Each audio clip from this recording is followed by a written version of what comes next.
the upper bracket final for the Blast Premier Spring 2020 Americas Finals, and we had EG going up against MIBR. It started on Inferno, EG's pick, and they look so much better this time around.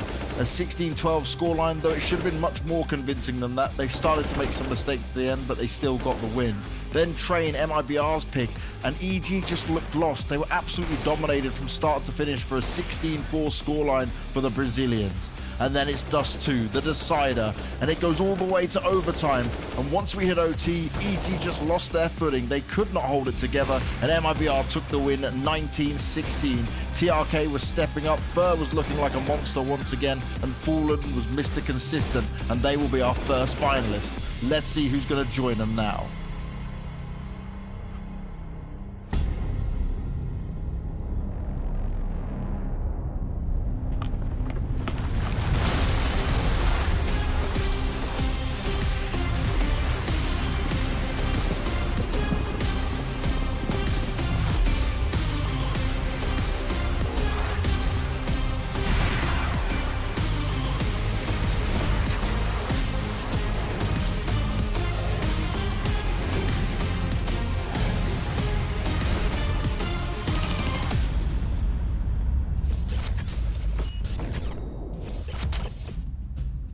And so, now it is time to get into the North American portion of our tournament here. The lower bracket final is what's coming up next for NA. And it's been a wild ride. MIBR, FURIA, Team Liquid, and Evil Geniuses have been battling it out. And while tonight, we're going to get to see who of the teams that MIBR have defeated and put down into the lower bracket will get a chance at revenge. It's going to be Evil Geniuses and FURIA going at it.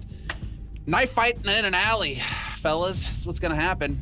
I'm Semler, your host. Joining me, Maniac and Sponge. How's it going? Welcome back, Sponge. I don't know if I'm here. Am I here? Can you hear me? Yes, you are. Wow, the technology, we've fixed it.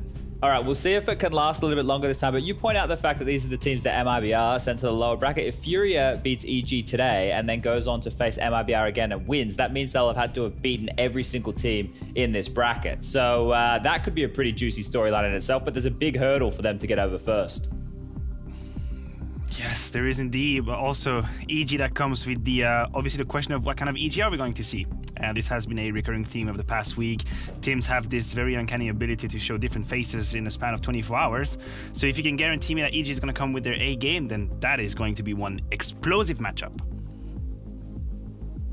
And so let's take a look at the prize pool. This is what is going down in North America. Less teams competing, so less of a chunk of the money, but still, I mean, it's nothing to sneeze at. $250,000 on the line, $160,000 for first place, $65,000 for second. There's a big jump there. There's a lot of money on the line. MIBR right now, they're guaranteed at least $65,000, and they're gonna find out next, you know, who's gonna be coming to challenge them, who's gonna be coming to take a piece of their pie.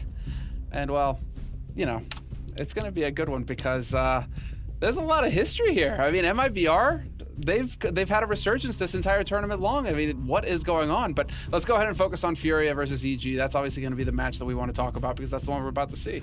And so FURIA, what do we make of their form going into this series? Well, I think for the sake of the argument, we should put aside the game that they've played versus MIBR. Unfortunately, technical issues coming into play, delays, and we don't want to talk about what happened. But if you forget about this game for a second, the Counter-Strike that FURIA has shown in the past month has been one of the most beautiful, most exciting Counter-Strike I've seen in a long, long time. It is pure madness from the outside, but when you pay attention to the details, you actually start to understand that these people that you have on your screen right here, they know what they're doing amidst this chaos. Art is the #1 crazy player I've seen in a long, long time, but if you pay attention again, there's going to be utilities all around him to enable him to go absolutely crazy. So they have this very uncanny ability to take your game plan apart. Now, my only question is when it comes to the map pool. I know some places they can do it, some they don't. So maybe that could be an issue versus EG. There's a lot of Vertigo there, and the Mirage history for them at the moment is looking pretty good, isn't it? But I think the point of excitement is the main one with FURIA, right? Every time I watch them play, they don't back down from their play style, right? It's not like what we just saw with Na'Vi, where they went from being a team who were able to take map control and their stars get stuff done to just completely shutting down and walking around the map and doing nothing for the better part of 2 minutes, right? FURIA will always play with aggression. They're never going to back down from that stance. So we know what we're going to get from them day in, day out. But when you play an aggressive style, you have to be able to hit the shots. And that is another thing which doesn't seem to be falling too much apart for them so far. So if we just take a look at some of these plays from Art coming through here, what they do is force teams who maybe have a little bit of structure or want to set up or want to go for set pieces into disruptive places. You're in a 3v3, you're finding yourself already down a few men, you don't have the utility you need to go for those executes anymore. And that's what FURIA do to you. It frustrates you. It makes you sit there and go, how did that work? Because we're sitting at home going, how did that work? So the players in the server must be feeling the same thing. You have to be thinking this has got to be so insanely frustrating to be playing against Art. It's kind of like that just all-out aggression that doesn't make sense, but that works because the guy's feeling it and he's just supremely confident in his ability. And something you've mentioned before, both of you, in fact, on this desk, is that he's calling the shots as well. So there's a tremendous amount of pressure on this guy to perform, and he seems to be up to the task. But going into this match, we were actually able to catch up not only with Art, but with their coach as well, Gary. And so we're going to go ahead and hear those interviews now. What do you think is so difficult to deal with when it comes to EG? Why are they able to win this much versus you guys compared to other teams who really struggle? Yeah, for us, we really doesn't matter who we are playing against. We really want to do our best and go to the final. So EG, it's a strong team. We know they have a lot of good individuals. And but right now I think we are in a different moment. It's been a long time we don't play against them, so maybe we can win today. Maybe we can win together. That's not the confident Gary I normally hear coming into this. So what have you done to prepare to make sure that you can beat them this time around, mate?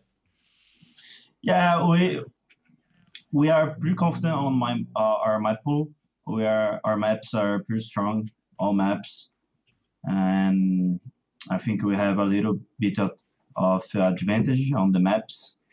And I'm really happy right now about what I think we are playing. So, but we need to be on point. We need to don't miss shots. We need to have a good communication, and that's all. That's all we need.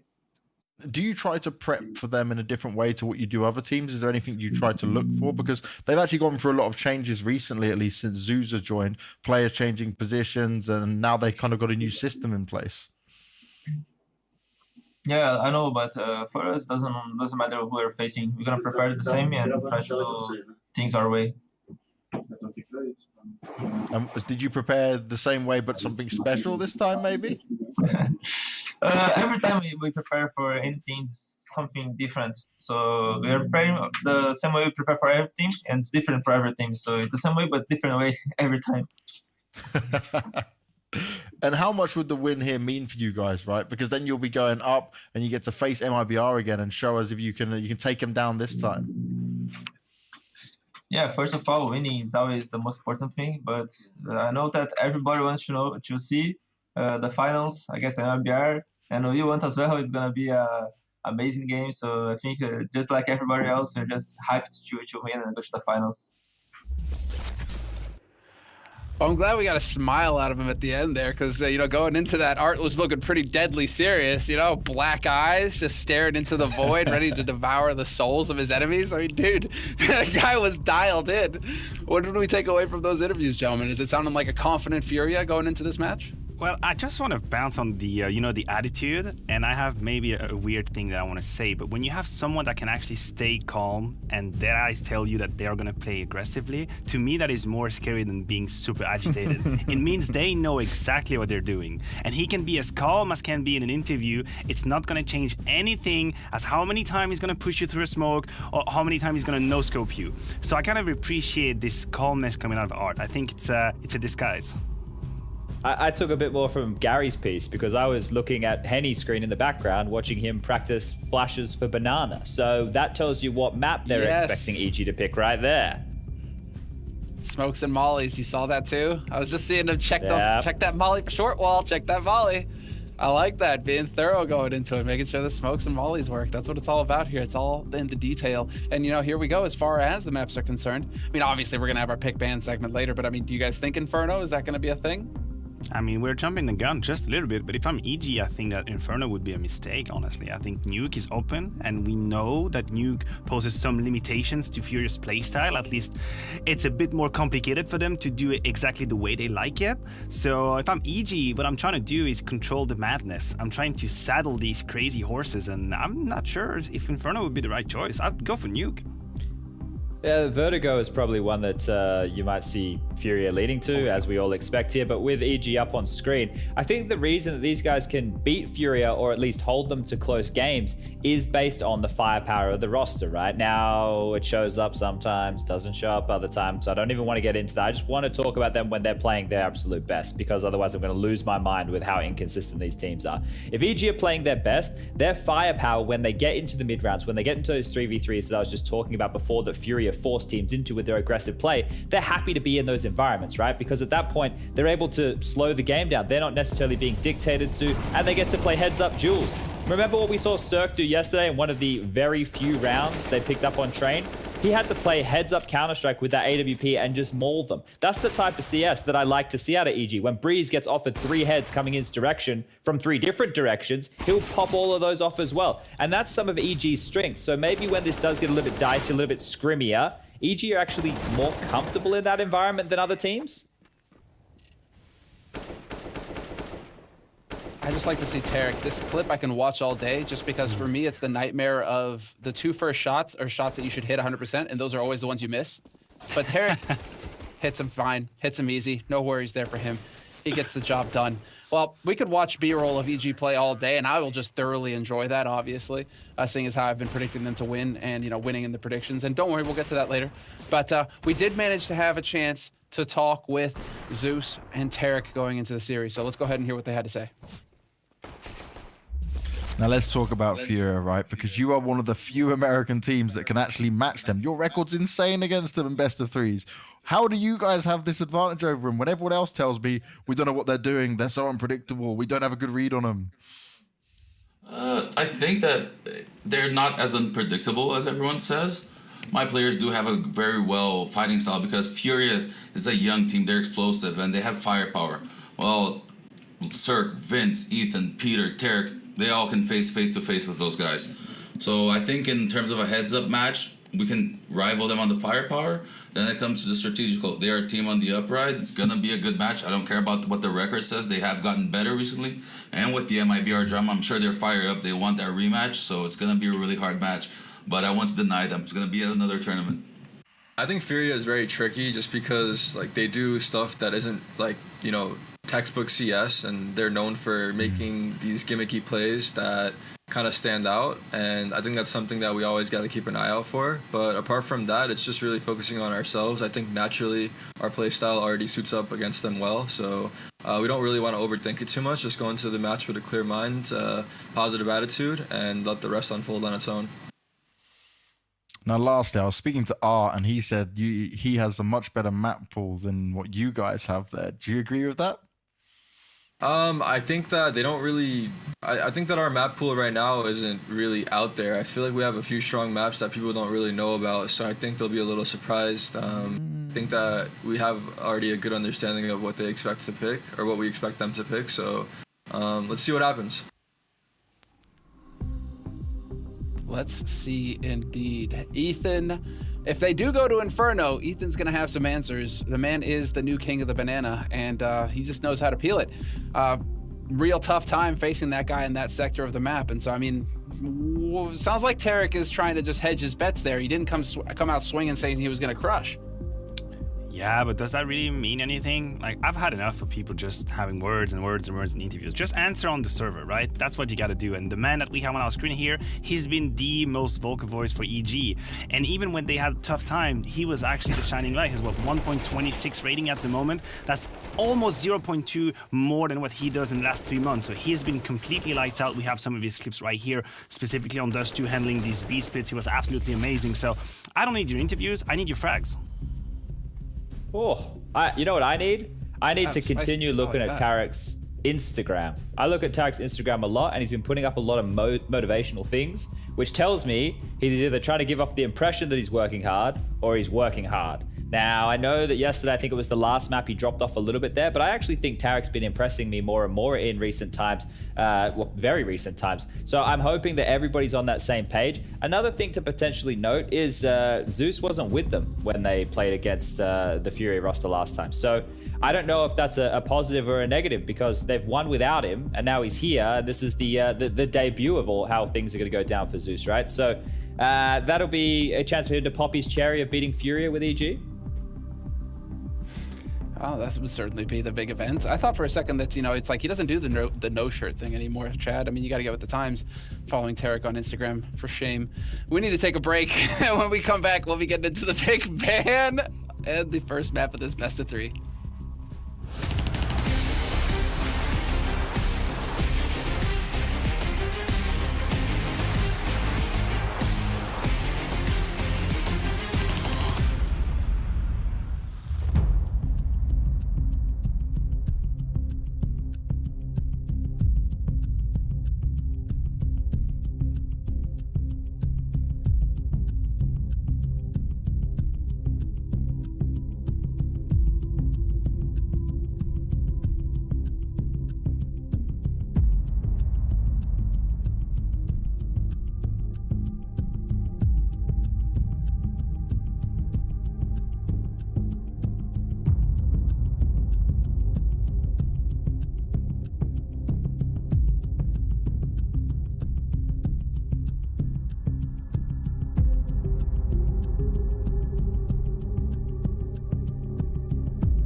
And so welcome back from the break. It's time to get into the pick and ban. And with the pick and ban, we get to see the analysts test their mettle. They get to try and figure out where this fight's going to happen. And so I'm going to hand it over to you boys, and let's go.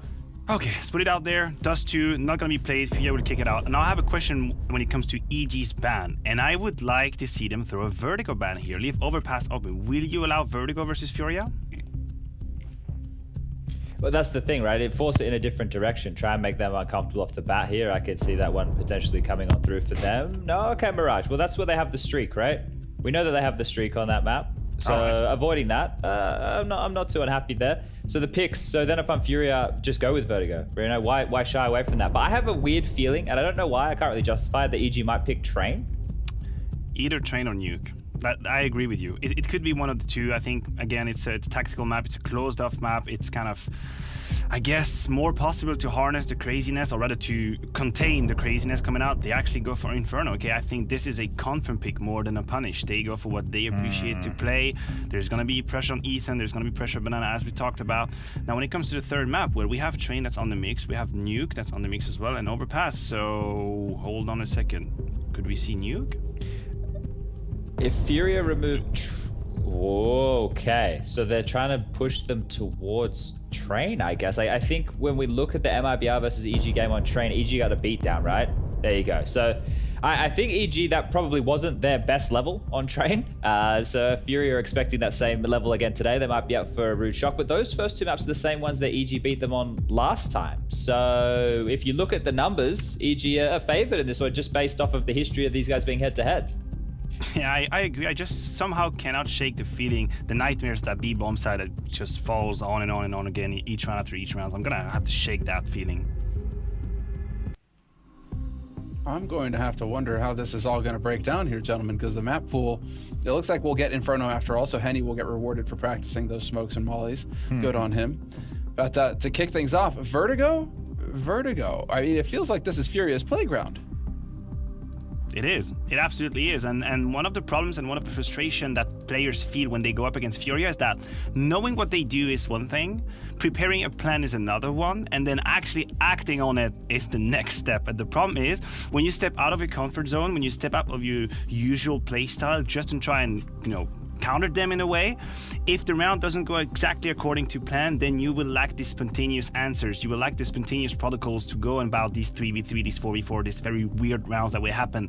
So somehow, weirdly enough, I'd like EG not to try and anti-strat FURIA. Just play your absolute normal game. Don't try and, beat them at their own game. Aggressively speaking, they'll have the upper hands. That's how they do. So accept it, but control it. I'm curious as to where you want to start on VERTIGO versus a team like FURIA, right? Because now EG get the choice. Do you want to start CT?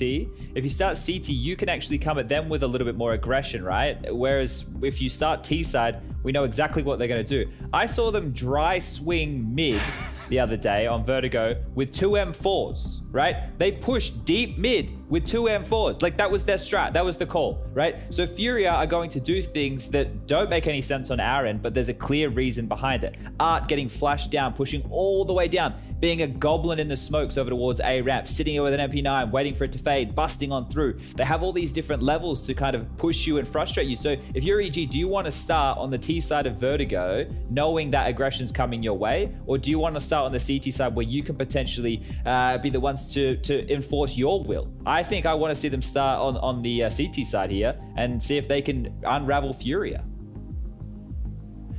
It'd be that brick wall that just shuts FURIA down. I mean, Maniac, do you think that FURIA are capable of huffing and puffing and blowing this house down?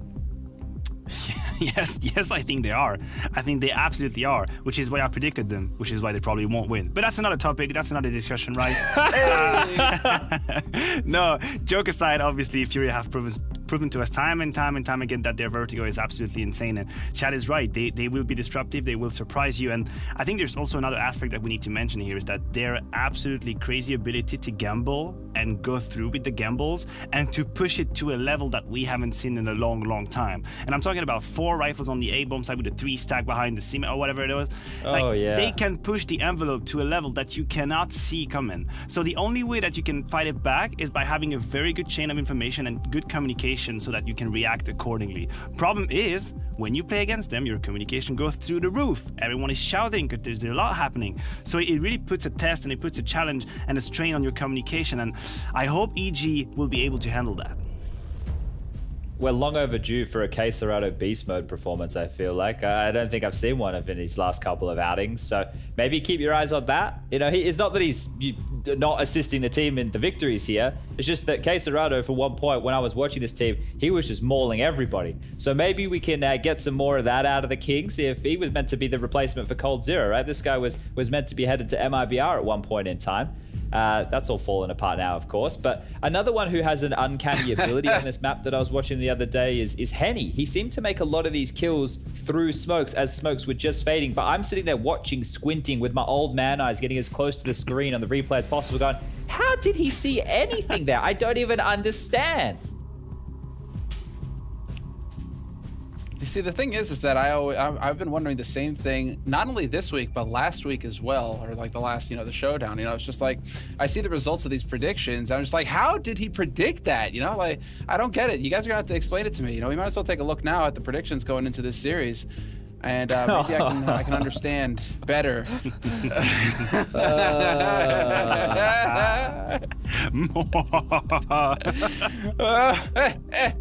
Well, why did you pick FURIA? Listen, I should have got EG, okay? Okay, I should have got EG. Let me put it out there. Today has been a day. We talk about in the WhatsApp group. You know my predictions before you can give yours, and some of you decided to follow me. So you are going in the brick wall with your eyes open, right? And I just want to say, this period has been challenging, but it's been eye-opening for me. It's been eye-opening for me to see who are my real friends, right? Because some people have been very quick to jump on me on that, and I'm taking notes. I'm taking names. I know exactly who is saying what, and there's gonna be a time, Sam. La vengeance est un plat qui se mange froid. It's gonna come at some point, Me? Listen, all I'm gonna say, Maniac, is that there's a whole lot of words being spoken, and we're kind of tired of seeing words. We need to see some action on the prediction board. Like we're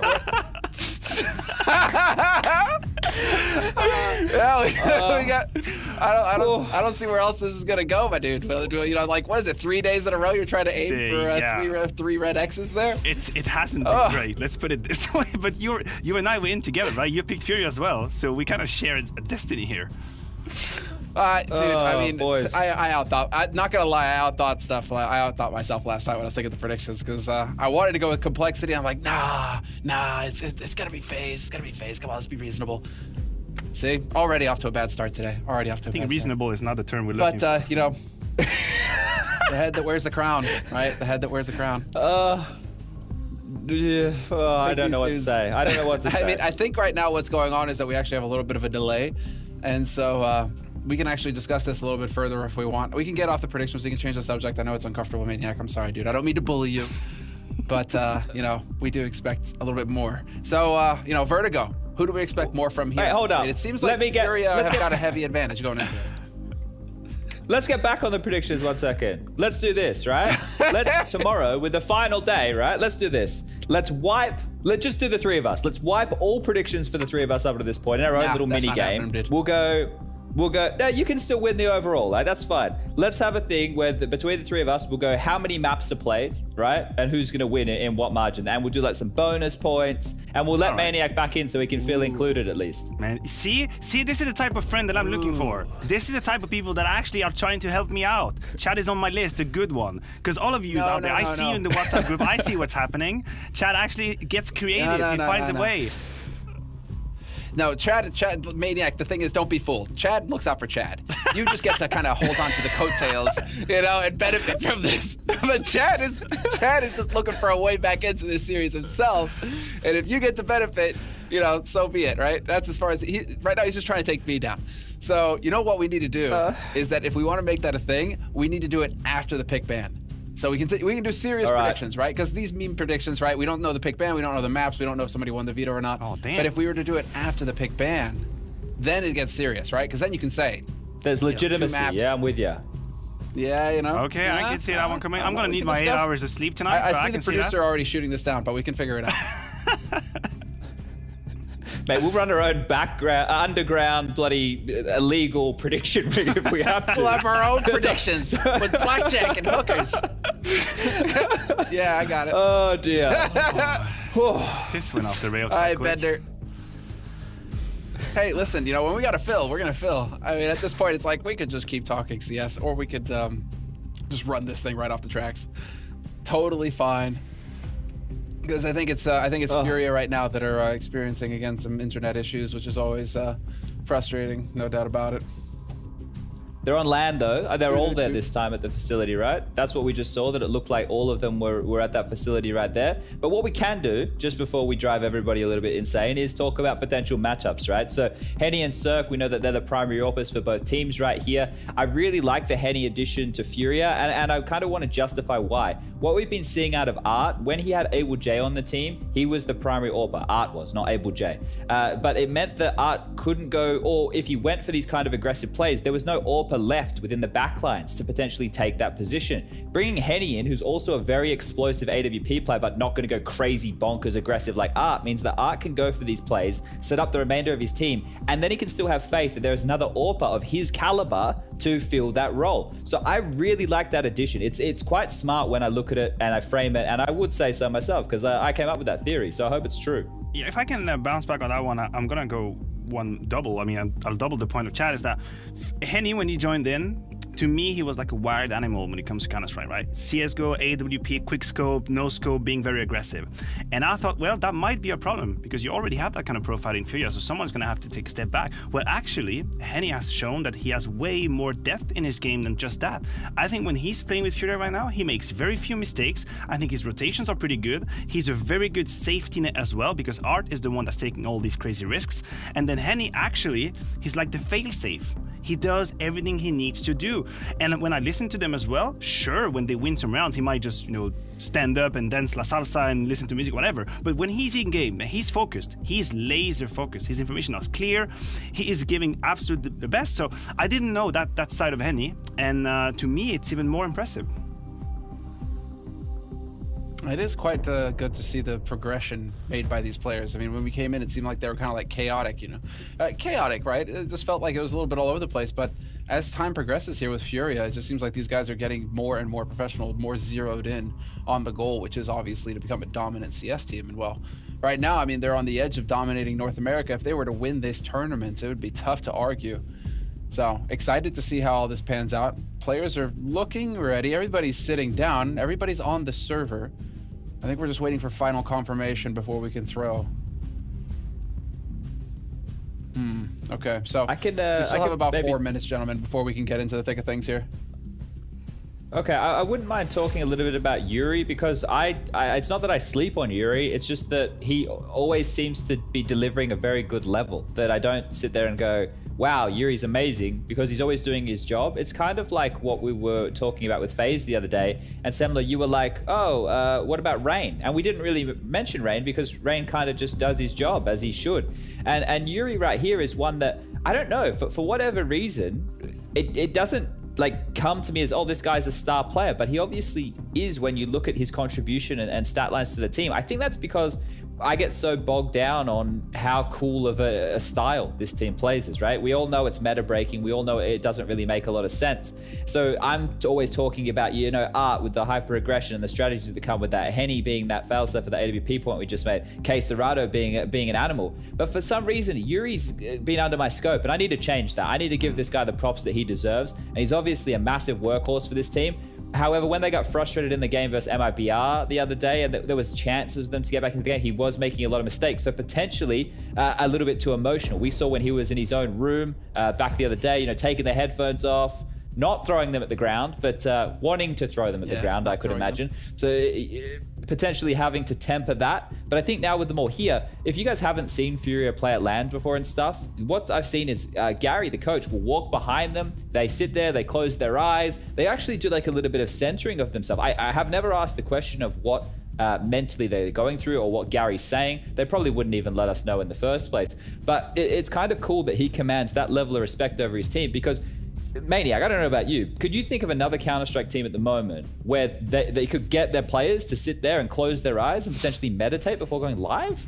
No, I cannot. But I guarantee you that this can have an effect, right? If you're looking for high-level Counter-Strike and you're looking for that 1% or that 2% that's going to give you the edge, well, that could be one thing, definitely. I mean, you can think about positive thinking. Obviously, you can picture yourself actually doing what you are going to do in the game, and you can picture yourself being successful doing so, and it's gonna activate the neuronal circuit that you need to do it. I'm getting very deep in the rabbit hole right here. I'm going to take a step back and I'll take you guys with me in there. But it does have an impact, right? And it's the same with like deep breathing. It's the same with deep breathing, for example. If you take deep breath, you can actually calm your parasympathetic neuronal system, so it actually helps you perform at the higher level. It's the same with muscular tension.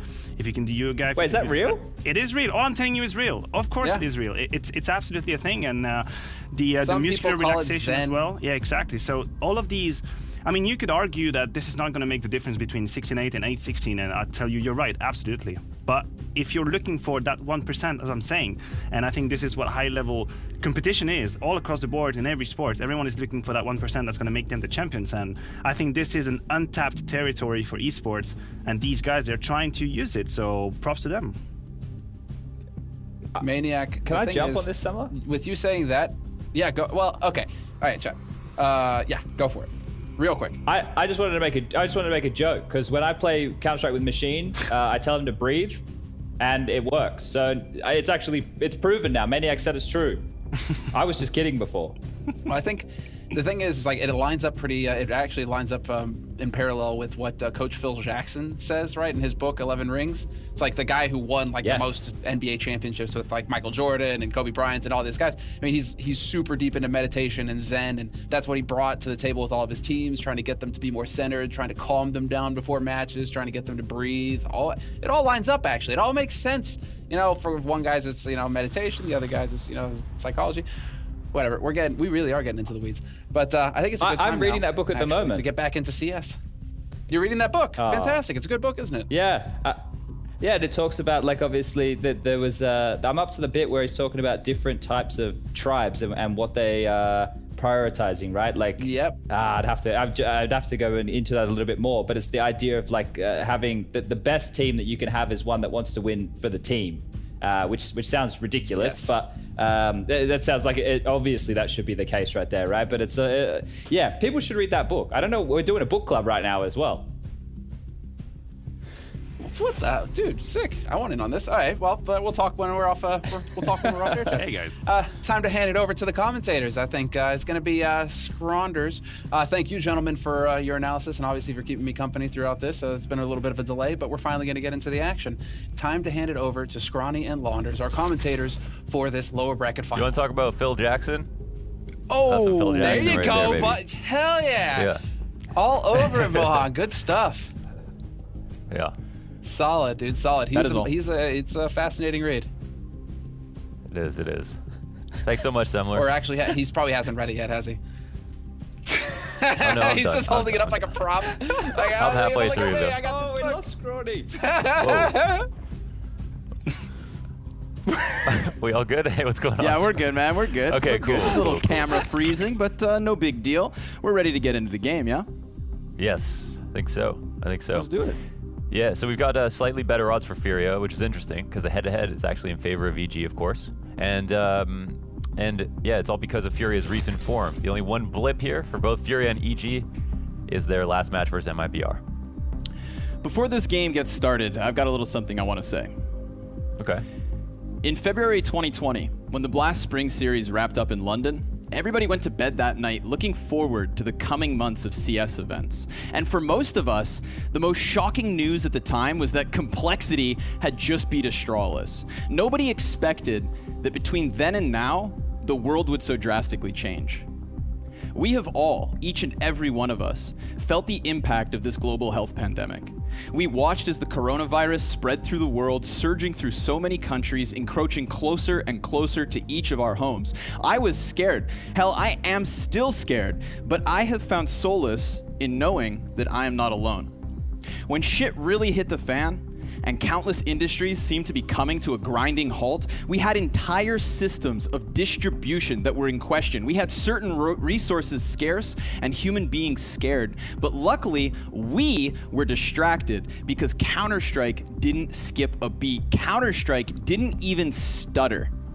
While traditional sports continue to this day to struggle with even providing a sliver of the content that they once produced, all of us have been neck deep in esports. We have had no shortage of headshots or clutches or fails. We have had no shortage of dedicated tournament organizers and passionate professionals giving everything they have to bring Counter-Strike to your doorstep. To each of those people, I say thank you. In a time of unprecedented uncertainty, with people disconnected from their family and friends, it's become clear to me that we all have at least one thing in common. We all have Counter-Strike.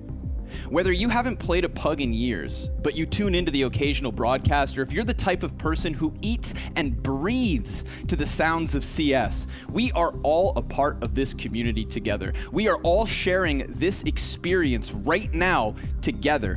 And while there's only one more day of Blast Spring Finals, we still have a lifetime of Counter-Strike ahead of us. So to the countless organizers, players, and professionals who adapted so quickly and helped fill these last few lonely months with endless competitive Counter-Strike, to the countless number of human beings who deserve to hear these words, I will say it one more time. Thank you. Hell yeah, man. Wonderfully said. I mean, I would like to also join you in that and extend a gracious thank you to all the TOs that have put on a show for us. It's been back-to-back Counter-Strike week after week, and couldn't have put it better myself, man. Couldn't put it better myself. So let's keep enjoying the Counter-Strike. We've got a couple days here left at Blast. We have the best matches left over here, EU and NA, and it all starts right now.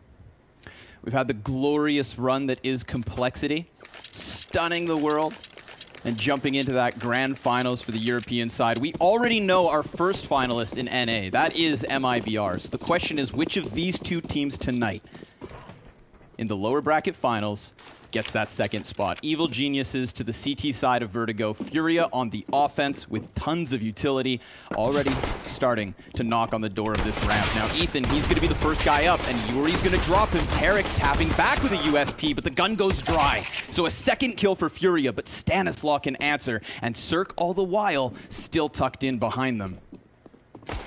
This is weird. They're running back down and around. Quesarado trade fragging it back. We've got that 2 versus 2, but still they have held all of the utility. Frag grenade goes by, and they are gone. Yeah, they'll run it back quickly, and the adjustment is in. Breeze also wastes absolutely no time, but he's only going to be able to get into heaven for the meantime. He'll spot this timidly on the cross from safety. The nade comes his way, actually, in this post plant, but it looks like the bomb will get planted. Seems so. And a smoke to boot on the side of the CT spawn. Now there is EG with the flank. Stanislaw, he could skewer this. He sees their heads, but his shots go astray. Quesarado now down, and there's Henny as well. But they get that bomb plant, and we all know what the bomb plant can mean to a T side on pistol. Absolutely. I mean, yeah, absolutely. Round win is great here for EG, but the bomb plant just means we've got the AKs coming in next round. And EG know the AKs are coming in as well, so it's going to have an adverse impact on their buy. They're probably not going to invest into too many SMGs. The real problem with the economy, of course, is there's not much room to save here as well, so you can't plan for a loss, even though that would be smart in this situation, and also have a competent buy. So they've got their work cut out for them into round 2, and I'm actually very curious what they do buy. So they'll go, yeah, 3 FAMASes and an M4. That is the state of things. They are very, very scared of these 2 AKs. There's nothing wrong with the FAMI. You know, needs a little burst buff, but the automatic option, still good for the fight. AK's peak wide first, and the Deagle just destroying Cirque on the construction peak. It's going to fall onto Breeze at B. 2 kills with that 1 M4. The best weapon for Evil Geniuses, already finding impact. but it does still go down, and now it's in the hands of Henny. He's low HP, but 2 more teammates with deagles around him, and a bomb plant yet again, a near mirrored image of the last round, as Stanislaw tries to work his way up from those B stairs. Ethan all the closer to this actual bomb site, but Stan, he's a little hesitant, can't blame him. Henny, because of the lower HP, goes down with ease. Art on the flank. Ethan, he's gonna get blindsided, and Stanislaw's gonna have everything to do. He gets jumped by Queserado. Furia right back on the board. Of course, I get to see the round play out and then make a comment about it, but I would say, you know, in that situation, they had so many nades to work with, but because they only had 2 players, it might have made sense to think about saving, just because the bomb had already gone down and like they've given up guns that are used to kill them, and it feels like, yeah, again, like you're so likely to win this, to lose the second round, especially to Furia on this map. But you know, the story continues no matter what. We've got the rebuy in for Evil Geniuses. They'll give it another go, and yeah, that's the state of things at the moment. 1 Falmus on the board for AKs for Furia. They're at full strength, moving up towards the A site with help of Art.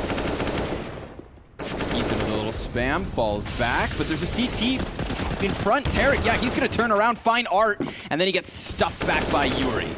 So a trade frag. Evil Geniuses definitely looking to dance with death on ramp. And if they want that gunfight, I can almost promise you now, they will find it all half long.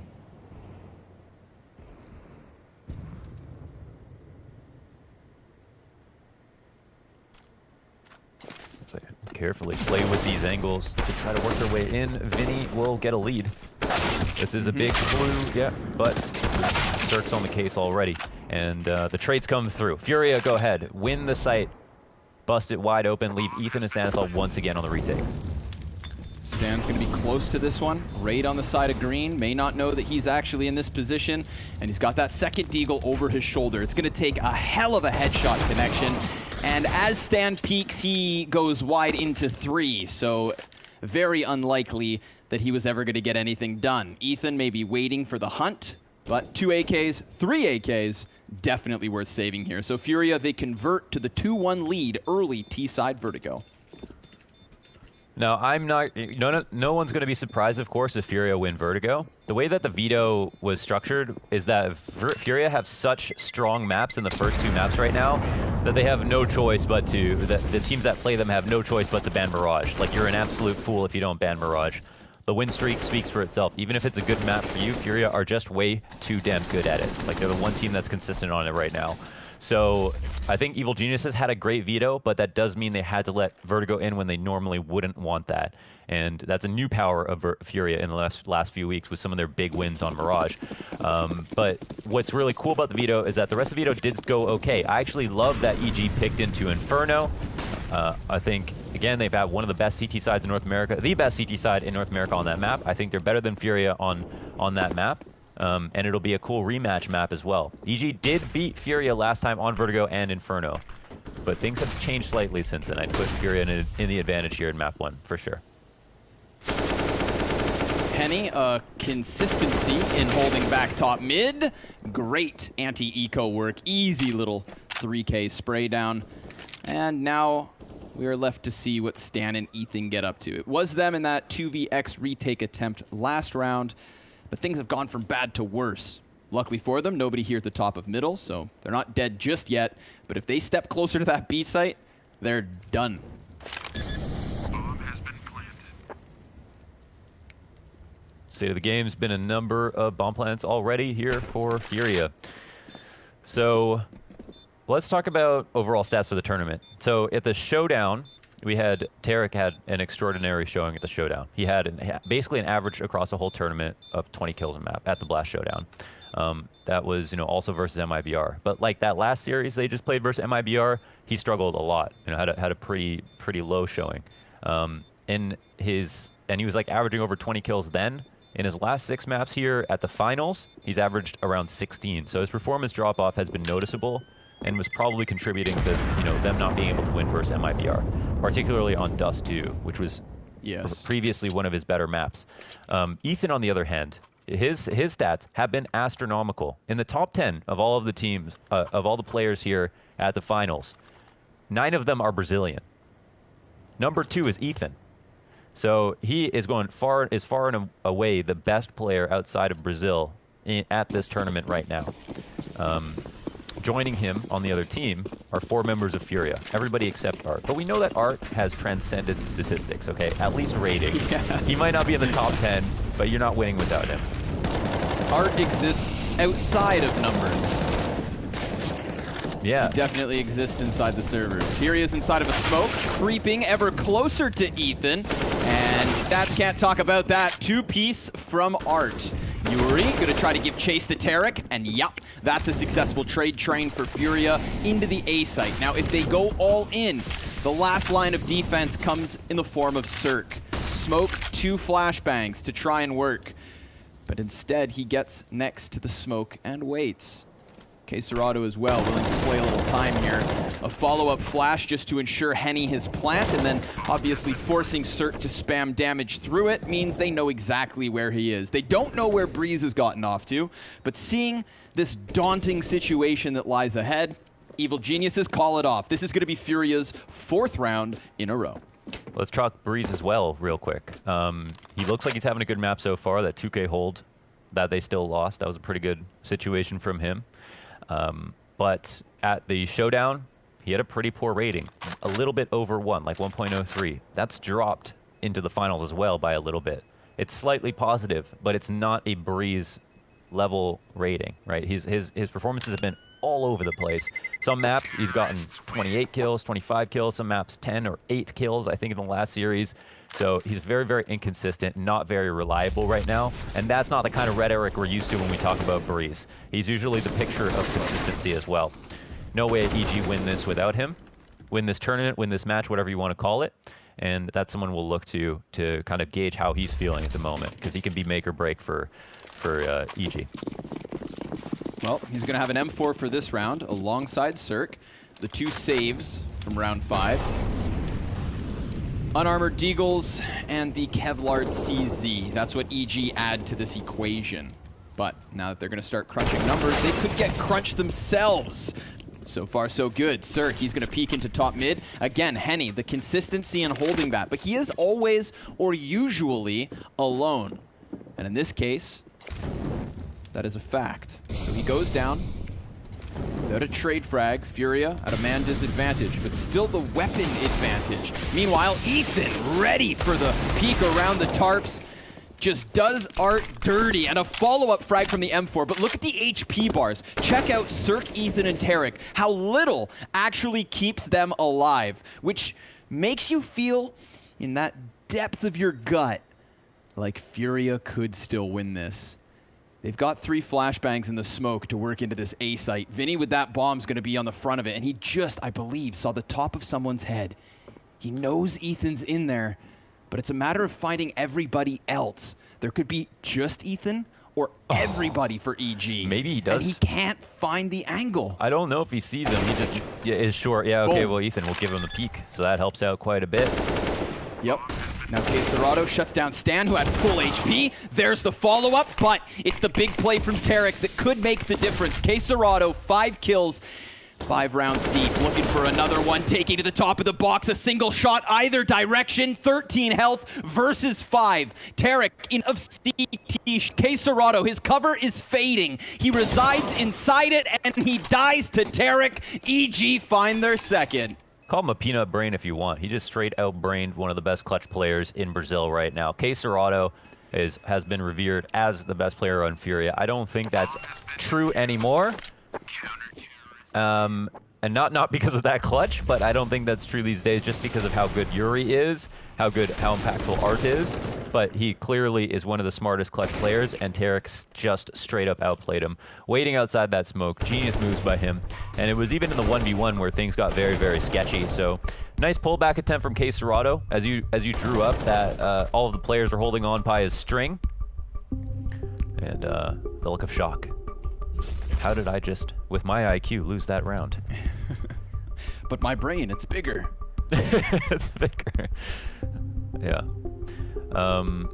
So we got the CT timeout called. Hey, it's a nice pullback. But you know what I really liked? Even though Ethan was able to manage that 1 deeg off of the boost, the protocols and awareness from FURIA on the A ramp to not expose themselves to that boost until Art cleared it out was what made me had me scared for EG.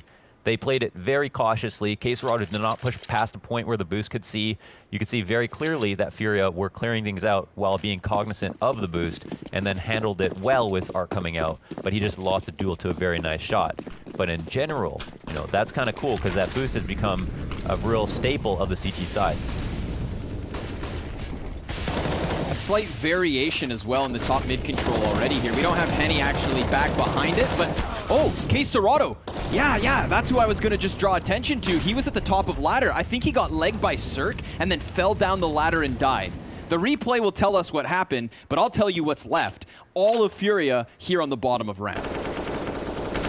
Well, I guess this lucky guy doesn't have to take part in 2020 anymore. Henny's worried about a flank now.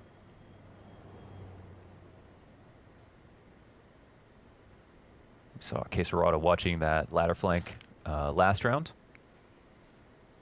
but CSGO's no longer with us. Ethan in a slightly different position is actually forced back onto the box. Oh, and even with the fire at his feet, he goes over the top of the boxes looking for the kill on the bomb planter, but Yuri, because of the plant animation, his head just so slowly tucked down behind cover. Vinny able to get the kill, and the 3v3 ensues. There's utility for Cirque to try and use, and teammates too. Tarek, he's closest. Of the 3 that remain for EG, he is inside of the bomb site. Don't forget Yuri's position for a moment. Even if everybody else starts dying around him, this should be enough. They try their damnedest to get back on site, but that's FURIA's all night. 5-2 the lead. More of what we expect, even with a nice sacrifice at the beginning. It's a clean A round from FURIA to get the bomb down. And poor Ethan jumps up, looks to stop the guy from planting the bomb, but his head just goes slightly out of vision. Oh, he tried to catch the ladder, I see. And he got wall banged. Oh, wow, yeah, through mid. Beautiful. Yeah.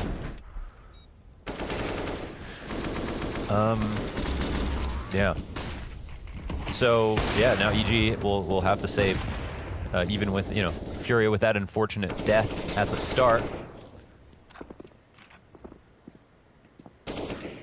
Ethan's peeking. Art, he's so adventurous, man. Like, I feel like, you know, the phrase curiosity killed the cat. Art should have that across his forehead.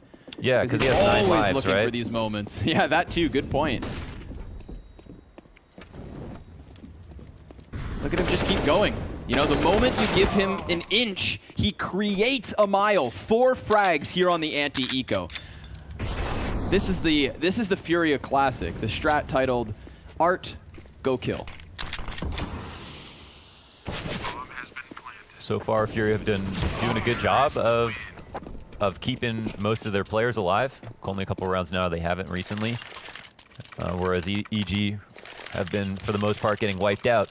So we'll have another shot of it with EG buying up. Op's going to get involved. I don't think anything is technically bad here. They just need to kind of show themselves they can win in just that default versus a ramp, try to get the opening kill. You know, picking up Art is just really important if they can do it. If they think he's going to go mid, or if they think he's going to go A. And here's a early 5v4. Art's out of the round, so they grab that. This should be a round EG straight up win. They're very consistent 5v4 on CT side. Plus they took out the key adventurous player, as you're trying to describe Art as, where he's the guy. Without them, you know, they can't create a tenth of the space that he can in the amount of time that he does it. So we'll see how good FURIA can get. You know, actually, at this tournament, they've had a fantastic 4v5 percentage, almost 30% in the 4v5 percentage. And yeah, maybe this is why. Henny goes ahead and gets an opening kill. Ethan through the smoke, and the CTs are looking to reclaim that kill. Or maybe just the incendiary. Yeah, as it slowly rolls away into the Damn T pockets. you, gravity! They take it back. Actually, nobody picks it up just yet. They still have Molotovs of their own. So an abundance of grenades here for FURIA. But, they just saw the back of Tarek crab walking onto short. So now their red flags are up. Stan, he is going to get that headshot versus Vinny, but do they suspect a second? They only saw one player moving back there, and they killed him. So why wouldn't they assume that that threat's been nullified when in reality, Tarek, he just missed a bomb planter. He looked away. He doubles back, and Henny seems to be hunting him. Tarek, he's not going to pull the trigger just yet, but he's losing teammates. He is right behind Henny, stabs him in the back. 2 versus 2 is what we're left with, and FURIA, they are in a pinch. They are in a pickle. Still, they are able to exit back around to CT shelf. It seems they know that Yuri's in here. Tarek and Breeze, they're going to have the advantage of the bomb plant on their side, but a Molotov lands, and Yuri gets the first kill, jumps out, dies to Breeze, who has a kit and the time to defuse. EG with a third, nicely done by Tarek. Just as that fuse winds, that's so crazy. Nicely done from Breeze. He steps into the Molotov. That's a graffiti. That's all you have to do these days to get a graffiti, I'm sure. Just kidding, actually. You can do anything and not get a graffiti these days. We haven't had a graffiti in like 3 majors. 0.008 seconds left on that defuse. Wow. Yeah, that's isn't that literally 1 tick? I think so, and I called it. I'm sure we got... Oh, did you? Flashbangs, Mohan, Cirque.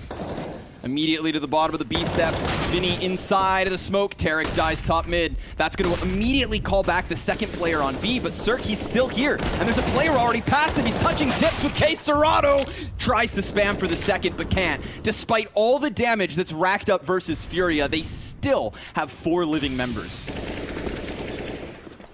Really love Vinny's impact here on the T side so far. And in terms of Vertigo, he's always up there as well. I want to go ahead and take a look at that. I mean, okay, wait, no, I lied. I straight up lied through my teeth. 13, 18, 17, 13, 12, 18 in his last 3 maps, 20 before that. But his impact's felt, okay? He goes above and beyond, like, he transcends statistics, okay, too, all right? But this is a round that's brought to you by Vinny, and yeah, EG going to have to save. You know, I think it's important to remind everybody that art exists outside statistics, because don't forget that math is at the core of all of the sciences, right? Without math, we have no science. And that's why science can't explain art. Okay, that was witchcraft. I don't know if Way Too Dank is enabled, but that's a mind-exploding moment. I know you don't know that emote because you don't know any emotes, so I'm just going to ask chat to put some Pepe Omegas in there for Connor. Thanks, guys.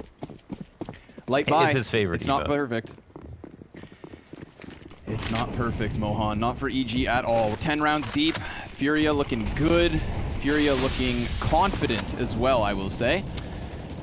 Yeah, a real problem for me to get excited about Vertigo, of course, is just the fact that FURIA are, so favored in general. But yeah, this is, them beating EG, getting revenge on it.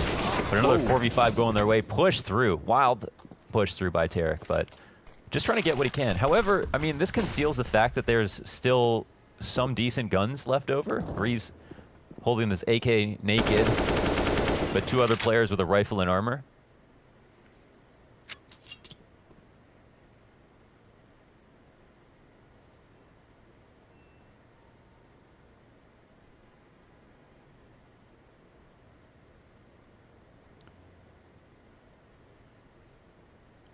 Defense at the A site has shuffled.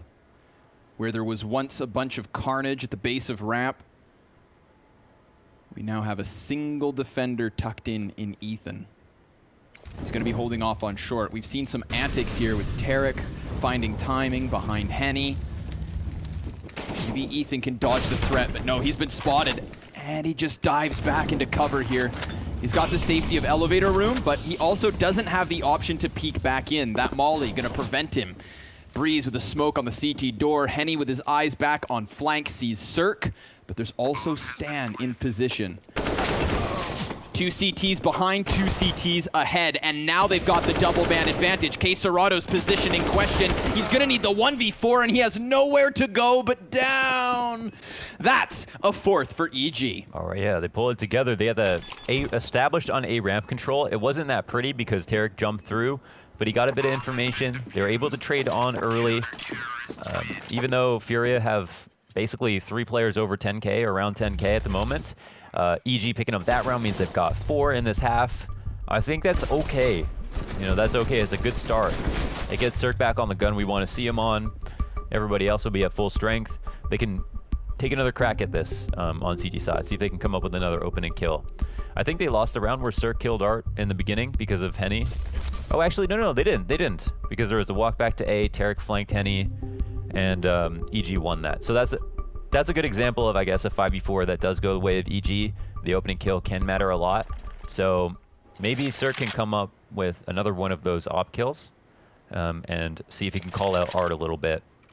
And I think one thing that's interesting, we used to see like G2 versus Vitality and Kenny S versus Ziwu on the A ramp, having these very, very careful A ramp duels over the sandbags to the back of the box. But Cirque is kind of foregoing that kind of action. Instead, he's looking for new ways to get kills. And that's fine. I mean, it seems like a very dangerous game to play. But, you know, maybe that's something, that's an option they could try. Ethan's going to run into this.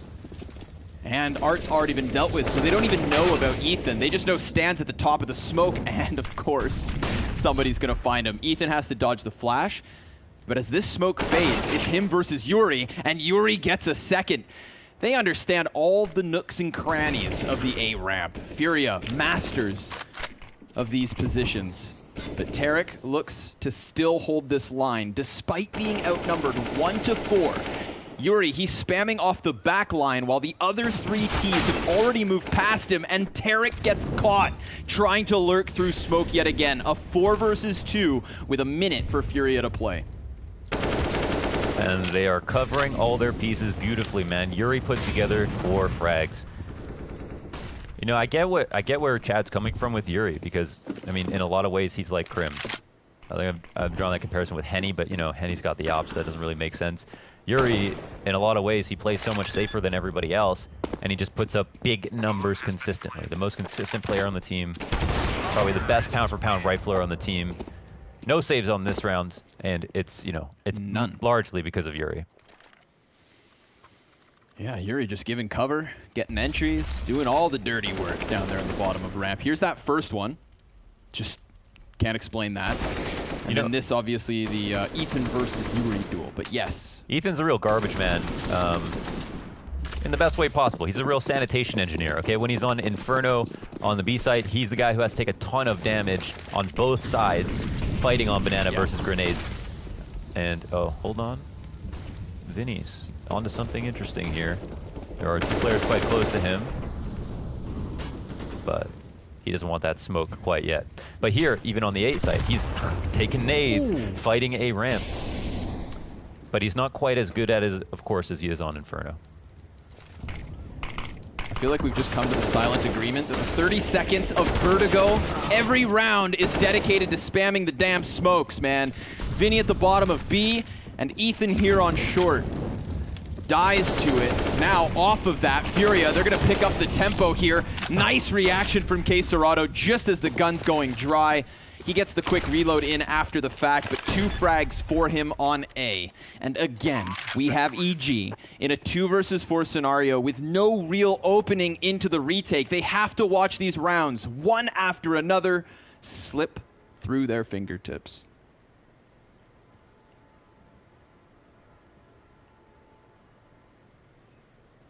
I don't think a map win here, even if it's confident for Furia, precipitates a 2-0 by any means. In fact, I feel very good about the fact that, well, I feel very confident that this will go 3 maps, no matter what happens. So I think for EG, it's kind of, you know how we had that pep talk from Zeus about forgetting the last map, wiping it clean. Doesn't matter if we lose 16-4 or 16-0 or 16-14. It doesn't matter because that map is over. I think they just need a little quick reminder after that. If this does go south from here on out and move on to map 2. Hey, if EG come back and win this map, Furia are going to be terrified. That's what we know, okay? After yesterday, watching what EG pulled off on Inferno, you'd be a fool not to be shaken a bit. We're going to have a slight little pause here. Furia say 1 minute. So 1 minute is what they'll get. Mm-hmm. But yeah, this is a really good veto. It's kind of cool to see both teams that have been knocked down into this part of the bracket by MIBR. Because in the MIBR situation with Furia, there were question marks and asterisks that people were throwing out there because of the drama around it. But after MIBR also beat EG, that very much legitimized their win versus Furia in my eyes, because it showed that wasn't a flash in the pan. It showed they can pull out wins despite head-to-head. They could pull out. I think they pulled out Inferno, right? Versus I'm sorry, not versus EG, but it was Dust 2 where they brought it into overtime and won. I mean, they showed resilience, they showed talent, they showed everything really, and yeah, I think that really proved to a lot of people that they earned their place in the bracket. It's wild as well. Not only did they earn their place in the bracket, but they barely got to this bracket, right? Don't forget, MIBR, they were at the original Blast Spring Series in London, sent down to the Showdown, where even in a group with Genji and Chaos, things looked sketchy. They get through in the second place of that group. They walk into the finals where Liquid had been waiting. And sure enough, they've performed. As you said, sending both of these teams, who you'd argue were the top contenders, into this lower bracket final. So a very legitimized MIBR. Mohan, you were absolutely correct. Furia, this round, again, wind up on the A-bomb site, just chewing through the pistol players for the most part. A little bit of resilience coming out of Breeze, but a grenade from K Serato seals the deal. 14 rounds deep, 10 of which on the board for Furia. We're gonna have another pause called to, I think, oh, we actually had a mouse broken. This is a little bit of a separate issue. He's just gonna switch out a mouse. So a little bit of oopsie with the mouse. Oh, we're looking at it. Investigative journalism. Oh, cool. What's that game that you used to play with a doctor and then you'd have like a little tweezer and you'd have to like fix someone's organs? Operation? Operation. That's what we're playing right now. Yeah, you remember that game? I do. I wonder if never had similar. anybody to play it with. I'd like to know similar things. Operation, one of our favorite childhood games, is also overrated, like Pokemon Snap. That was Sponge. Oh, Sponge. Okay, sorry. Yeah. There's I got to take a quick selfie too. Match ready. Use First the half phone done.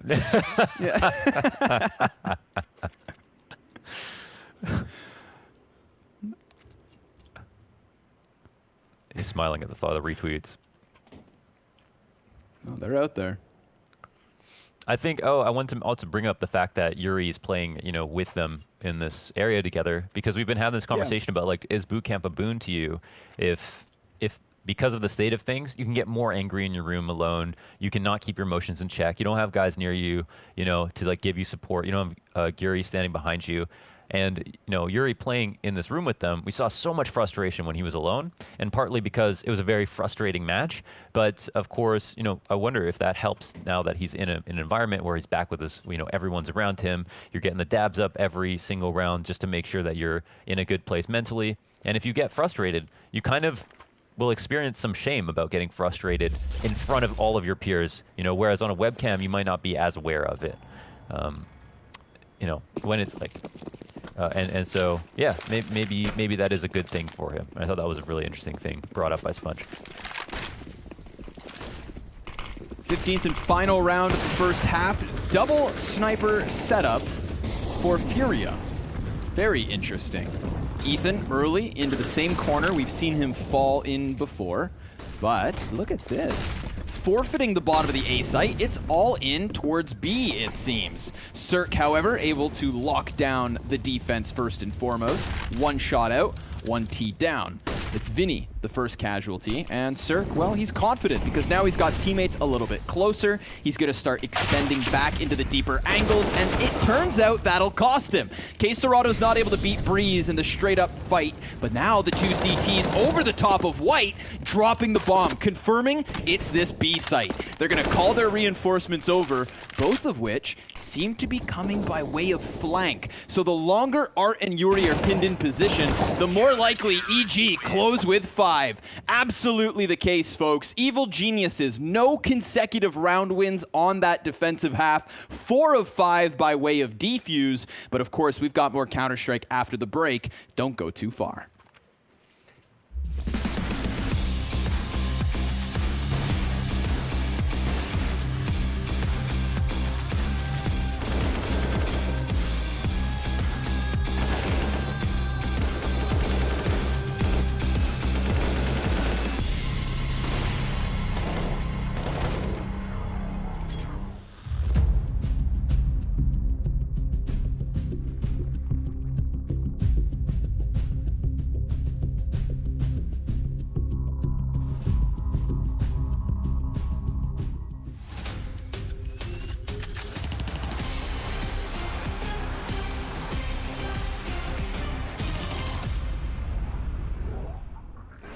Last one?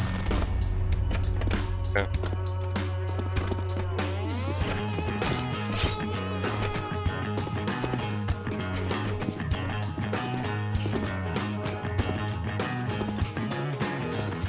No.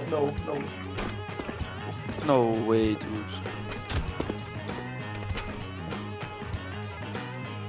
Sonny's a god. What happened? Yes, I don't know. Someone else is playing. Is his webcam on? No.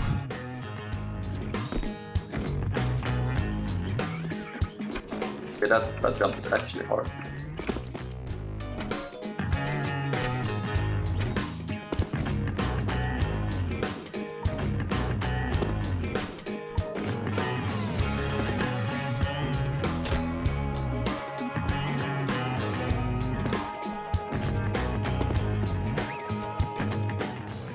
Okay.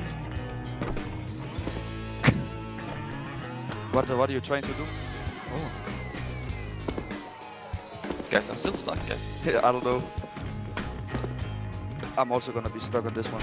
I made it.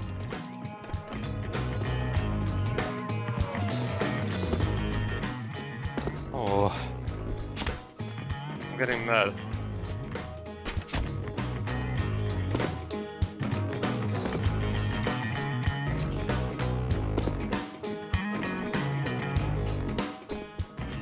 I made it, boys. I am the champ.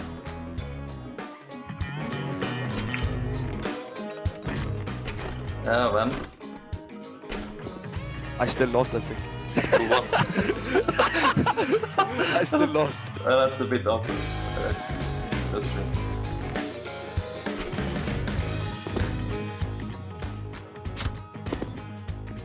Where should I go now? Okay. Yeah, pretty close.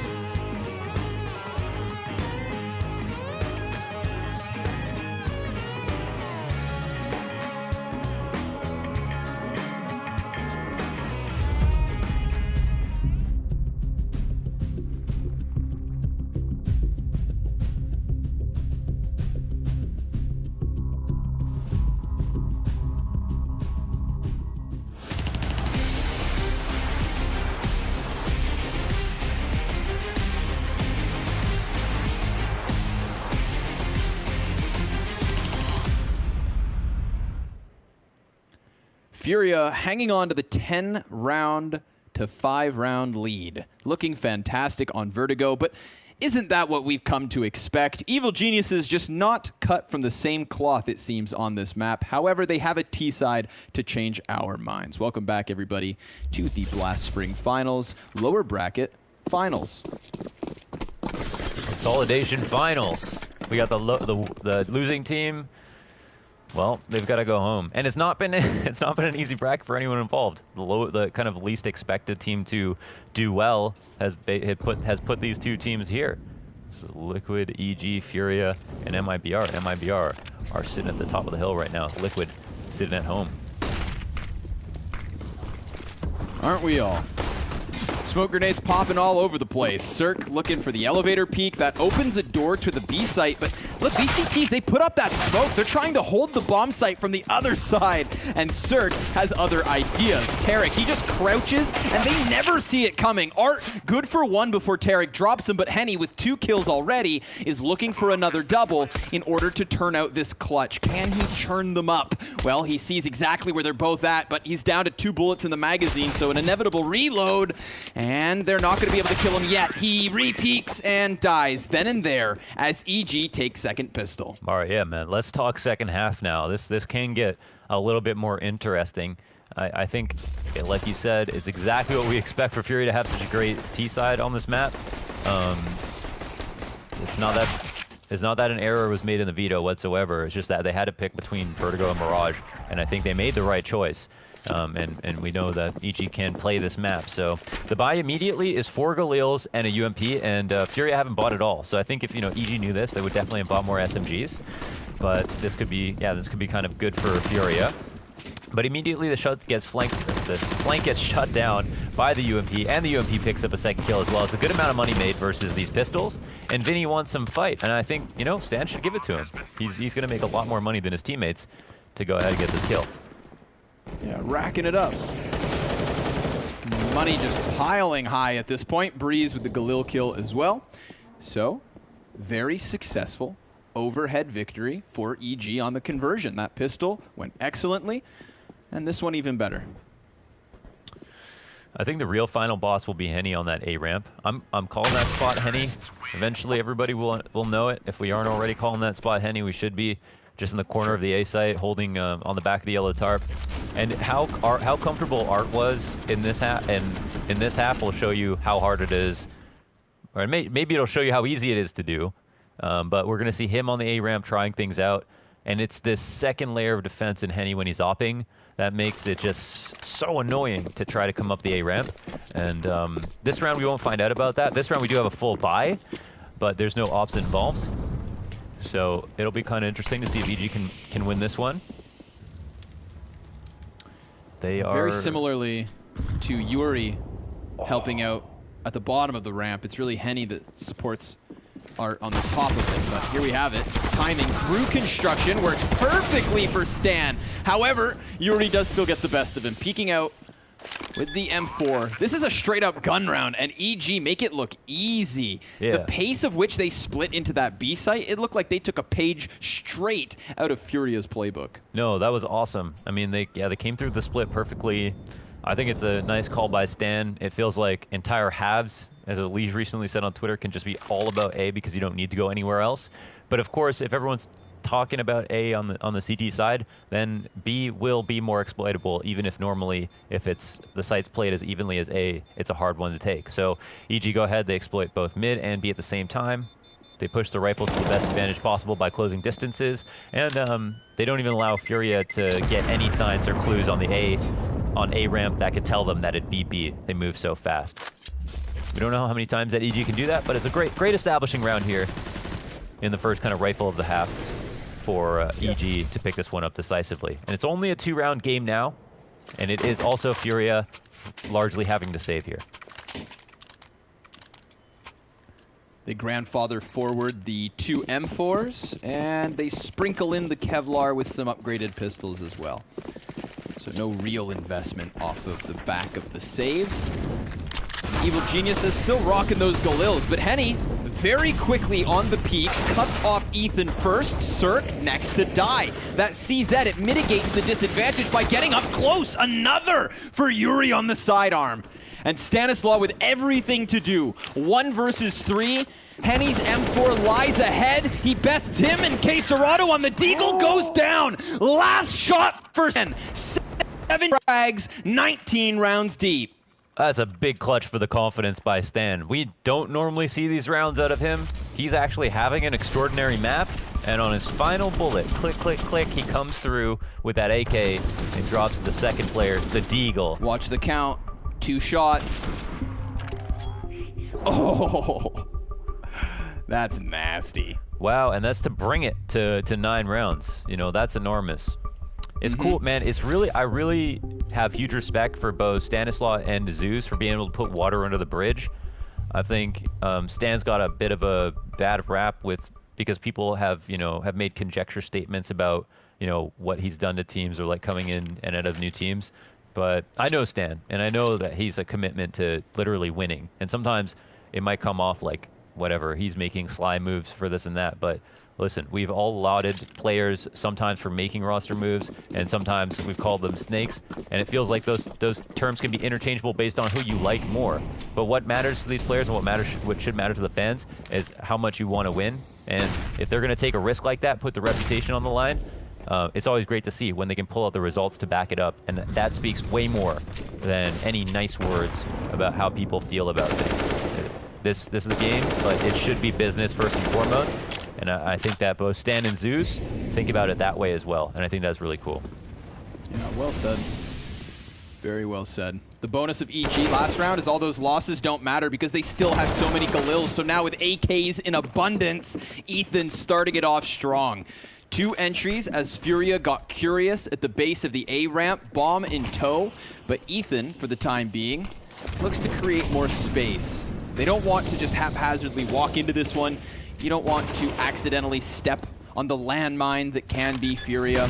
But Cirque will find his bomb plant, and Furia have no choice but to walk away from this. They choose to save the 3 M4s they hold on to. That's a quick one. Wow, EG really sticking it to him here. Things are absolutely getting interesting now for Furia.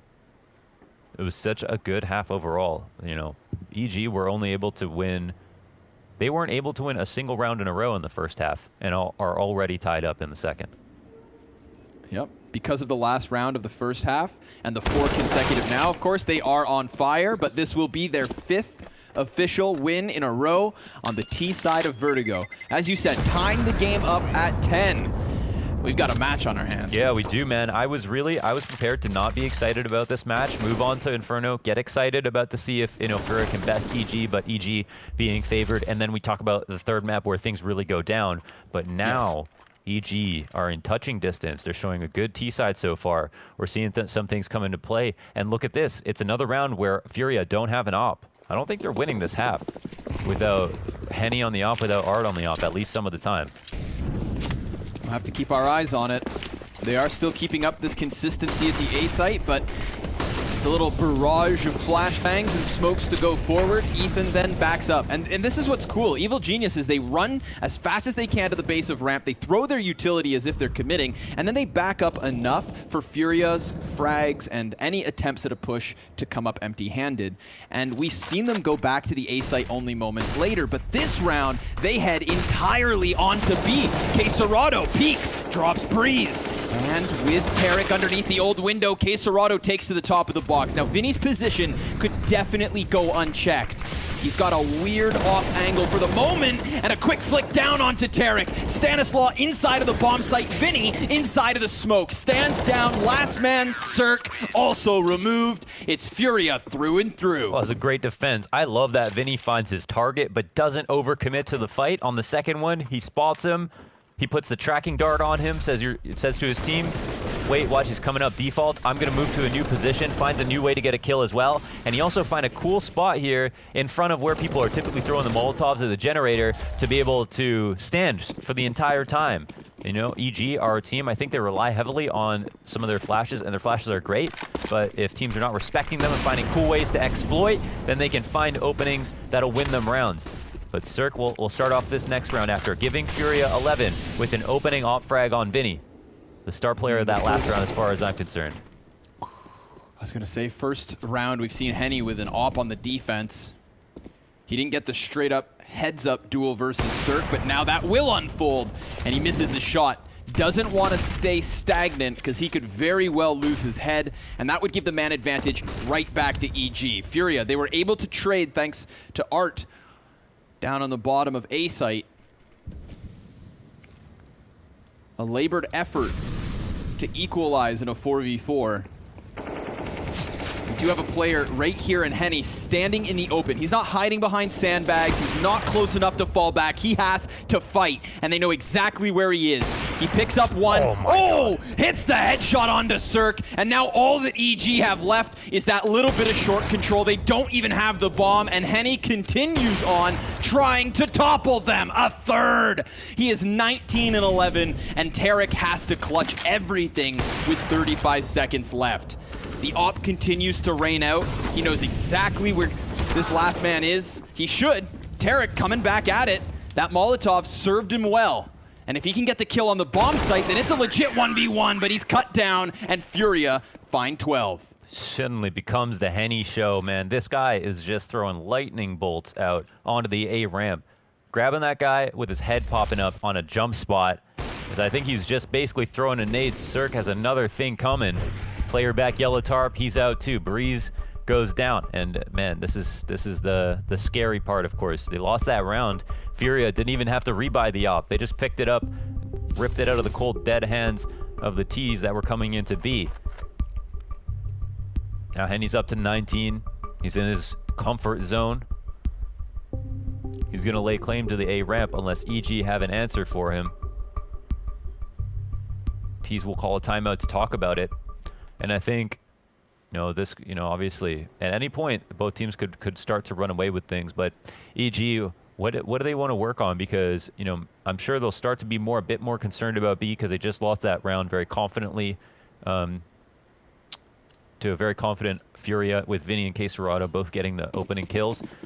But even though B was their first route of access into this half, but certainly they're going to think about it. But it looks like, no, it's back to A presence again. They're going to blow off the spawns, and Arc gets taken out instantly. A great pickup here by Cirque. Ethan finds a little bit of coverage with the fire behind his feet. There is still a CT on short in Yuri. And that op on Henny resides on the backside. Yuri through the smoke, dropped out by Ethan. Tarek with an instant headshot. It's just the offer to connect. Henny with a second, but Stan's Molly gets the job done. And that's going to put all the pressure onto Caserado. So we have Evil Geniuses overwhelming the A site. It helps that Ethan gets one through smoke, but Caserato's still on for the clutch. He loses minimal health, taking Stan out of the equation. Ethan, well, he's been dropped to 30 HP earlier, so it's really Breeze that becomes the biggest threat. Unless Caserado caught off guard. Yep, swinging out from the side of Sandbags. That's EG with an 11th. Now that's with Henny still getting 2, but the difference here is that Henny's the player on flex. So sometimes Art isn't at the A ramp, sometimes Henny isn't at the A ramp, sometimes Henny's over holding towards B or mid, wherever they think the pick is going to come. And this is a very Furia-esque round where they just push up the A ramp and commit to the site very quickly. Don't worry about the boost, don't worry about the spams, kind of skip all the theatrics and run right in and try to get the entries. And Tarek is the guy creating space in the second half of that. Oh, whoa, wow. Art was all the way up in their territory there. Turning the corner with his off. But, whoa, that was confusing for a second. Henny ends up getting a dink off, but ends up and then Art unnecessarily hits him with the off. A third kill for Art. The only weapon that Furia were playing within the round. Now Yuri, he had his hands on the AK, but Ethan, he comes out big. He has 3 frags on the round. Vinny gonna drop. Ethan ready for it. Ethan, the savior. 4 kills versus Furia. Who said the Arnold Classic was canceled? All right, we got Ethan Arnold here showing off his big old biceps. This is Ethan. Art, though, man, a tip of my hat, good sir. Frickin' swinging that hand cannon. I guess 2-hand cannon. It's really big. You know what I mean. The hands cannon. The hands cannon. The handstands canyon. Here's Henny. Flashed off at the first angle. Art. Always so bold in the opening of the rounds. Yeah, that seems something that we could definitely say basically at the start of every round, This boost. Keep your head down. Man, we've seen riflers win this duel. I mean, I think Vinny knows that there's someone around here. But it's interesting how depressed his angle is with the boost back here, where sometimes teams have done it in front of the box. Guess it makes a hard target even harder. Vinny wants no part of that action. They'll play carefully, not die here. Molly on the feet, smoke goes down. Great grenade. That's gonna shave Stan down to 50, but all the while, his patience pays off. Now the Molly burns him away for just the moment, and he takes back his position. Man advantage for EG. Heavy presence outside A. Henny. Not quite on his position, but still close enough to do damage. He's got to not get overwhelmed here. What? He hits the first shot. That is nuts. But there are more players just on the other side, and he extends too far. Now Yuri, he's going to get double peek. So once more, EG moving feet closer to the A site as Tarek deals with the flank. Vinny's gone down. EG in the lead. 13 rounds now. Okay, man, they're dealing with Art. They got Henny only get 1 kill with the op on the A ramp. That's a rarity. Their trading and spacing has been very good. They're not overthinking things. They're coming up quick. We're seeing some frustration here from the leader in Art. Yeah, he gets caught off guard. I mean, he's a hard man to catch, man. This guy is Leonardo DiCaprio on the run, and they are figuring out where he is. They're isolating him. They get him again. This is just a pistol. It's that mid push coming out from Art. to see if there's a hole that's exploitable, but that'll just pile on to the frustration that he's been feeling. This is EG looking for 14. Yes, sir, it is. An unexpected turn of events. You said if Evil Geniuses were able to win Vertigo, that's when FURIA have to sweat. And we are about to be 2 rounds away from that.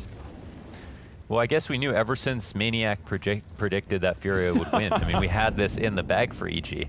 He picked that. He picked FURIA for North America. I love that Anders legitimately wrote out, I'll take the opposite of Maniac, and he could very well go 3-0 in the day. I can't talk too much crap because you know, we're also the bottom feeders in this predictions game. Luckily, Semler's let us go kind of unscathed. You know, we're not as bad as Maniac. Well, you can put us back in the spotlight if you want to. It's up to you. I could, but you know what? This is just unreal. I do think this game was always meant to be a close one, but I think that similarly to yesterday between Evil Geniuses and MIBR, I only expected it to get close if or once we got to a third map. This I did not see coming. Man, I mean, yeah, Maniac's got magic powers after what he did to Navi earlier. I don't think any regular team, I don't think a team could have done that. I mean, we heard the interview. They did like 3 hours of psychology that day, all for Maniac to undo it with one prediction. Oh boy. That doesn't look like anyone who's having fun. Yeah, he's upset about something. I wish I knew what he was upset about. I have a hunch. Because, well, he's like, from my perspective, right? He's the guy who's been dying first on some of these important rounds, but clearly he's frustrated about something about the team setup or some of their reads or something else. Mm-hmm. And I'm not even pointing fingers at Art, you know, that's just the nature of Art. He's going to die on half the times that he tries things, but the other half, he's going to have phenomenal impact and they'll win the round.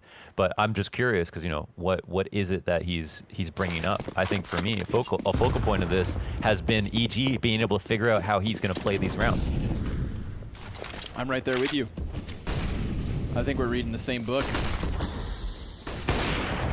EG quickly flipping through the pages.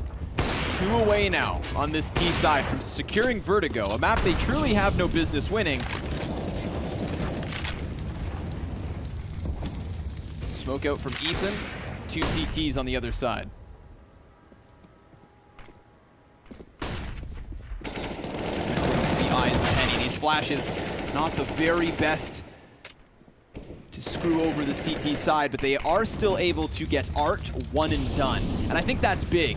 If you can kill Art with just a single frag coming back his way, that's an accomplishment.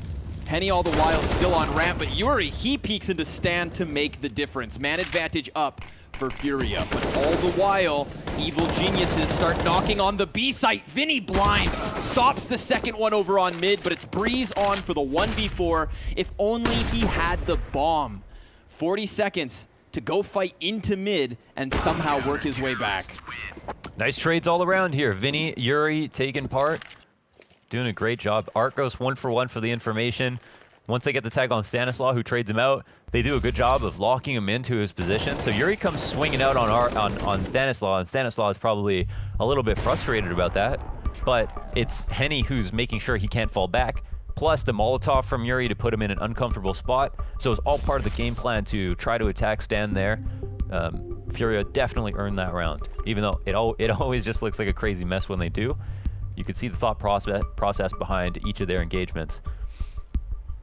And now things continue. Yeah, the story gets even more deeper and convoluted. We have a situation for EG where both sides can work, but by that same token, FURIA probably feel halfway confident about both sides on some of these rounds as well. And it's on EG to dictate where the round will go, but it doesn't seem like they can guarantee anything right now. They have no real like pocket strat to pull out for match point that they used earlier in the half. That was 100%. They've been pretty 50-50 about some of their side takes. That fourth and final pause called by FURIA comes to a conclusion, and Ethan, under the illusion that he could take that A ramp, but it belongs to Art this round. He peeks into it, and we've got the defense hanging on to the 5v4 advantage. Breeze boosted up behind the wood. There's a my player God, he behind didn't the see him. quad. CSGO ready for the hit. But it's a full commit, and Breeze, he still hasn't spotted this. CSGO goes unnoticed, but he goes down empty-handed too. A molly deep from Breeze, that'll block off the connector peak, and bomb goes down. Art hot on the heels of this T-bomb plant, and Art, he's shooting through the floorboards. A headshot versus Cirque. Breeze also removed from the bomb site. That's FURIA tying this game at 14 rounds apiece. Sick movements there from Art, and he's always going to put a screw face on you. I find myself shaking my head when he makes plays like that. So sick, and of course it's because of the space he created for himself on the A ramp. A good flash to open things up versus Ethan. They push EG into this quick execute. Maybe a bit worried about taking the labored rounds out. Don't think it's a badly called round by any means, but of course, not surprised when FURIA can take an opening frag like that and turn it into a round win very quickly. Trades go down quite evenly, bomb gets planted, but ultimately, it was a good take onto the B site. I mean, CSGO, I don't even think gets a kill there. But Art's the reason they're able to stay ahead the entire way through. So now we're into round 29. Some of the frustration is lifted a bit from Art's shoulders, I feel like. And once again, it's no telling what'll happen. I don't know if somebody's dropped an op here for Cirque. He's got a Glock in hand, I think. Just gonna try to pick up some leftovers for him. Yeah, okay. So either Breeze or Stanislaw maybe would have dropped him there. Man, this is Stanislaw having an absolutely phenomenal game for what it's worth. 27 kills, most utility damage on his team. Doesn't hold a candle to the utility damage of anyone on FURIA, but most on his team.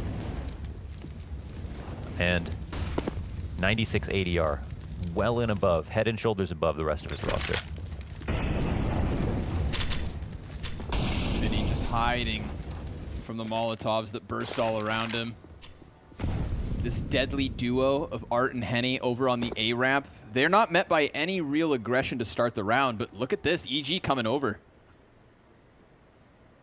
in their entirety. 5 players versus 2. This is the position known as Henny. Behind the yellow tarps on the shelf. And let's see why we call it that. 1 versus Breeze. 2 versus Cirque. Oh, come 3 on, man. versus Ethan. And a drop fourth shot that gives Tarek a chance back into the round. But this guy's gonna have to ace. Excellent A-hold for FURIA. The pieces just fall into place. And Tarek tries to slow down the round. 40 seconds left over. 2 defenders on this short shelf.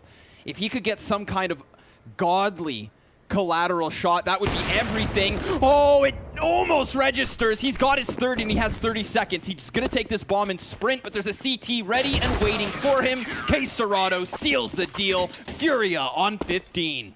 The book gets shut with Henny on the A ramp. We see him, this is his spot. He just knows how to frag from this position. He's hitting the wall bang. Cirque goes out before he can even take a shot. And of course he gets the third nice flick, wet flick onto the A ramp to make sure that there's absolutely no hope. Poor Tarek almost gets the collateral there. I mean, that was actually like, looked like it was on. But still, I was ready for it. After Henny and Art get that position on A ramp, you think, how are they gonna stop this? They're gonna go ahead and crank the aggression. It's the same defenders in position, but a different pace from EG. And Henny, he doesn't have his coveted corner. Instead, he's exchanging grenades on short. 5v4 early. And Vinny's called into action here. He's gonna play within the bomb site. There's a second rifler here with him. Vinny controls the spray for 2, but Ethan close on just the CZ. Goes down, Cirque next, Mac 10. Damage dealt to 2 of the 3 CTs. Stanislaw from beyond the grave with a grenade kill to Cirque a chance. He peeks wide and dies. It's FURIA with 16. Well, good to see life, though. Good to see life here from EG. It came all the way down to the wire. They definitely earned their keep, but FURIA showed us why they are such a good team right now. VERTIGO, an incredibly strong map pick for them. Now we'll take it to Inferno, but before we do that, I'd love to hear what the analysts have to say about Vertigo. So stick around, small break, and then the desk.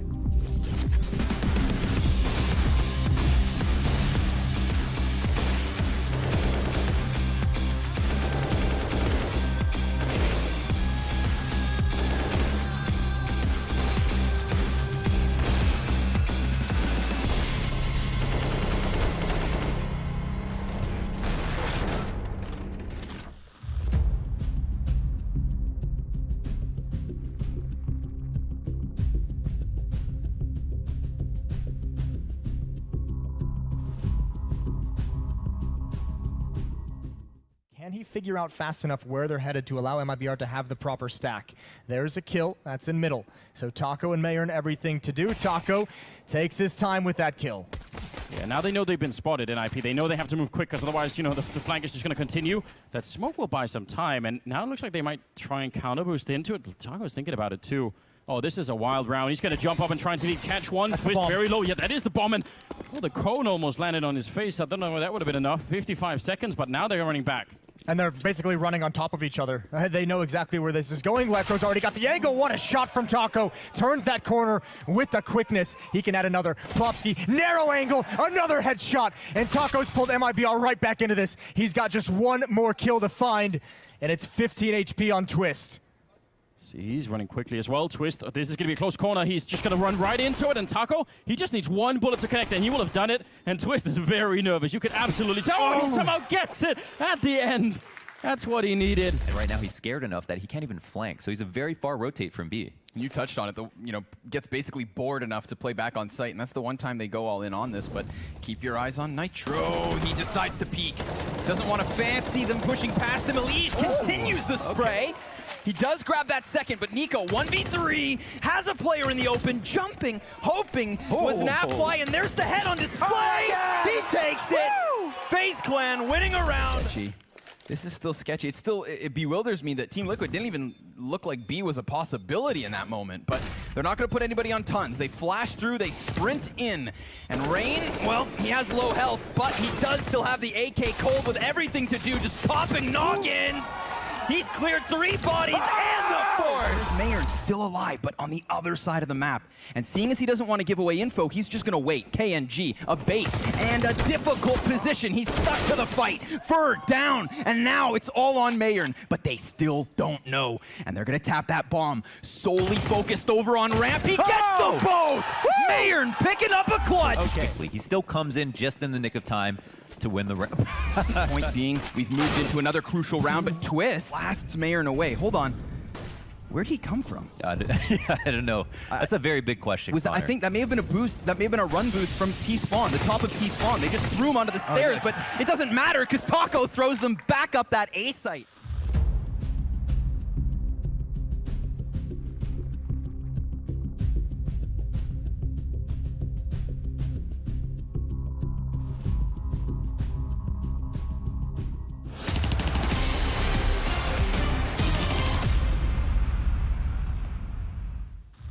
Fantastic. Welcome back.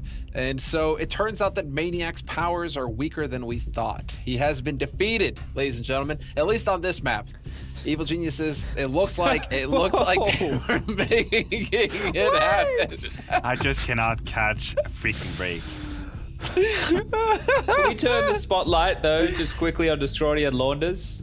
Because they thought they were ducking under having anyone talking about whether or not they were getting predictions right. They're not getting anything right. So we'll just make sure we point that out for everybody. As far as predictions go, Scrawny and Launders not getting anything done. At least Maniac, he's getting the opposite right all the time. So there's something there. There's something there, something to look at. There's some positives. Thank you, Chad. There's always positives. There we go, Maniac. Go ahead. well, you may. Okay, we can talk about Counter-Strike now. You're done hammering me. We can talk about Counter-Strike again. For Christ's sake. All right, let's go. Let's go back to Counter-Strike. Okay, I want to talk about art. I'm going to talk about FURIA. If these two clowns let me do my job, impossible to work in these conditions. I actually had a clip ready for Art, and I wanted to talk about the impact that he had in this game, and that's right here, another example, round number 28. It starts, as in every Art round, with an aggression, a perfect aggression coming in from Yuri's flash, a 5v4 now. Later in the half, we see Evil just actually going back towards the B bomb side, and the situation stabilizes just a little bit. We see that they were ready for this map. Right here, that trick, that's a signal. They knew what they were doing. They're about to hit the B bomb side. We have this player over here hidden behind the pillar. He's not going to be able to adjust. That's no kill for Quesarada. That could have been the deciding factor, but it's not done quite yet. The B bomb side has been taken. It's now a bomb site retake, 14-13, everything on the line, and Art is coming in from the back with the flank. But what he does now, this right here, this is genius. This gets my heart pumping, because when he gets the kill from behind on the stairs, instead of dying instantly when his position is revealed, he actually throws in the nade and then sneakily goes under the rail and gets another kill. This here, that was the double difference from Art. Oh, It think really you does have seem like to, Art is the difference maker.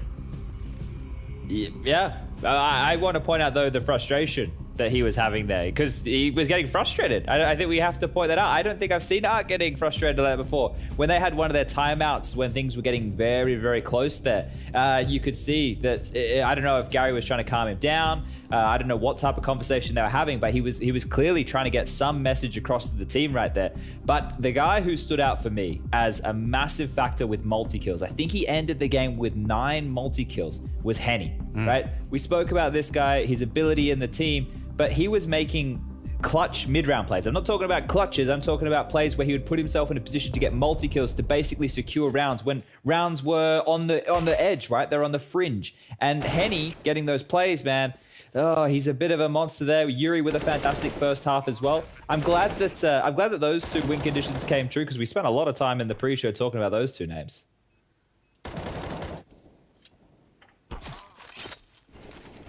Sorry, I just had to pause for that one there. Yes, we did, and we even got a knife out of it. So, as far as what the next map is concerned, though, because, gentlemen, that was a real struggle. That was a real struggle for Furia to get the job done on Vertigo. You can see how frustrated Art was getting at the end of that map. I mean, his coach had to come over and, like, tap him on the shoulder and try and calm him down, get him zeroed in again. But they did get the job done. Now we go into EG's map. This is going to be EG's map pick next time. Next, it's Inferno.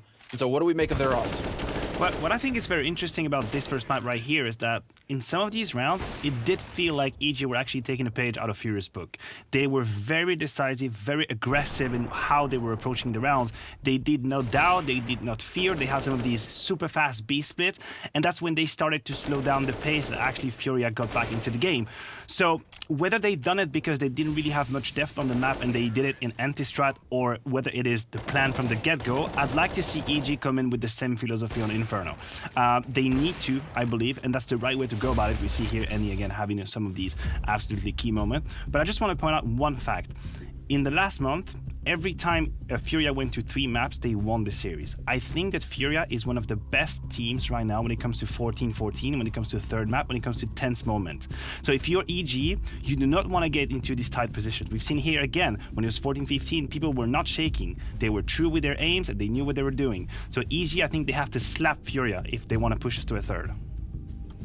They did enough, I feel, to at least, obviously not unravel because they didn't win the game right there, but show Furia that they have a couple of tricks up their own sleeve and force Furia to play away from their A game, right? When you saw them going towards A ramp, throwing all their nades through, expecting the 4-man stack and them to bite down on that, and then going back to B with those splits that Maniac was talking about, that's when they were getting Furia to play EG's game. Now, going into Inferno, it's obviously EG's pick. We know what EG like to do, very fast up banana with the chain flashes to get towards the top. They were able to punish MIBR with that type of play right there. But I think that Furia are a little bit more combative, right? They will live or die in banana. They're like, okay, you want to push on up? We'll also drop all of our utility and take these kind of fights. So I'm interested to see right now if EG want to play with the nuanced approach of, can we toy with Furia like we just did on Vertigo? Or are they just going to go in and go, well, we're actually quite a good Inferno team here. We're just going to play our game and hope that works, and then go to the B or C or the Counter-Strike game if they have to. I think EG, look, Ethan right there, he didn't have a great time in terms of opening duels. I think he was getting peppered down there towards the forklift room right a lot. And when we talk about him being an entry factor in Banana, that can't be the case this time around if we want this to go 3 maps. And Maniac, we have a little bit of time left here if you want to jump in on the tail end before we go into Inferno. Yeah, of course. I think Chad is right on the money here. Banana will be in the name of the game. Probably viewers are tired of us talking about Banana Inferno, but that's just how it is. It is a key point, and I want to talk about Art again, because we will see him in positions that shouldn't be. And that's one of the funny things about FURIA and Banana. You'll see, for example, Art alone on the sandbag with the AWP Banana. That's something that can happen. It's part of their game plan. So if you're EG, step one of every round should be to use everything you can to have this Banana control. Never, ever let FURIA play the 1-4 position, because they'll abuse it, they'll push it to the maximum, and whether you want to fight on the middle side of the map, there'll be 4 people waiting for you, 2 on your left, 2 on your right, you'll be right in the crossfire. So that cannot happen. I agree with Chad. Give everything you have to take Banana control, force them into the 3-2 setup that the CTs don't want to play on Inferno, and then you will open up the possibilities. Excellent. Well, that's perfect, gentlemen. That's perfect. Now, I am really looking forward to Inferno and to seeing how they handle that Banana. So we're taking a quick break, and when we come back, it's all about Map 2. EG Life on the line.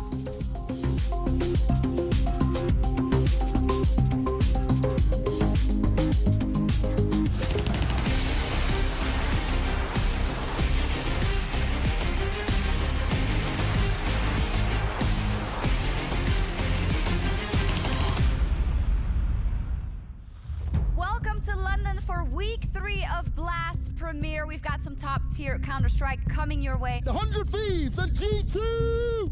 Finish! Down now, 2 quick kills. They should not lose this game right now. This is not a team that yet has the pedigree to beat an EG. It is Valentine's Day, guys, but what happens under the desk stays under the desk. Dad and Dad, we're back together again. So what we have to do, we will win this game. Deal? But they're coming in from long as well. Visa's gonna be there. What an upset. It took all 3 maps. And this is gonna be a spicy one. 100 Thieves versus EG! They take them down in overtime and win the whole series 2-0. A banger of a match between G2 and OG. Chance for this, and they down the 1v2 to close it out. EG versus OG for a spot in straight finals in Moscow. We are legends of this game. We will rip, shoot hits. Deal? That's one, Alexi. No. It was an upset last time and everyone was shocked, but here we go. OG absolutely living the dream, and they will take him down for a second time. Let's focus, boys. Let's focus like we played first time against them. Yeah. They've done it. They've bounced back on Dust 2. We're going to the final map of Blast Premier Spring Series, baby. Let's take this Dust fight. And G2, 1 frag away, 1 HP away from shutting down the dreams of OG. There we go. G2 Esports first place in Group C. Fantastic stuff. We'll see you in a couple of months, of course, for the showdown. And for now, enjoy the rest of your evening. There we go. Bye.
Gary, it was 16-10 to them last time you played on Vertigo. This time you grab it, but it went all 30 rounds. Those 4 last CT rounds in a row were like just crazy. What was Art saying to the team, though? We saw his camera and he looked so stressed. We saw you try to like tap him and calm him down a bit. What was the last words there? Yeah, we are trying to do something different. what we are our default. So he told us to just do the default because you will pick the Iran. So we just do the default and work very well. So we just needed to listen him. And how's the mood right now going into Inferno? Because we know how good EG are, but your results in Inferno have continued to get better. Yeah. We really like to play Inferno, but like I said to you, we need to do good in city side. If we do good in city side, we can manage it better the T side. So we need to focus on city side again. Focusing on CT side moving forward, according to Geary. Well, we know that Evil Geniuses have a hell of a CT side on Inferno, Lunders. Yeah, I think they need to focus on T side, unless you're talking about EG's CT side. Yeah, I think EG definitely have some holes in their game on T side. They had trouble finishing out that game versus MIBR. I think they're a little bit weaker on A. I think this is just all about Ethan. Again, in the tournament right now, he's the #2 rated player in the whole event, surrounded by 9 Brazilians. The only Brazilian missing was Art. But we know Art's also very scary, and we know how important he is on this map as well. Now here I got keys to victory on this map, okay? I think that catching Art, so I'm gonna talk about this a little bit more into the second round, but this I think is very important. So we'll see what happens in this pistol round first and how that goes. And then I'll take you guys through this one. Stanislaw, he's found that opening kill at the top of Banana. So it's Henny down early. Ambitious duel for Breeze there, and he gets tagged down to just 7 health. Taps from Stanislaw into Yuri most certainly helps. A 5 versus 2 in the pistol with no defense on the A site. It's really all on Vinny to come around this corner and cut one off, but Ethan hops into safety, and EG have this A site. And it looks like the round, yeah, with a ribbon on it. Tied it up neatly. They've shipped it off. And yeah, Vinny can just kind of deliver the final blow, get a kill, try to get a kill if he wants to. But okay, maybe we could talk about this for a second. So I think here are keys to victory now that none of the teams are listening. All right, well, we have KNG, who was able to figure out versus FURIA how to kill Art. And if we look at the mini-map right now, B only has one way to get in, all right? That means no matter how big Art's brain is... Oh my god. Okay, wait. Is something going to happen? Oh, he's going to stick the bomb! He's actually in the default box! He can actually... No! Oh, he gets sniped. Oh my god. Ooh, that was got EG puckered. Down to the wire. I love the effort. But Stan feels good about that. So this video looks like... Wow. Okay, well, that was a really nice attempt. Didn't realize... He had a real chance there. He even got nice and tucked in, too. Holy, imagine if Stan missed that. He went for the right click as well. Okay. Well, this is basically what I wanted to say, is that there is only one way out of the B site. Okay, there's only one entrance onto the site. So no matter how creative, how smart Art is, whatever he scores on IQ test, whatever his rating is in chess, it doesn't matter. There's only one choke point here that he can escape from. And when KNG figured that out, he was able to kill him at A ramp every single time he pushed. Ye Olde Nova, an age-old classic. And this is a reason that I think FURIA, this is a reason that Inferno should not be their map pick. I mean, especially with Mirage coming to the conversation now, but I think they are intrinsically limited on this map because of the fact that this B site is so unique in that it only has this one choke point to get in and out of. Vinny's gonna go for the dink. Nice shot. Cirque and Ethan, the double Mac 10.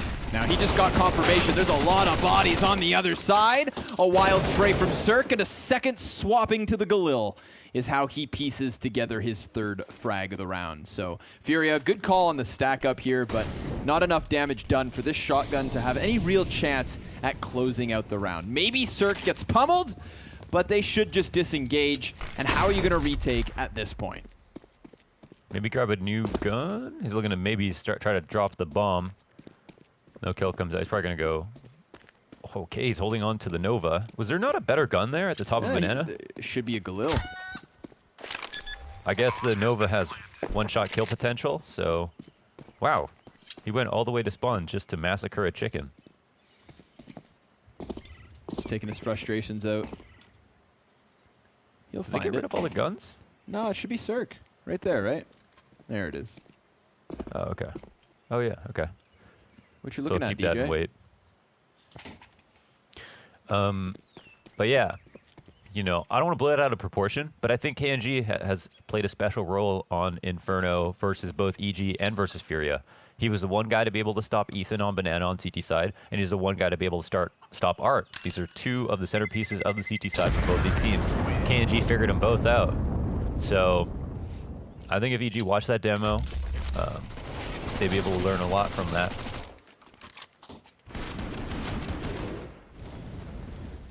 And of course, they've got their own CT side to look forward to. But because it's their map pick, they play the T side first. And FURIA can show us if they can control the game a little bit in this half. Still no buy, of course, for FURIA, so we slowly, patiently await the full-fledged rifles. Maybe Art can get something done. We did see him with a heroic attempt on VERTIGO in a round where he was the only saved op, and his teammates had pistols around him. So maybe a similar situation here in the third, but so far EG just playing it patiently back. Now, Halls is one area of the map where you can get a bit more creative, but Art isn't often here. And you get dinked down. Yuri's like, you done with that gun, or? You gonna finish that? Molly up and over. Vinny on the coffins, immediately dinked. This should start to alleviate the defense on the B site. Stanislaw, he dies to that Galil. FURIA, they have moved all 5 pieces into the B bomb site. They're trying to flash through the smoke. Vinny gets a second. And do EG want to continue into this? FURIA have faded 2 players back through CT in the chance that they rotate that bomb back to the opposite side of the map, which is what you'd think they would have done, having met so much resistance on this B site. But EG, they commit to it, and it pays off so far. The 2 remaining players on this B site were in fact those who had the less health. But now, bigger brothers have come back. Fury to the top of the smoke, bested by Breeze, bomb planted, and Evil Geniuses, despite that jarring first attempt, follow through with the B site hit, follow through with the round.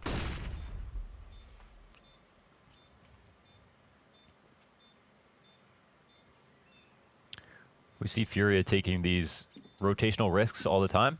So maybe EG decided to read into that and said, let's just commit through. I think there's also just something fundamental. Oh, whoa. Those are a couple of cool 1Ds. That's a lot of money off the table. Yeah, nice clean 8K or so. Gone, wiped out by these 2 shots. And an AK received. Some money changes hands. And EG, they suffer from that. Pyrrhic victory. Winning. But with so much damage to their economy that it's going to keep them near that 1K mark where they'll have to save if they lose the next round. Bit frustrated about that. A couple of great guns that got taken out and traded hands. So EG on 3-0, but it comes close. That it does. Op up for Henny already. And that could be a good sign for FURIA of things to come. Time to find out what these full weapon buys have in store for us. Early on, it's EG getting into the apps. And well, Yuri is over on Boiler. Molly into balcony, but it's not looking like he wants to play inside the doorway. We've already got Art getting, very frisky down B. This might open things up. Now the T's are down 4 to 5. They're going to start to get scared. But they come back to hold flanks for just a second. And they don't seem to be fully aware that Art might be there. Did the CTs not smoke down Banana? Oh, no, it doesn't matter. Yeah, great Molotov to flush him out. And Ethan wins that duel. And the bomb's still floating inside the apartments, but Evil Genius is pressuring this B site. Quesarado, he calls for help, and that peels Vinny off of Arch. So now we do have an open avenue for EG at A. But the B site worked well for them last round. They could very well do it yet again. They're met by smoke, so they're going to have to burn that clock down to the 30-second mark unless they want to run blind through.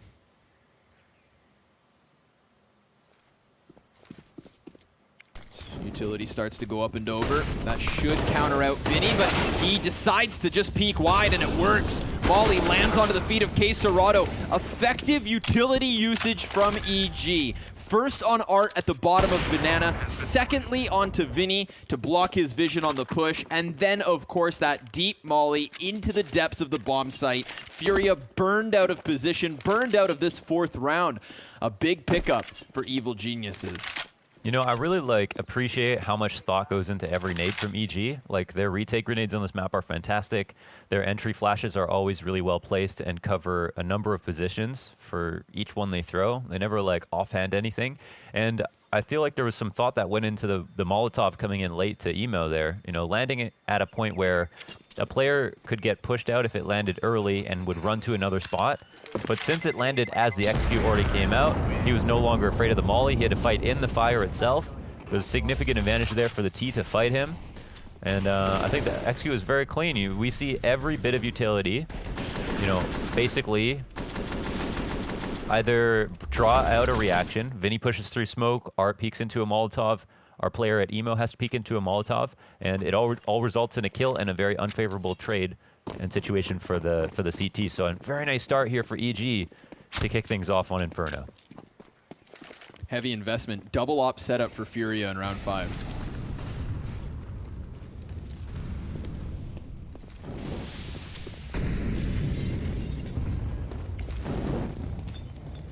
Fury again, just burning some utility in the apartments, but then floating back towards the balcony of apps.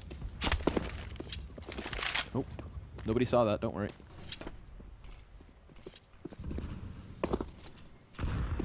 Just kidding, So, everybody saw it.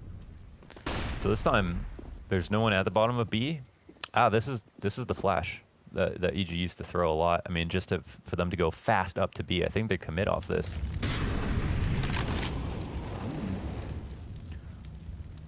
Now, while that does keep EG back themselves, it was the perfect Molotov to get Art off of his preferred angle. Now the follow-up volley of grenades, and Art looks to re-engage, peeking right into Ethan, taking a man advantage and turning Evil Genius's attention back to the opposite bomb site. We get that quick third rotator in with Vinny in Library, and a second op in Henny on Arch, patiently waiting, but jumping the gun as Cirque just gives him a sliver. He tries to take the shot. Tarek has been in apartments this entire time, and Vinny's just hiding in Graveyard. But don't forget, there's a player up on Balk. That's Yuri, in with the first kill. Up pops Vinny, trying to hold back on Apps, but he eats a flash, and he has to regain vision. Tarek could stand with 2 kills immediately, and the A site falls. Oh, a team flash comes in. I don't know if that really made them suffer to the point that they couldn't actually fight, but that's 3 trades answered back. This was a round that, even though EG played very clean CS, Furia seemed like they were one step ahead of everything. Art dealt with that problem at the top of B to make it, that should have made his team scared about the thought of Banana killing Ethan. And then when they came onto the A site, I mean, they really wasted no time. You know, they weren't actually going to commit with Ethan onto B, so they did make the rotation over very, very quickly. And then once they got set up for the execute, they moved ahead with it. I mean, I really like what we see from EG, but still, you think the trades were going to go the way of Furia. They were losing a bit of material at every single turn, even though they were getting away with the decisions they wanted to. So Furia dropped this one, and man, it's EG instantly on fire. And looking very, very terrifying so far. Absolutely, especially considering, you know, that wasn't plan A, and it was a 4 versus 5. Moving over to that A site, it looked for a moment like EG were just going to get boxed in as well. We could have had Vinny pop up from Graveyard, kill Tarek off of apartments, then Yuri and Pitts not pressured. Not the case, however. As you said, EG on fire as quick as can be. Here's some utility down Banana, hitting the mark and stand. He's scoped in, looking for the kill. Vinny, he's gonna have a flash to peek off of, but it misses the eyes of Cirque.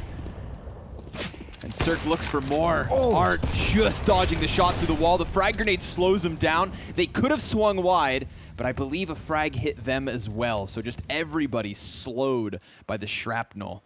And Art's posted back up on his angle. Extended further than last time. Remember, they had a Molotov to counter this. Smoke hits him in the face. I swear, opping Opping in year 8 of CSGO is like king crab fishing. Like, you have to go deeper than anybody is willing to go with some of these angles to be able to get a kill.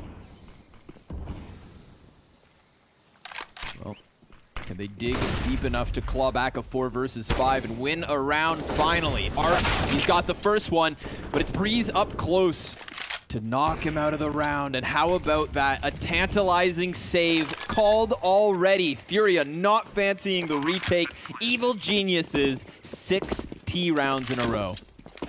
Another really good round to start things off from FURIA. They didn't waste utility on that last round, or I think even the round before. And then EG also didn't attract themselves, or didn't try to come up banana early. But on this round, EG do come up banana early. FURIA throw the correct grenades to do damage to Cirque, who's opping, but then Cirque still gets his kill. They still push him back. They don't allow Art anything more. And then when they get on the site, he gets 1, but at that point, it's already too late. And EG pull out another round. I mean, I'm sure a lot of teams watching this would be like, damn, are we learning something right now? Like, can we actually replicate this? Because, yeah, it feels like EG are moving kind of very decisively. You know, all their decisions seem to be working out. I mean, the trades are going in their favor for sure. But this was also a flash that wasn't perfect, of course. They trusted in that flash to pull off the half-wall peek and Cirque out the kill. Not exactly sure if they knew that if he was peeking it wouldn't work, or if he was hiding it would have worked. But either way, it cost him a kill. This is one of the worst starts we've seen from FURIA on Inferno so far. Damn. It doesn't bode well for them. At least they've still got that second sniper, so 2 ops still in the favor of FURIA. I think a big thing, too, is that, you know, Stanislaw, between everybody else on the team, they really had really poor ADR ratings, but Stanislaw had like 90 ADR on that last map. I can't tell you if that's a good thing or a bad thing, but it almost had them win the map. And it seems like he's playing just as well now on Inferno. 100 ADR to his name. Art misses his jump. He's alone at the B site. Risky business going for said jumps, but he instead decides to give it up.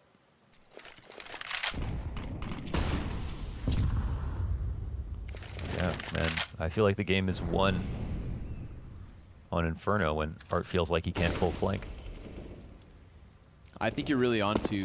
Oh, hold on. He's going for peaks. Art feeling confident. Great grenade damage. Molly goes past. Now he tends to be back on the bomb site, but this time he's behind the sandbags, and Stan not going to let him get away with anything. Vinny in position quick enough, and K Serrato also looking to bolster Coffin's side. Ethan hunting the entry with Stanislaw next to him, and it's Stan to go down first. Vinny's able to defend the B site somewhat, but will they follow through?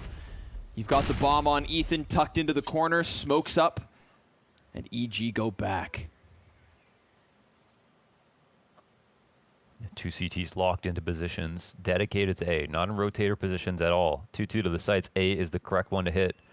It'll come down to Henny. He's got to keep the op on cycle. First shot's good. Second's his. Cirque to third. And Henny does it again. Just locking down an entire portion of the map with his cannon. We have FURIA officially on the board. We all remember a Henny multi-kill, man. This guy, more like Humvee. This guy comes through. He can just sit in his spot, parked,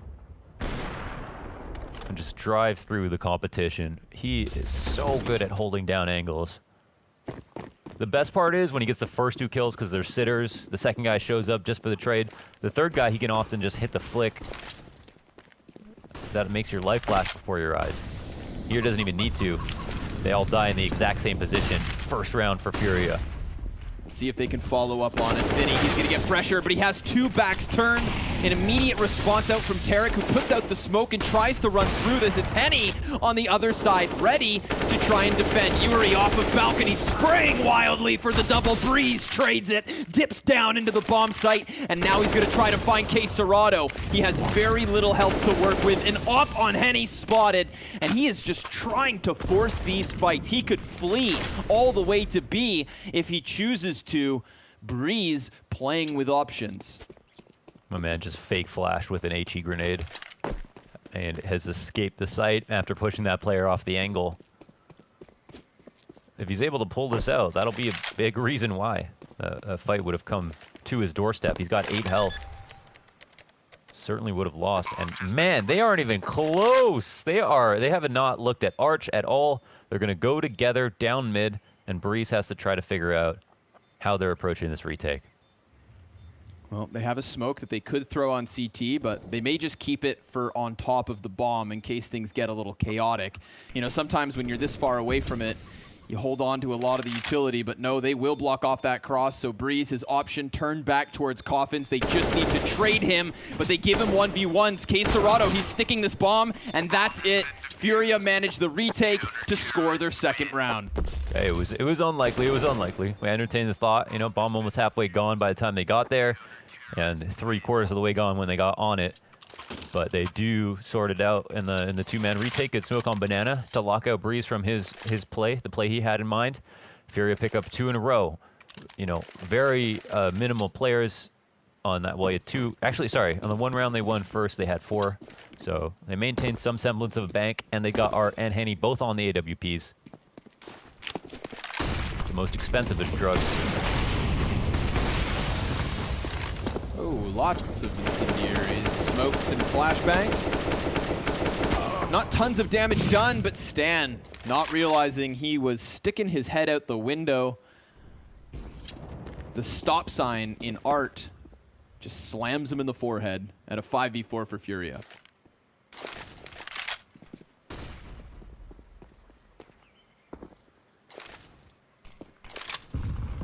Yeah, that's a visual. 4-on-5. Up against the smoke. Ooh, we got a new player entering the game. Vinny. This guy's not a coward. He's looking to come through this smoke. Oh, flanking their lane hit. Tarek, eyes face forward. Vinny's sitting here. He's getting blocked, but he gets that first frag. However, Breeze has gone past him, but Cerrado is 1 step further behind. Now it's Henny on short, ready for the off peak, and Ethan can trade that one. Again, some trade frags going well for Evil Geniuses, but it's Furia with the double man advantage. Ethan burning out the pit, trying to anticipate a second peak. He doesn't have to worry about his flank. It's Cerrado towards Arch, but Ethan can't manage. Bomb goes down, never even planted, and Furia, at half the round count of Evil Geniuses, have finally broken their bank. Yeah, I'm glad to see things get interesting. I really didn't expect EG to have such a good T side to start with. They've looked great so far. Cool to see Furia. There's still a heartbeat here. They're grabbing some of their rounds in response. Coming off the back of some good trades, some nice sustainable plays here. I think, you know, Vinny kind of plays that really interestingly. I don't know if he reads that they're going to try to jump through or what his read was on the situation, but whatever it was, I think it gave them a good amount of information, and securing the kill was also a nice little benefit. So Furia, they've earned themselves an eco finally out of EG. Smoked the bottom of B, and it'll be on EG to try to get creative. They've got 3 flashes. We know a popular strat on rounds like this is to go for the Halls pop. Choke point so close to the bomb plant zone.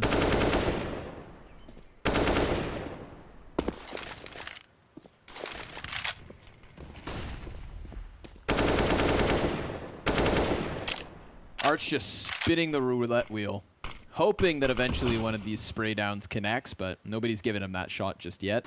When the smoke fades, maybe they'll try to face him with their P250s, but for the time being, it's the straight up rush. He's gonna shut down the first 2, the third, the fourth, and how about the anti-eco ace? No, Ethan's gonna take that one away. Just the Glock shots in response, but he has an AK now, and it's empty.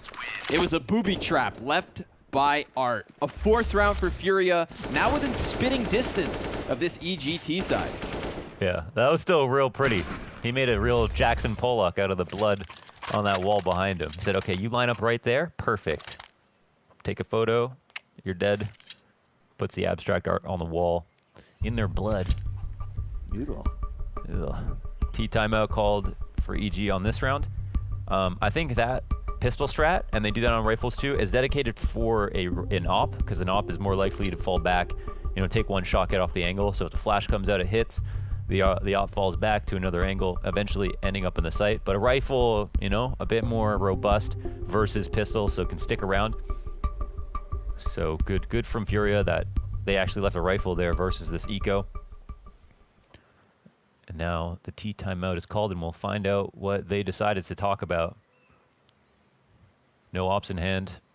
I think anything can work, man. They've looked good on both A and B at times.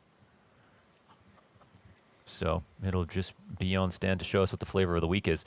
What are we going to have in the early interaction on Banana? A lot of utility usage, or is it going to be EG foregoing that until later in the rounds? Looks like it might be the latter.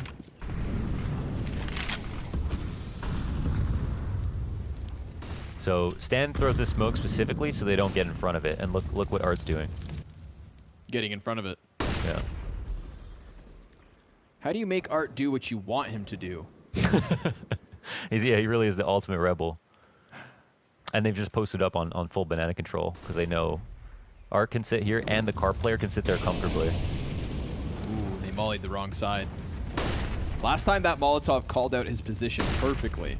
So let's hope somebody clears this corner for EG, and it's Ethan, traded back by Quesarado. He gets the best of Stan, 4 versus 3, and he can fall back, but Cirque looks to give chase, and he is all alone.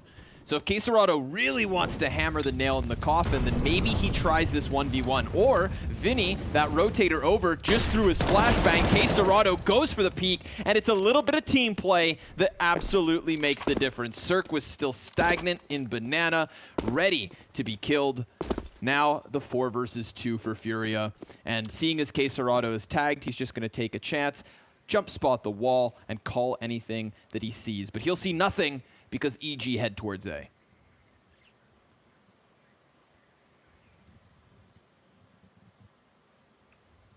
Looks like Arch side's in question. Do they stick together?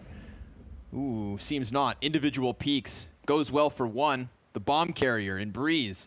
But was he just spotted? There's a chance. Vinny's doubling back, making a bunch of sound. Breeze getting that kill, but 8 seconds. I mean, there's no world where Breeze wins this round. He's just wanting to save the AK, which will be his for the taking. A 5th round for FURIA. Hopefully we have like a replay about those banana kills, because this is what's so cool, right? I mean, you look at Quesarado position, you think, oh, this is pretty normal. Play at the top of car. Art only gets 1 frag, but see that if that smoke went down and Art had to push through for information, Quesarado can't play car comfortably. What if the Ts have come up to half wall off of that smoke? The CTs aren't necessarily supposed to know about that. So we're just getting another example of how Art going for this information, disrespecting your smokes, allows his teammates to get kills as well. And that's how the trades go favorably. They retain banana control, and they push that into a round win. Listen to this. Okay.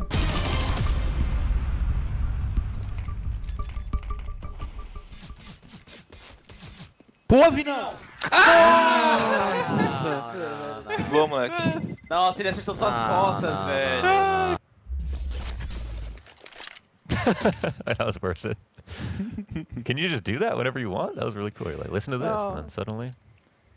Like Maniac, I can wield my magic well. Yeah, true. Except I do good in this world. I know, he's an accursed demon, that guy. He's using his powers for bad, for evil. Yeah. Don't believe his front, you know? He's an accursed demon all wrapped up in his scarf, in this suave French package. Maniac doesn't want Simple to win another major. You heard it here first. Terrat coming through with the Galil kill on Yuri. Yeah. Well, that's a quick start. You know, Yuri's been around that boiler quite frequently, but nobody's really called out his bluff. Art, oh, he slips through the smoke, but Stanislaw, he has that 6th sense, turns his attention back, and now he's got 6 health. With a couple of flashbangs on him, he could be supportive to EG on the push. Everybody that's left alive is closer to the A site than the opposite. So we could just have a crescendo of kills, a massive clash to close the 12th round. Will FURIA tie this up off of the back of a 3v5? Let's see. It's Vinny and CSGO trying to lock it. Henny over the top, gets the kill as Vinny shut down elsewhere. 1v2 now. Henny, ooh, the bomb's right in front of him. Stanislaw could try to get over top of the hay bales. Henny's kind of tunnel visioned at the moment. He's a bit worried that somebody comes over the top of Graveyard, and that's a real concern. Breeze patient enough to close down the round. Nice, yeah, they get the quick 5v3. This is the one time that Art has tried to go all the way out for the mid flank, and Stanislaw catches them very close, though. Art does find a timing where Stan's turned, and I'm not sure if he made a fast step, and that's why Stan turned, or if Stan's just worried about Art pushing, but you know, him getting that kill is huge, because this comes down to the wire, and Henny in that 2-on-1 has no choice but to die in pit. So the CTs will call a pause. Maybe just a bit frustrated about getting caught. He was very close to getting killed, you know, to be fair. And it's, you know, there's always going to be a round where you can eventually flank. So it's cool that he's just not trying it as often and still having some good impact here. 10 and 7, a lot of important opening kills onto top banana. But so far, man, still, yeah, lots of great words to say about EG's T side on Inferno, looking much better than yesterday. And there will only be better things to say about their CT side once we switch halves. That's the real final boss, yeah. Mm-hmm. This is just, you know, they're already icing the cake before it's been baked. Mm-hmm. They're licking a bit off the top. As you do. Yeah. FURIA, all the while. I really like that you alluded to the fact that Art is so limited and FURIA, therefore, not able to stick to their normal formula. Tarek swinging the big green.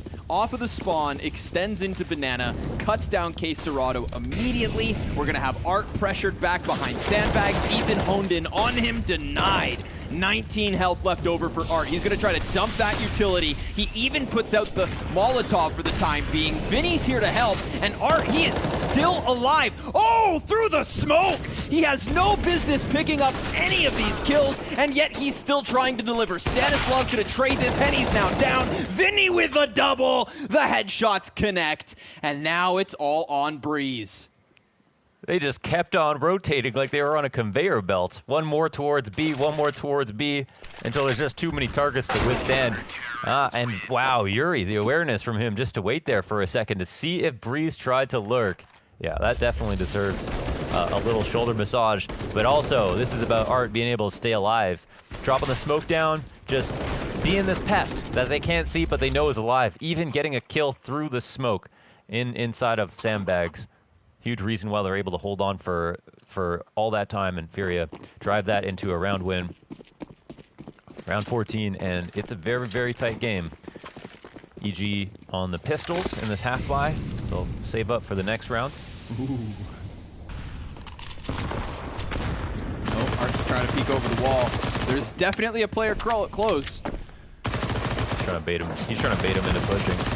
Yes, he is. He's got the support of 2 CTs. They're going to boost over it. Nice grenade. Good chip damage, and here's the commitment. CSGO with 3.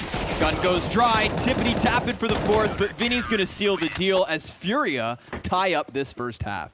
They've got it on lockdown. Now, that's not looking pretty good. Lockdown. Lockdown. Top B, that's on quarantine. No T's allowed. Yeah. Get isolated. No? Stretch? Yeah, a bit of a stretch. Move along. I'm back. Did anyone say anything? No, you missed nothing. Okay, cool. Cirque, look at it. Oh, good night, Henny. Wow, man. First of all, Tarek did it for YouTube last round. Cirque comes through on this with that opening frag. Couple of great op kills here. The last one was a bit in vain. This one, we'll see if it's different. Art's already down to 3 HP. Yuri ducks out. So, Apps is for Tarek's taking. Ouch. Can't see anything, though. And we're going to get the CTs moving forward here. Breeze, he's walking into a trap, whether he knows it or not. He gets dinked. Both him and Cirque could have been casualties. Instead, they have kills.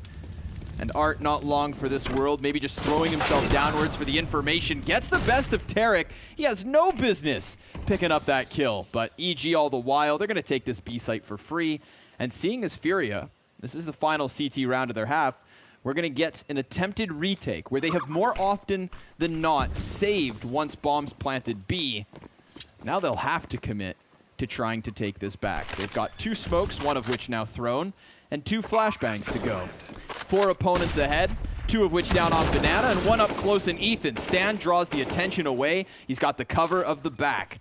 And now Art, well, still looking for the chance in. But Yuri's the front runner. He's got more HP as well. Art giving good cover, but 3 health, 3 opponents. It's never gonna happen. Breeze with a 3-piece, and it's EG with an 8th. So a 1-round lead going into their CT side, a place that we know they deliver. It was 6 rounds in a row to start. How far will they go off second pistol? Join us after the break to find out.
Welcome, ladies and gentlemen, to the second week here. Got the best teams in the world and complexity. But Flamey is his kryptonite again. This is it. It's a bulldozer. We have fun, we're going to play good. We may lose some shit round, but you just brush it off, and if we win some good rounds, we cheer. That's all it This is. is the best team in the world going up against a team who, you know, hasn't even been able to qualify for the major yet.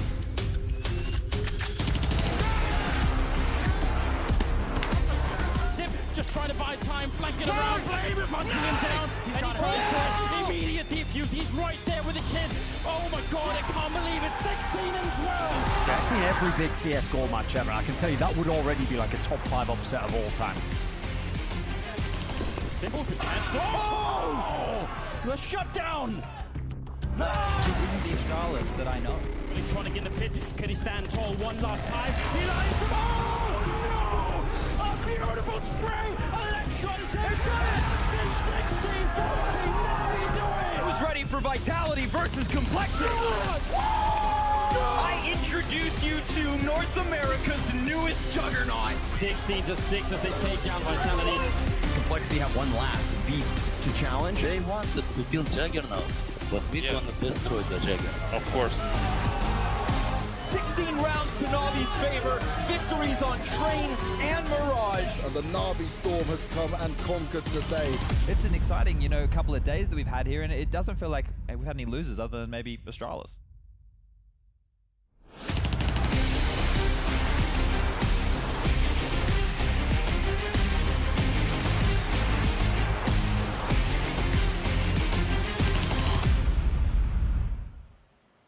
After 6 straight rounds from Evil Geniuses to kick off that T side, we had a resurgence from the side of FURIA. They do manage 7 rounds on the CT side, but their biggest burden, the biggest beast, it could still lie right ahead. It's EG on the CT side of Inferno. You know, we saw Ethan in the first map had like a 4-kill first half on the T side, and then he came back to like 15, 16 kills, something like that. So he had a really good second half, but I don't think any of that's indicative of how well he can play here, but we'll see if the aim can meet up with that. He's certainly going to be a difficult player to stop and an important player to kill for EG, or for FURIA all the same. Now, Cirque's the lone man on B this time around. He's got a CZ and an HE, so we'll see how passively he plays. Doesn't have armor to work with. Smoke on the front stairs to ice out anybody on the bomb site. Cirque, he gets around the corner, does some damage with that frag, but can't stand long enough. However, check out the HP for some of FURIA's players. There are weak links and a very quick EG up from Banana. I wonder if there was too much communication there. He couldn't hear anything, but they're moving up quick, yeah. Looking for this first Orange's kill. That cracks the site wide open. They'll run through. Yeah, Henny on the back of the bit, though. Ethan with a two-piece. Now it's all down to Yuri and Art versus Breeze. Yuri making the difference here in what was the 3v3. Art emerges from the smoke and kills Breeze quickly. We've got FURIA tied up immediately thanks to a T-side pistol. Well, EG took a big risk there with Cirque to try to hold it down with the CZ and the HE, and it felt like he couldn't hear as many footsteps as we could see, and threw that HE quite late and wasn't able to fall back without taking some damage. I think he was pretty lucky to get construction in the first place. So eventually it comes down to the 2v1. A couple of good kills there from Ethan. It'll be the immediate buy-up in round 17. That's a wild place. Cirque scopes down mid. And then falls back. Good thing he did. Yuri's trying to give chase. It's wild. In a round with 2 MAC-10s and an and an MP7, you've still got Yuri looking for the entries on mid. So keeping those SMGs over towards Banana. Should be able to deal with Tarek quickly. He was burned off from Ethan, so very much alone. And the same for Ethan now. But he's posted up on the corner. And that's going to cost him. Quesarado, 2 MAC-10 kills. Excuse me, just the one. Art also added a frag to the tally. All that remains for EG is this A defense, the scout and 2 pistols, with the bomb already starting to cheat its way closer to B. I thought they were going to head that way, but it looks like they double back. Wow. Might be to their detriment, of course. 3 CTs waiting for him. Mm-hmm. And it's not even like Henny goes into the AEB site on his own. It's Vinny dealing with the pit player. Breeze in from the back of the bomb site. Cirque has managed a scout shot in the middle of it all, and now you get that bomb starting to head back and back again another time. FURIA, a little indecisive, but it's okay. They are in full control of the situation. It's just a matter of dodging this scout. Yeah, it was a good enough try there from EG. They had good spots. Vinny luckily got his kill, but that Deagle could have won as he got the drop on him. You know, Ethan dropped a shot, but these are small things that you try to do, of course. Not a bad round from EG whatsoever.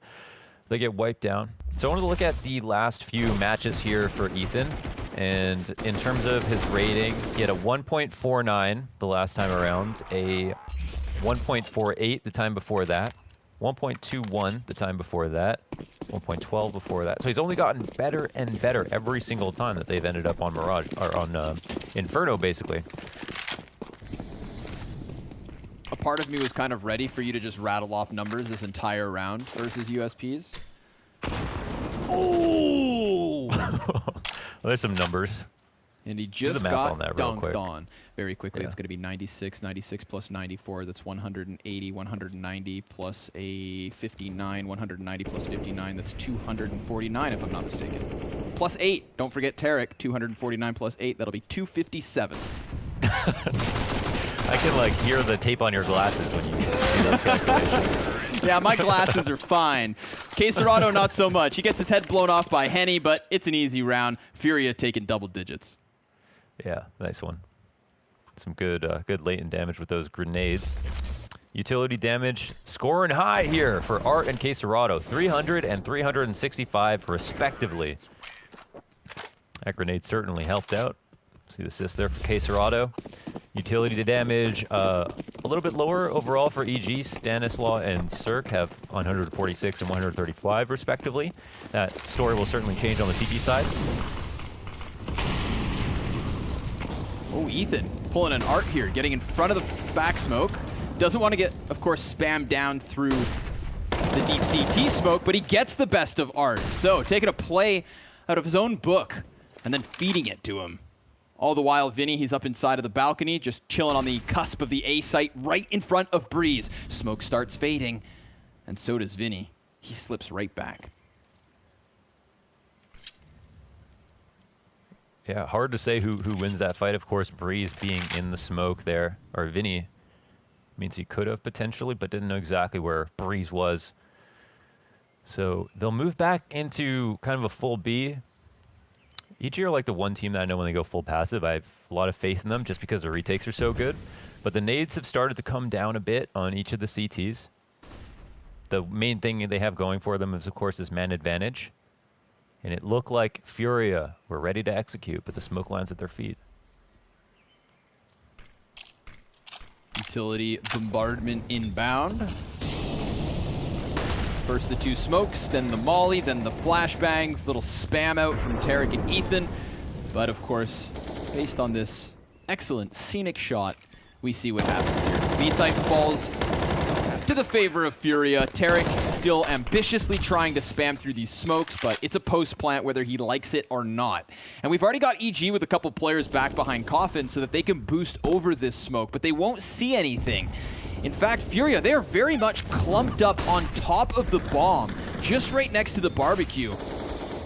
And Vinny, he's waiting for some sort of a push, peeks back as the Coffin smoke fades and just executes the front runners for the CT side retake. Fury, he locks down Banana, and K-Serrato, well, he's bested Cirque. So it's Breeze in the 1v3 with no time to flush. He's looking for the exits, and that gets denied.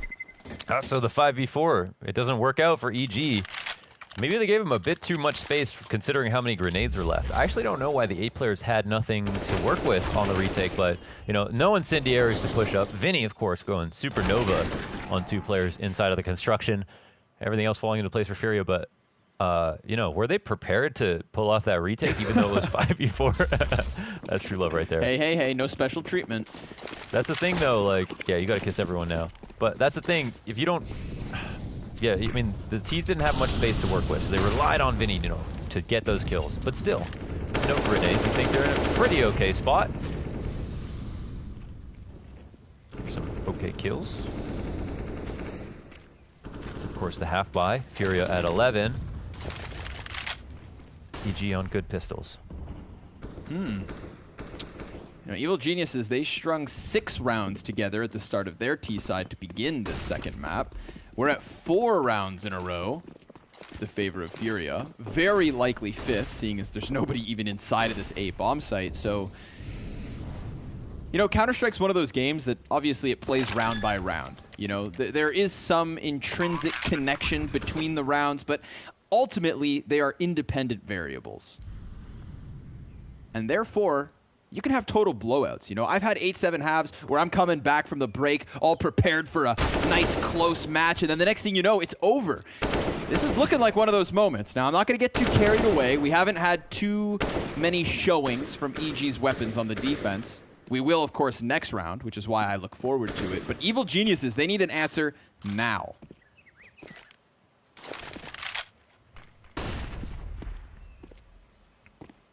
Yeah, the weird part, of course, is that everything they wanted to happen up until the retake happened. They played it passively. They got the opening kill. They controlled the situation. But then they kind of made a bed that they weren't willing to sleep in, or they weren't dressed for. They still had their work clothes on, and they weren't comfortable. That was a terrible analogy. Why'd I even go there? What I'm trying to say is basically they got the 5v4, but they weren't set up to let go of that much control. And they didn't give themselves a ton of time on the retake. Like the Banana guy that came up late as well. It took a long time. Yeah, so maybe just a bit more pressure. Getting an opening kill might not be enough. Art, there's pressure for you. Already to the top of Banana. Ethan boosted, bests him.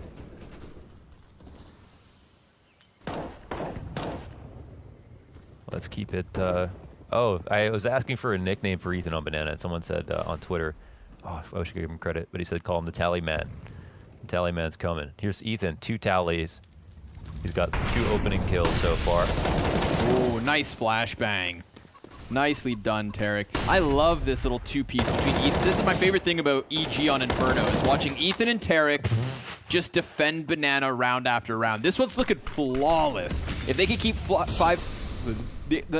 if they could keep 5 players alive, then they are going to be in an excellent place.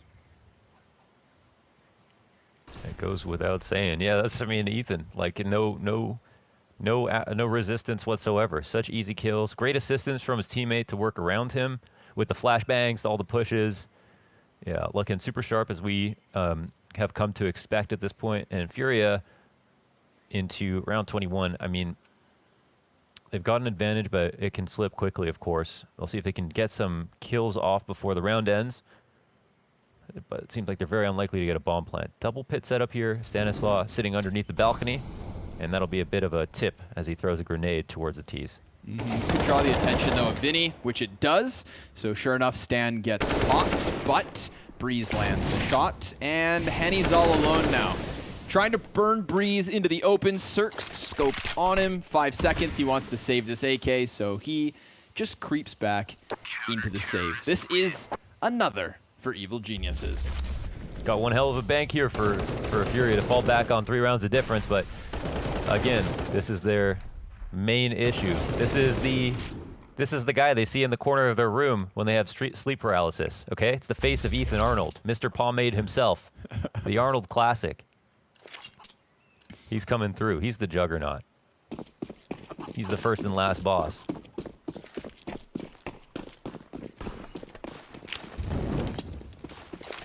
Utility again towards Banana. Tarek and Ethan ready to dish it out, but they actually fade back pretty quickly.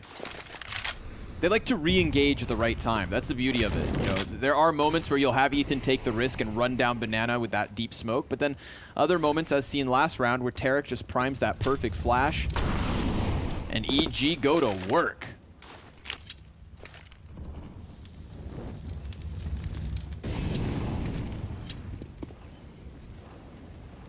I like that FURIA are getting this level of respect out of EG. They can now push here to the top of Banana. This was such a comfort zone for them. EG, they're playing rotator spots once again. They've got one player boosted up maybe, so he could have some impact at least. But can they stop a full-on site hold? They had so much trouble with this.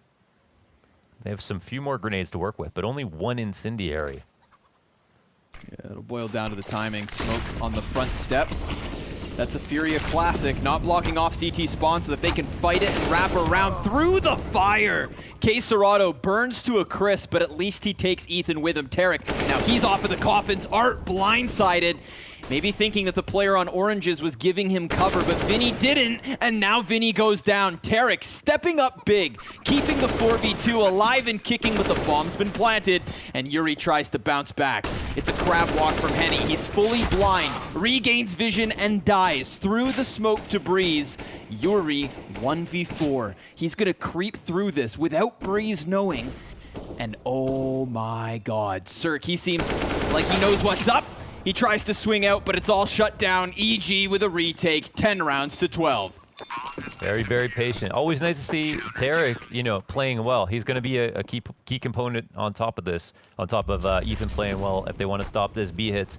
I like the call from FURIA, and it's kind of cool they see actually forfeit this boost setup once they see the smokes that come in, realizing that their guy boosted up might be a liability. Art comes flying through that Molotov that Ethan throws down and fights him. I'm sure Ethan half expected it. Trades from the grave to get that Steam achievement, and then the round deteriorates after, of course, Tarek has been given enough space that he can come through. He's gone from 6 to 8 kills in that round, but it was a round in and of itself to be able to pull out those 2 rifle kills. The tea timeout was called here for FURIA to discuss, mull over some of the opportunities they maybe missed, and I guess this is the real scary trap here for FURIA. If they want to go B, I mean, why wouldn't they go B if someone offers you top banana? But what do you do when you get top banana but you can't win the round? Good question. Cirque looking like He wants to swing mid. Art on top of the fire, just jumping all over the place. Tarek's grenade dunks Yuri down. 5v4. Thanks to the utility here for EG. Again, we've seen them fall into the bomb site early, give away that control. This time, it's a contrast to the last.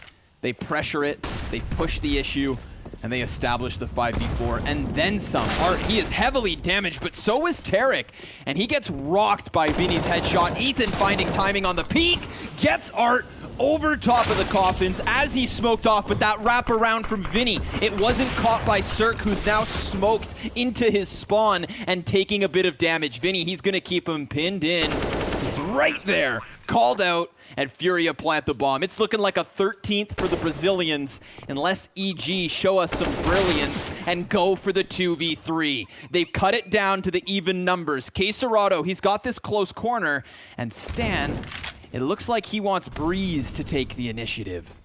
Stan could very well know that there's a player tucked.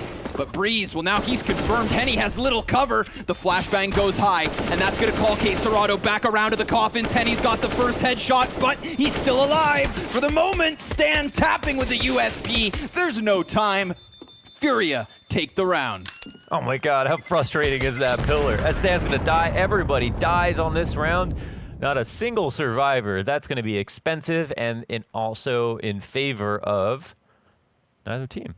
They've both got bank left over.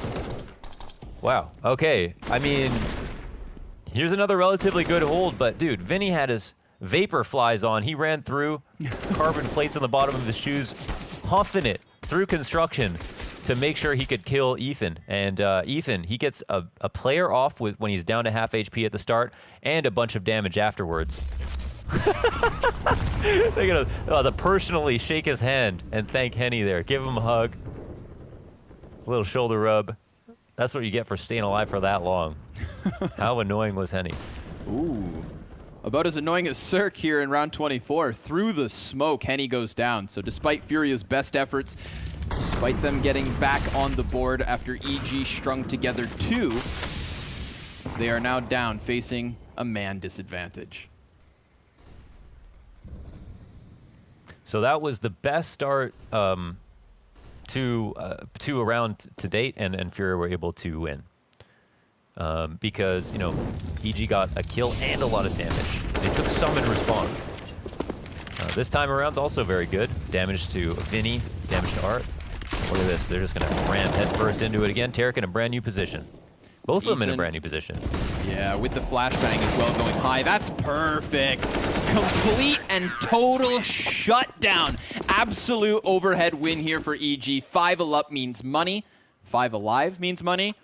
And even in the op, again, Cirque not going to have to rebuy. Everything is looking good for EG. Just like Furia, they're starting to piece it together here at the halfway point through the CT side.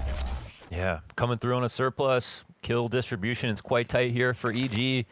2 rounds the difference. Furia on a save. And another really good opening start. How many times do Furia want to knock on the door of B in this half? Could cost them the game. Well, it's definitely cost them the economy, bottoming out the bank accounts here in the 25th round.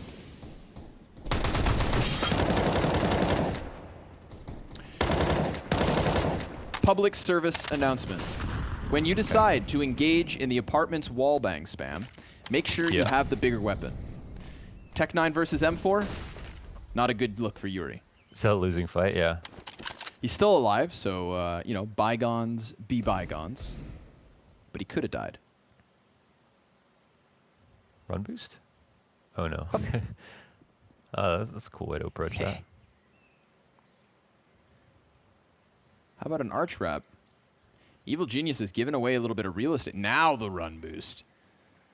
Art's like, come on, man, let me throw you out there. He's like, no, please, just let me flash. And it doesn't trust work. me. Yeah, Cirque off the angle. All too easy. Now, we do get the double wall of smoke, and Cirque's within it.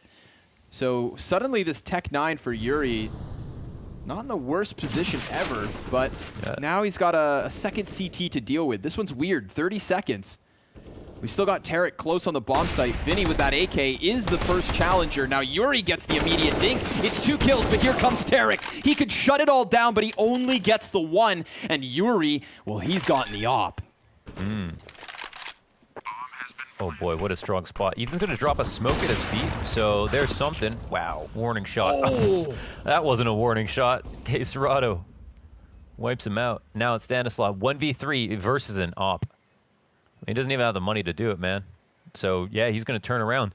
I think just as you mentioned, Yuri got into a very, very scary spot between these smokes in Archway as they were pressing up for the execute and waited just enough time. They relied so heavily on Cirque to hit his op shot, but the Tech-9 bested him.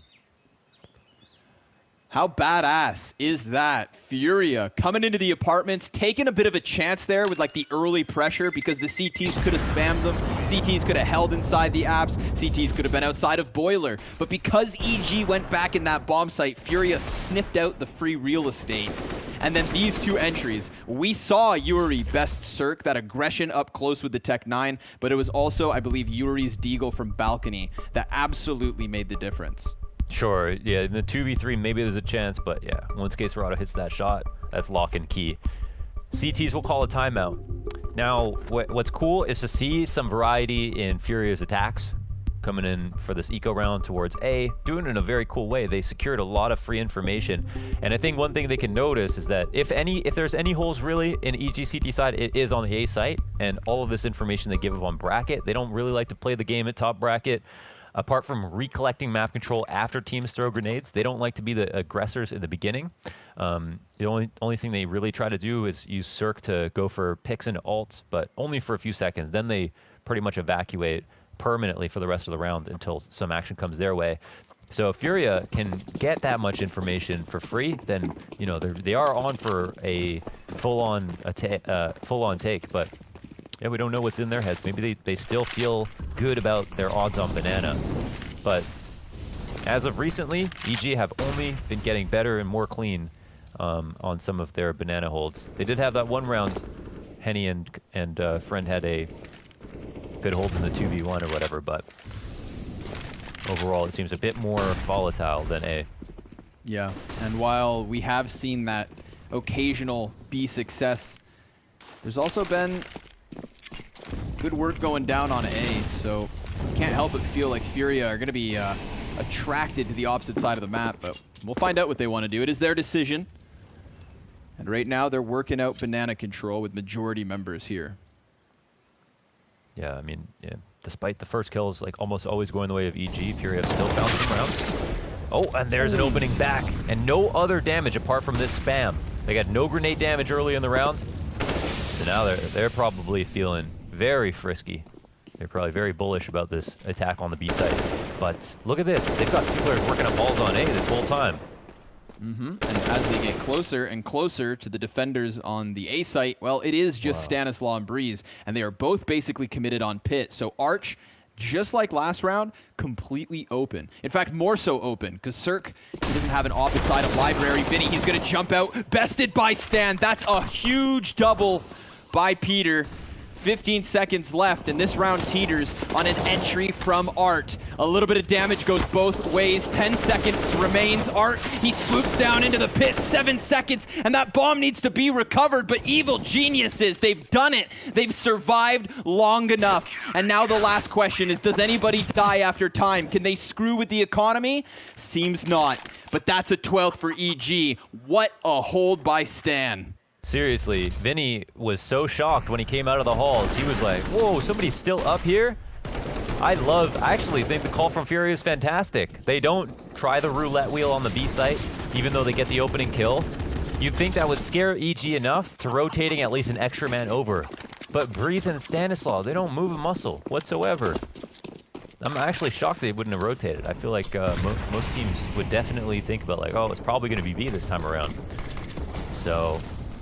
and yeah, cool for Stan to pull off that hold. And, oh boy, that's a big win.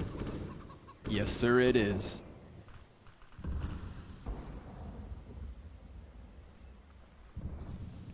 How do EG respond to that? They're gonna go for the boost on middle.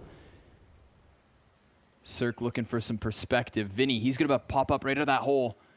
Oh, but Cirque gets... Oh, the timing.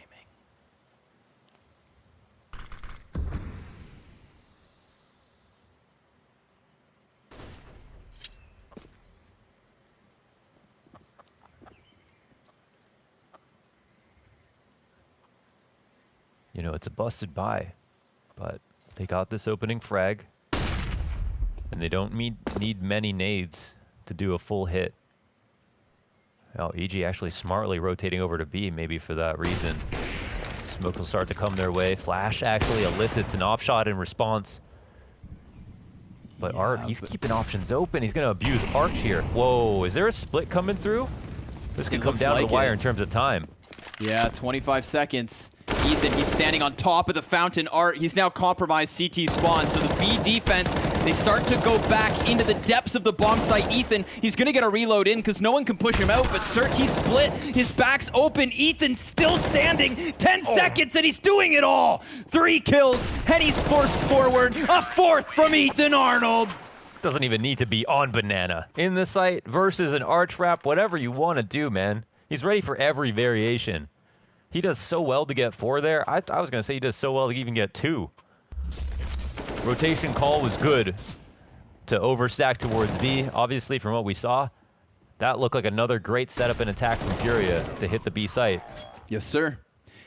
It's the individuals, though, Mohan. That's what's made the difference these last 2 rounds. We had Stanislaw on the apartment balcony, and this time Ethan back B site. The rotations, the plays, the calls, you have to give credit where it's due. Furia made them proper, but it's the execution. It's the kills. That's all EG in the 26th and 27th rounds. So now in the 28th, we've got Furia relegated back down to just an awful buy. Cirque just swings the sniper into Vinny, drops the biggest of the weapons. He's gonna get pressured, but he's fine. A 3rd kill from Cirque, and they are just hunting down Henny, the last remaining member of Furia. This means 14 rounds apiece, and just like Vertigo, we get all 30 at least.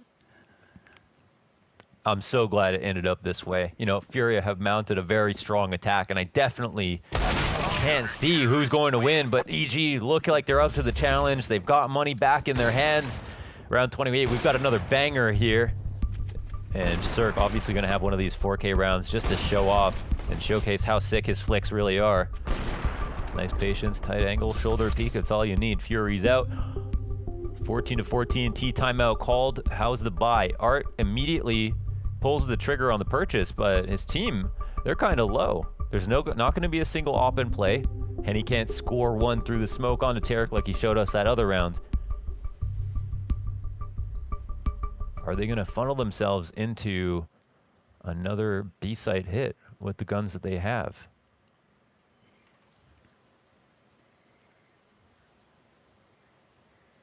Case Rado and Art both having pretty fantastic games so far. Funnily, no one from EG even at 20 kills just yet.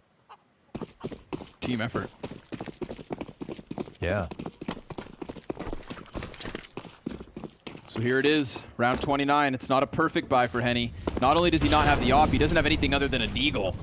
And it's mid-peak. Whoa, that was brazen by Cirque, and now Ethan. He's got himself onto the kill feed early. Henny could not help Art. A key piece of Furia's strategy gets cut down early.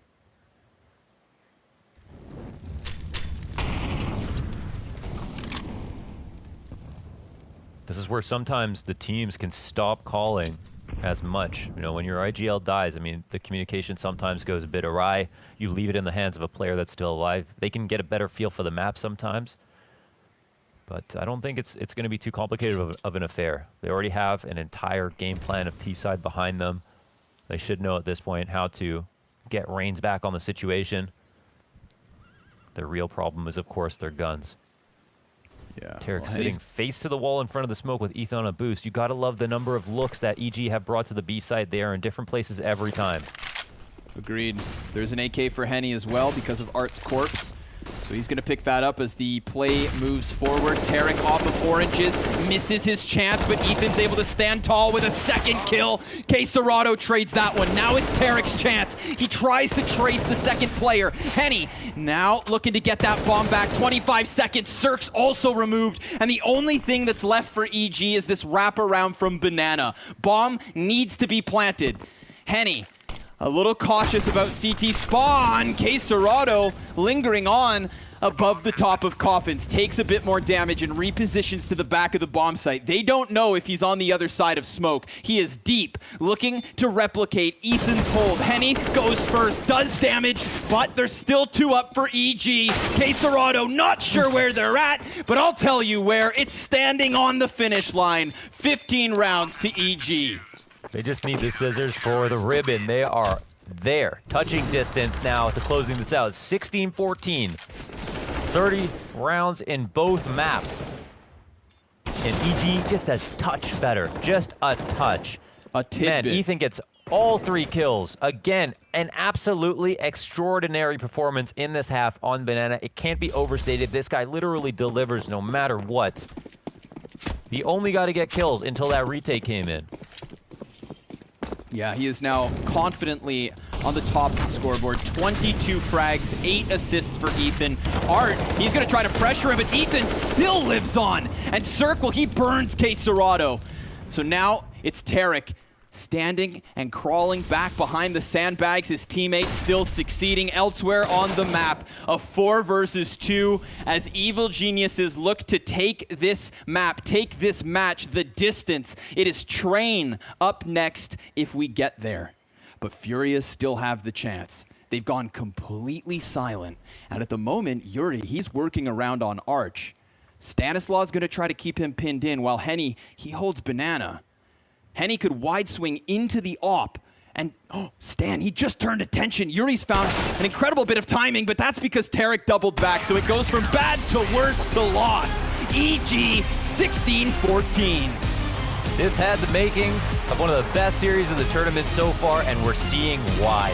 2 dead even maps, 30 rounds, 16-14s. You split hairs to figure out who the better team was. FURIA had the work cut out for them on Inferno, and if it wasn't for a player as good as Ethan, that other team without Ethan would have got stomped. We're going to take a look at Inferno on the desk. I can't wait to get a second pair of eyes on this, and we'll have the desk after that, and then Train coming up next to close out this series and find out who goes on to play against MIBR. Stay tuned.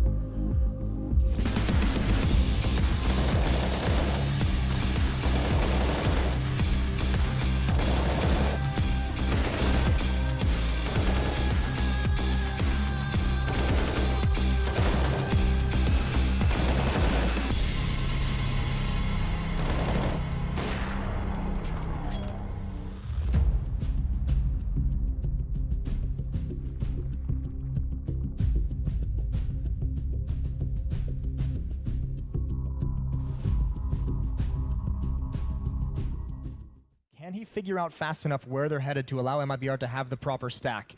There's a kill. That's in middle. So Taco and Mayern everything to do. Taco takes his time with that kill.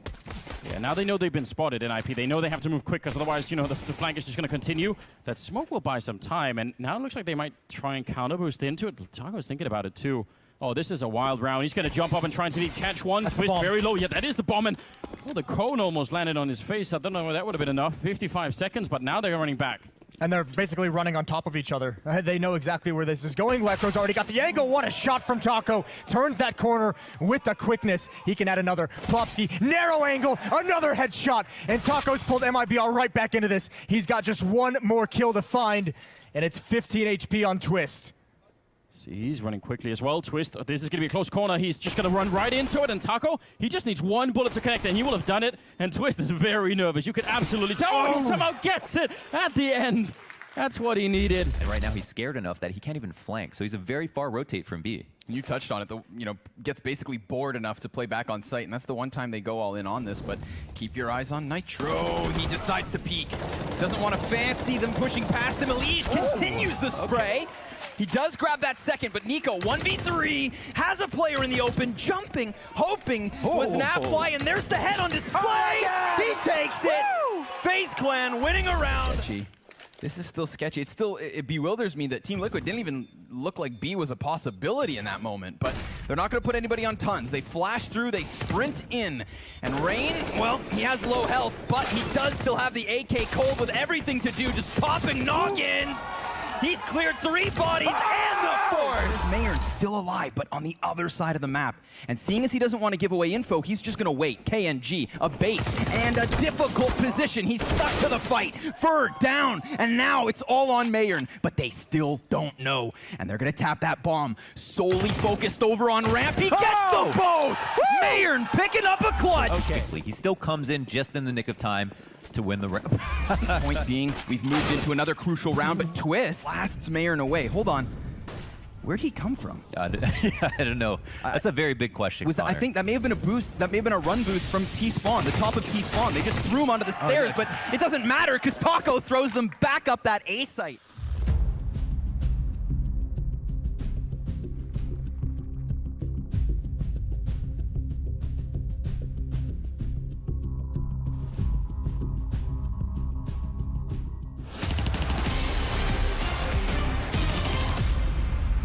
Zeus, I got to start with just asking you how you're feeling. We've seen those player cameras. Vertigo potentially could have been yours. Inferno potentially could have been theirs. We're back in this wild scenario again. How am I feeling? I'm sweating. I'm shaking. God, no, intense matches, good matches. This is what good, like, fun Counter-Strike is about. It's intense. Now, you're going into train next, right? And we saw what happened last time around when you went up against MIBR on it. What can you do to change it around this time? What needs to happen? What have you worked on in just obviously such a short amount of time? It's only a day. I mean, we did the full rework of it. We tried to fix every mistake that we did last time from what we did from the last match. We learned a lot from it, and like it was one or two, like not one or two, but each round it was 1 or 2 tweaks that we needed to fix. So we're gonna be a whole different team today, I hope. And what's the mood after taking the win here? Nervous and happy, of course. Just happy, nervous.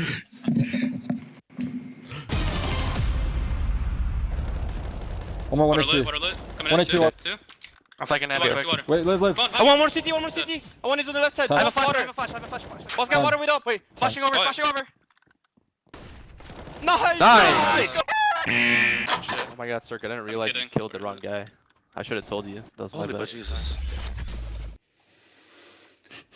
Communication's what it's all about. I think we saw Zeus smash his desk a few times. There it is. Yep. That's exactly the clip I was thinking about.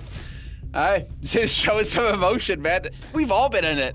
Our chat is popping off right now, going back and forth about this game, round after round. It's just too much. But this is what you expect. We're at the end of the bracket here. These are the best teams in North America duking it out. You expect 3 maps. You expect it to be even.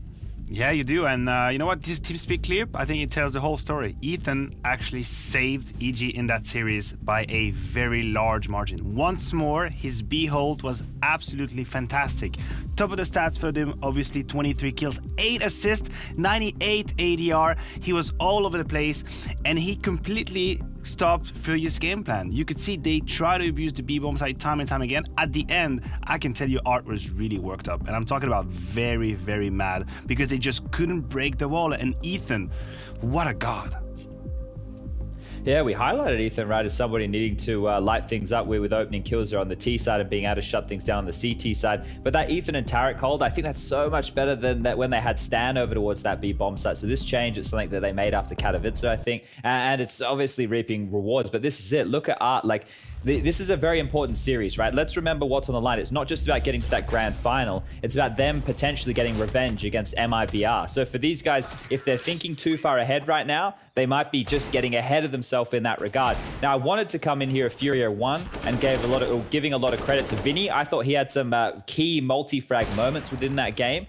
But look, EG, see this scoreline right here? Started off really hot, 6-0. I feel like if they dropped this one, they would have been kicking themselves because they were commanding in the early stages of this game. I didn't think FURIA were going to stand much of a chance. I thought this would be nice and quick. I can't believe we went all 30 rounds. No, that is exactly it. It's looked so solid for EG. It turned into a real back and forth, and even going across the kills on the scoreboard, it's pretty much even. Both teams are mirroring each other.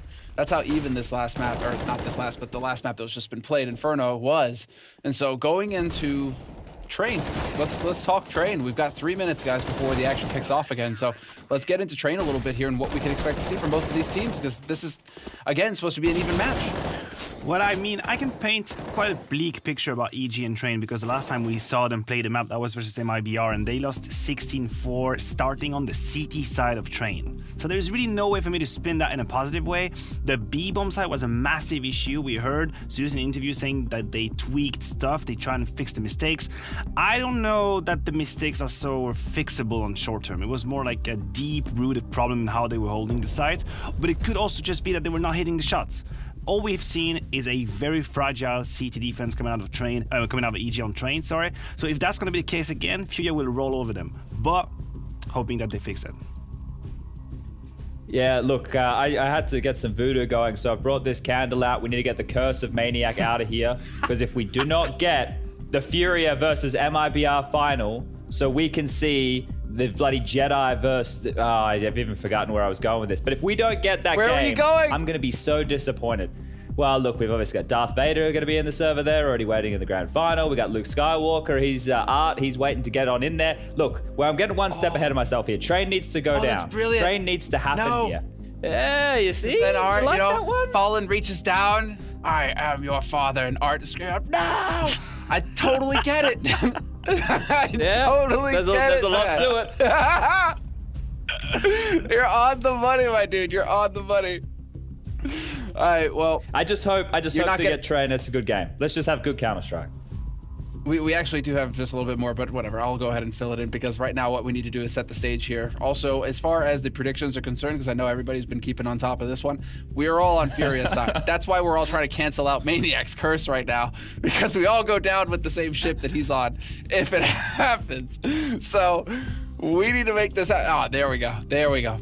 So one of us got something right today, but that's usually how it goes. You know, everybody tries to follow along with Semler until they don't, and then they learn why you need to follow along with Semler. But in the last one here, dude, Jason will be insufferable. We can't let Jason get a win. It's okay. We can't let Anders get a win. Yeah, Anders could have a perfect day today. And all thanks to me, which means I kind of got a perfect day as well in some sort of weird way. No? Yeah, no, that's the thing. Because he literally didn't even care yesterday. He's just like, yeah, just put me down for the whatever Maniac, the opposite of Maniac. Like, that's his strategy. Yeah, okay, all right. Well, I'm let's going to get blow out into this it, guys, candle, I think it's and time. I'm going to blow out the curse. Do it. It's done. It's lifted. I felt something leaving my body right here. Ooh. All right, time to go to break. We got to save ourselves. We've lost our minds. Last map of this series. Spot in the grand finals. Revenge versus MIBR for both of these teams possible. Whoever takes this map, we're going to find out right after this.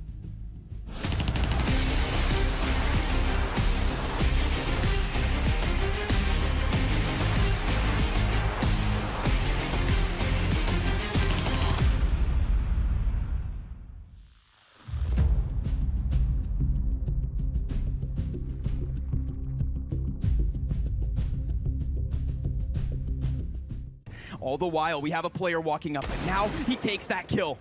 The question is, can he land another? Flamey, there he is, straight in front of the crosshair on the edge of the smoke, and he's gonna work closer. No kid, the spam is his! He's gonna walk right through this, and it's gonna be an easy two-piece, because he knows the scope is there.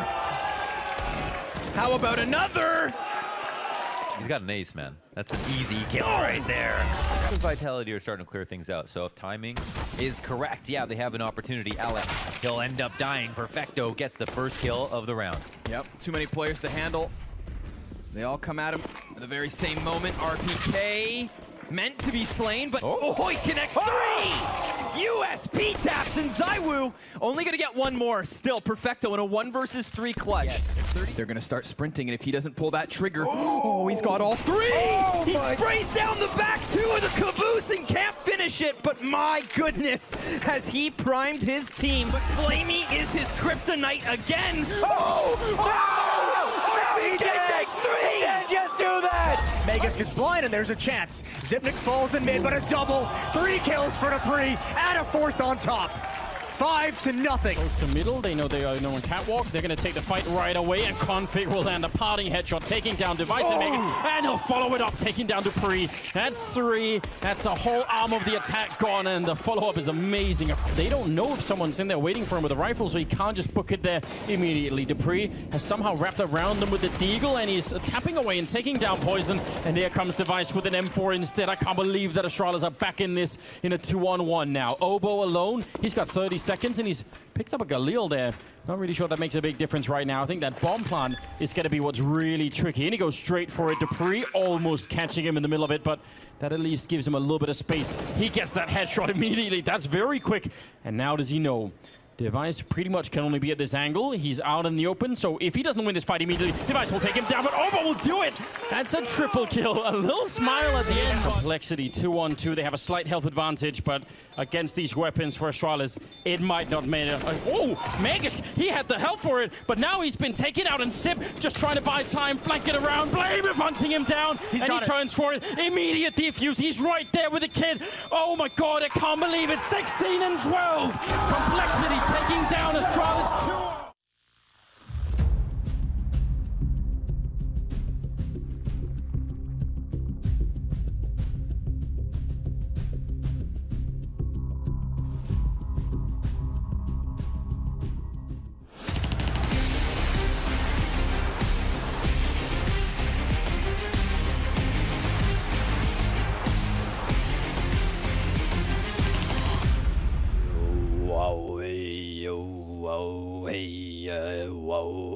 Oh, hey guys. Just going ahead and bringing that Maniac curse back. They tried to clear it on the analyst desk, and we want EG to win this. We want that NA victory, so we gotta bring it back, baby. Smell that? Smells like an EG win. Mohan, I hope you're ready for this one, because it's gonna get intense. We've got 2 back-to-back 16-14 victories. Who could have thought it would be this close? And now that we move on to Train, I don't know what to expect. I just want these players to hit some damn good headshots, and like Chad said best, let's just cheer for the best Counter-Strike possible. Dude, I mean, I didn't know it was gonna be this close, but I felt very confident about a third map. Now, what happens on this third map? Well, that's unwritten. That is completely unwritten. What we know is that last time around, EG versus MIBR, they got smoked on Train. So they've got a lot to fix, but Zeus said they put in work. Let's see if it's paid off. Yeah, it's real smoky in here. There's smoky all over the place. This B bomb site just blanketed with it. One in Z, one top. And look, there's a CT still behind them. Look, they don't know about that. They still haven't realized. Art, he's trying to find T's, and he will execute one, but Breeze has a little bit of cover. And it's almost like EG and Furia, they've changed sides in this post plant. There's still a flank upon the flank in Stanislaw up top here. This is wild. And Circle, he's drawing tons of attention back his direction. And Stanislaw, he's going to throw the flash down from ramp so that he can try to stop this defuse. It's 6 seconds left because no kit on Yuri. Tapping, tapping, tapping. 3 kills. EG, take pistol. One in the back and then the final slap. He gets the diffuser. That was close. EG pulled that one out. And yeah, just to call back again, okay, it was like 16-4 yesterday versus MIBR. They couldn't hold B to save their goddamn lives. They couldn't retake B to save their goddamn lives. They had Stanislaw dying in the site over and over again. And I say that happily because today, Stanislaw has been playing extraordinarily well. That last map was all about Ethan, but at the start, Stanislaw was the first guy to get the 10 kills. On the first map, he had 90 ADR, even though they lost in a 30-round match. So if Stanislaw has stepped up on an individual level, you know, all plans aside, all adjustments that they made over towards B, they all pale in comparison to the importance of the inner player playing well. Art's very much committed to the position, and Ethan's not going to let him fall back. Despite the smoke, Ethan, he takes the risk of losing vision and stuffs the first scout. But there is a second on Henny, and 3 players for Furia on this B site. And of course, as I talk about, you know, EG's CT side, we're now looking at T. I don't think we even really got to see them play it. How badly the first half went, so we'll see if they gave this side any thought at all, or if we're going to see what MIBR were able to miss out on last time around. Cirque fully blinded. Yuri's Deagle connects, but it's Tarek from above. That upper Halls peak certainly helps in unfolding the defense. They unravel it all. FURIA, they get 1 kill on this one, despite some heavy damage, but it was Tarek's 3-piece that certainly helped. EG 2-0. Strong start, and now I'm trying to think about who won the pistols so far. I know EG picked up one on Inferno. I think FURIA were able to take the second one. I feel like they're dead even, and that's the reason that the scores are so even as well on both maps.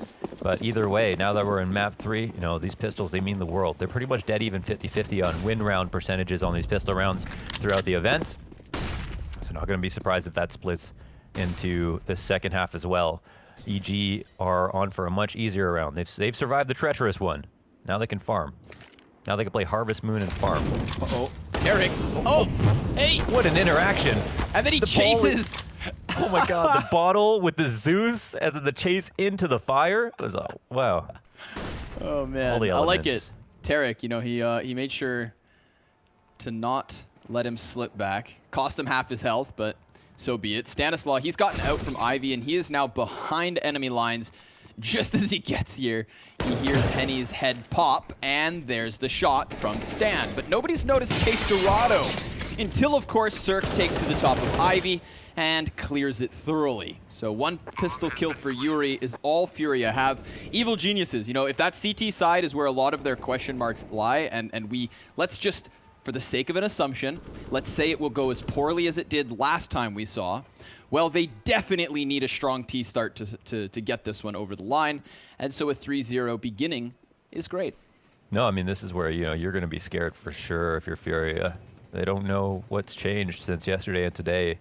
It's like almost a blessing to EG that they dropped the map so heavily, because they're running into it now and changing a lot of stuff. And okay, well, I figured he would try to tap the bomb to drag them closer so they could explode, but maybe thought he could pull off a flank on Ivy. Wasn't the case.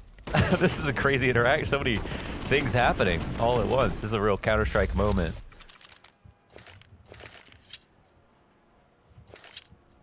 Double op immediately out of Henny and Art. Oh, wow. Wow. Instantly into the double op. You don't often see that. That's pretty cool. This'll almost certainly, you know, catch EG off. There's a very high probability that FURIA get an op kill on whoever's holding it, whether it's the first guy or the second guy, because they're not going to be... They're going to assume there's only one.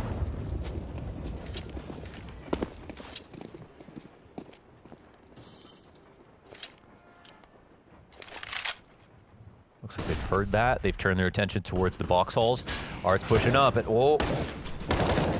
Ethan somehow scores a dink. Was that from Vinny? Just spamming? I believe and, so. Oh, Art grabs another kill. He's pervasive. 5v4 set up here for FURIA. They want a strong overhead win for their first gun round, especially when that double op setup came out so quick.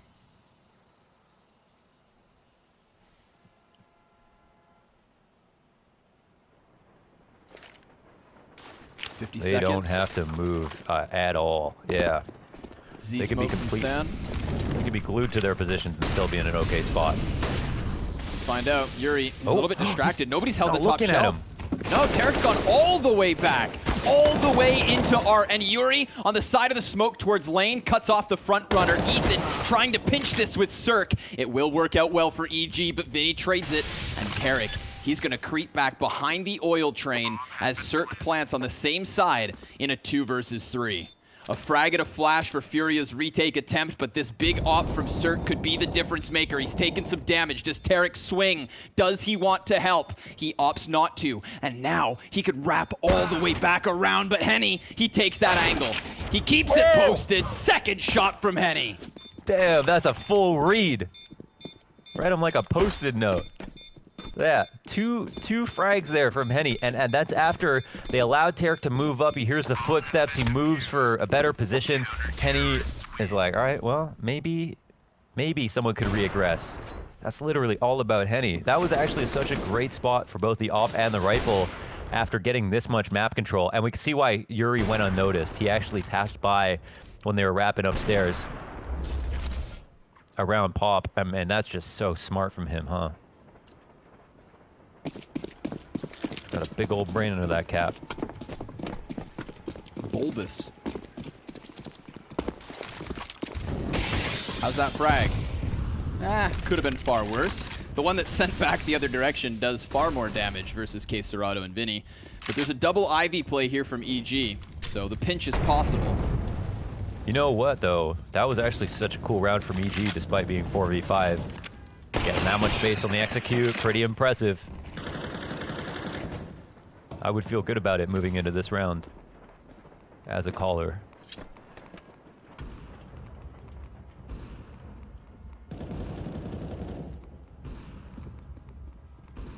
And he's waiting for the shot. Ethan, a consistency in the ladder room on defense. Makes sense that he heads here on the T side to Art peaks. Tarek's right there, but he actually goes back up the staircase, and it seems like he's going to join Ethan. So this is 2 players in Pop Dog, 1 back on Ivy, and the double decon with enough utility for a full-blown hit. Art have not second-guessed himself for a second. He's moved into Z. There's not a single player inside here for Furia. Ethan goes for the flash out the window. Henny missing a couple of shots here, taking damage. Art gives great cover over the top. It's a flurry of frags for Furia. 4 in a row, and only Ethan to answer back. That is a convincing hold. All about the rotation, because this man right here. Whoa! When you open the front-facing camera and realize man's not hot. Hey guys. It's an unflattering angle. I didn't actually mean that like just a meme. It's never, you know, when you accidentally open the front-facing camera, it's never a flattering angle. That's all about. What is Art Utter doing there? Yeah. I can't do a Zeus impression, but there's something about Art. Are you kidding me? Tarek was just there. He barely missed Art, but Art saw everything he needed to. Yes.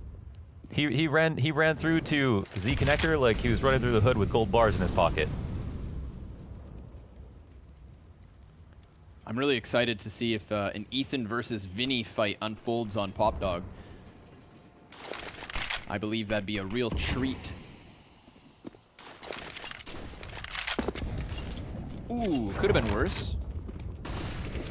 Art, he's coming back from the top of the box halls, and ooh! He's gonna die to the deagle of Tarek, but a nice hold from Art to get the show started. Stanislaw, what are you up to? Hanging around, huh? Chilling on the A site, fighting CSGO and falling off the train. 3-3, Furia tying it up early.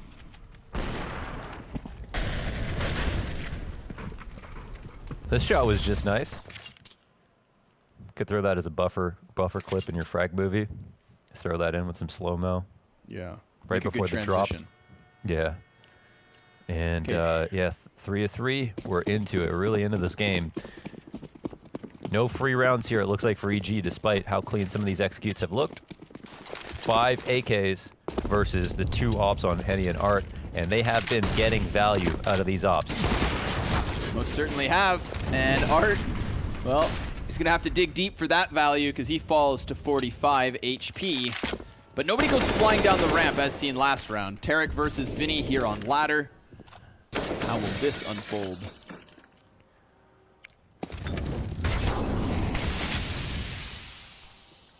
I like that EG this whole time are keeping eyes on Ivy. I feel like teams are a bit too obvious these days when it comes to taking Ivy when they do and don't.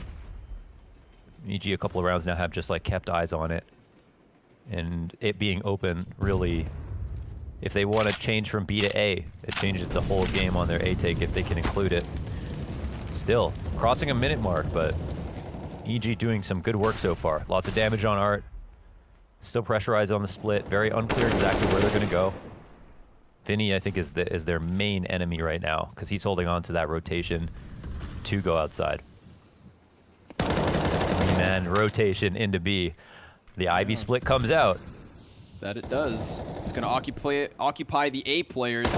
Yuri, he's good for the 1 kill. CSGO and Yuri right back at it. The left, right, left. Knockout punches, and they don't even realize. EG on shaky legs are going to try to fall back to their corner of the cage, and they can go ahead and keep these AKs or not. Henny, with the op shot, cuts it down to just stand. 10 seconds left. That's Furia for the first time on train, sitting on a lead. Dude, yeah, that's actually a pretty cool round. I mean, from both sides, because you have a sick setup for that ramp. You have the extra rotation from FURIA. They leave Ivy open, but don't forget about it. And yeah, they cover everything. And it was like, the execute was actually pretty cool from EG, how long they let it go. And they had the health advantage moving into this. But Yuri and Art, this tag team on inside side, or sorry, Caserado, the dynamic duo. Damn, this is not going to be an easy game to win, man. FURIA playing really well right now. Yep, sitting on a big I don't know how cash. Maniac called this. Who knows how his witchcraft works.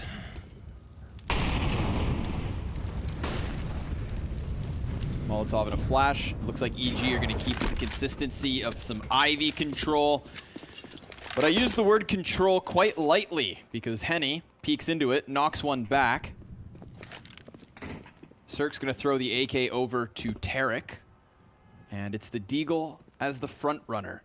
3 counter-terrorists to his right as he starts to crest these corners. He could wrap around towards Old Bomb with the bomb in tow on Tarek. But of course, if any of these players get cut down, then it goes from bad to worse. The other 2 EG players are not in this equation, but it looks like they're being given enough respect to try and cross over, probably because we have Art all the way back in CT spawn. So give up that back line, so be it. They're anticipating some kind of a pinch, and that's actually a huge kill for Tarek, because now Ivy is that much weaker. Vinny, he's looking over on Old Bomb. Henny's being wrapped by 3 Ts, and still he's able to hold it down. Now Cirque double deagle, and Vinny, well, he's got himself a second kill as well, but Ethan on for the clutch. In the 1v2 with 30 seconds and the bomb just next to him, he needs a kill. He needs a kill to get in the plant. So he goes over the bomb site, and that CT's just back behind him, but he doesn't realize. Vinny shuts it down, and FURIA find their 5th. Please cue that replay up. Let's see how Cirque was able to grab the one in the front and his friend behind him. What on earth was that shot? No? Next round, I guess. Was that not extraordinary, or am I crazy? It was extraordinary. Extraordinary. It's very not ordinary. FURIA on fire after giving up the 3-0 start. And a couple of good kills to keep the economy honest of FURIA, but generally speaking, they're very, very comfortable. Now, the thought behind EG taking Ivy to Old Bomb. Okay, hold on. Whoa, Stanislaw. He's at the op. He's up front. He's down the ladder. He gets smoked out. And Art, oh, he'll look to be fed another kill. It's more of an opportunity than a kill. Breeze, he's low, but so is Art now. And the op changes hands to its rightful owner. Oh, if that was Breeze, he would have been dead. But instead, Stan loses a quarter of his health. Evil geniuses all in on the B site, but look at your radar, everybody. There's nobody here. FURIA trying to get ahead of what could have been the outer yard hit. They're going to have some form of a defense by the time EG actually commit, but it's very far back. And not that strong. Art just beneath Breeze, who wastes no time moving forward. Caserado throws a slight wrench in the works, but we've got EG with a very real opening. Bomb plant guaranteed, the saves called, 4th round for the T side. Hey man, it felt like up until this point, FURIA, they've just been putting together these great setups despite EG having some really cool calls. And it looks like this is a 2-way street in terms of the IGLing. EG found a nice opening here. I don't know how. But they picked a good timing to hit up the B site.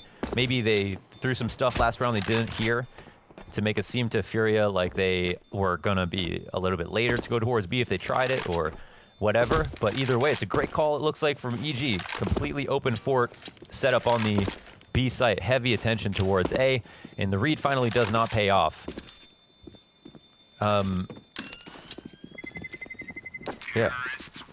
Yeah, so not bad. I mean, these rounds have not been easy to come by, and here's a really, really great call. I mean, I swear, I really like the way that EG have been playing so far. It just feels like FURIA even better on train.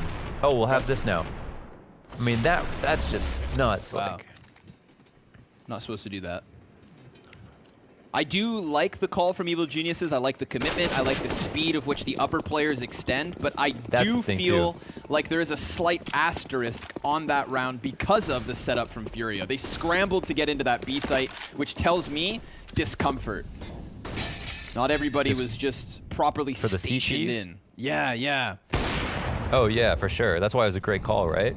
I think that right timing. That perfect moment. But, you know, if FURIA never give them that moment, then what comes of it? In this round, we've got Art up in the box halls. Tarek just executes him. Oh, but Vinny, he finds timing on the ladder, and he can drop right back with still half health. Oh, Breeze chases him ever so slightly, tags him down to 39. And now Yuri, he's coming in for some. He sees the bomb on top of it. Tempered aggression from Furia's fantastic. Can you believe that Yuri would walk up the ramp after Art just got a kill upper and saw like 4 players, and then they went to chase Vinny? I can't believe, like, if I'm Tarek, I think there's absolutely no chance of that kill coming through. I mean, yeah. Yuri, he appears and disappears like an apparition, but... It's the vacuum effect. Because they wanted to chase Vinny and the chance of getting the kill, Yuri just slipped right into the exact position they were standing.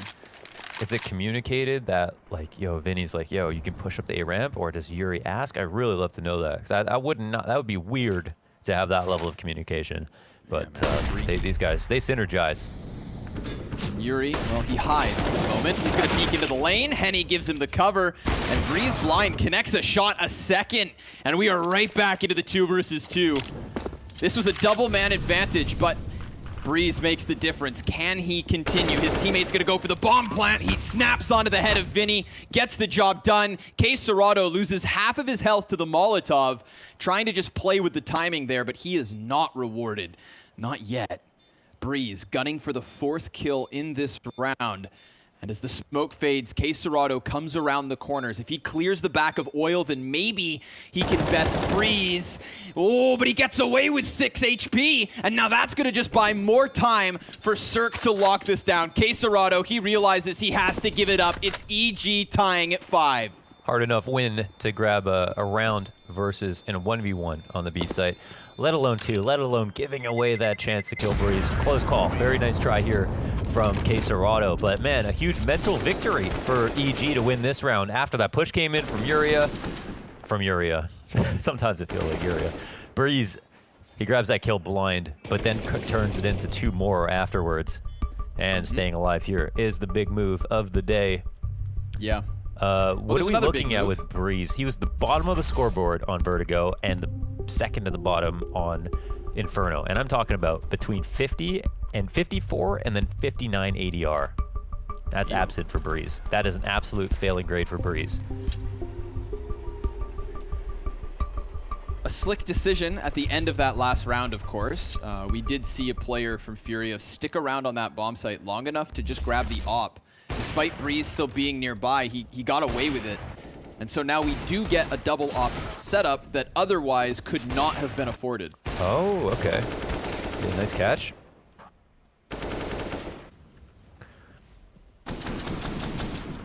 It's crazy. There's a couple of hinge moments in that last round. Breeze obviously getting the blind kill, and then secondly, getting away from the oil tank with just 6 HP left over. If he dies, I mean, that's an obvious 1v1 attempt. But when it comes to, yeah, sorry. It's okay. Regardless of that 10th round, the 11 comes at us quick. Ethan wastes no time on the op, of all things. We've been seeing them play off of spawns with op. It's another heavy A call.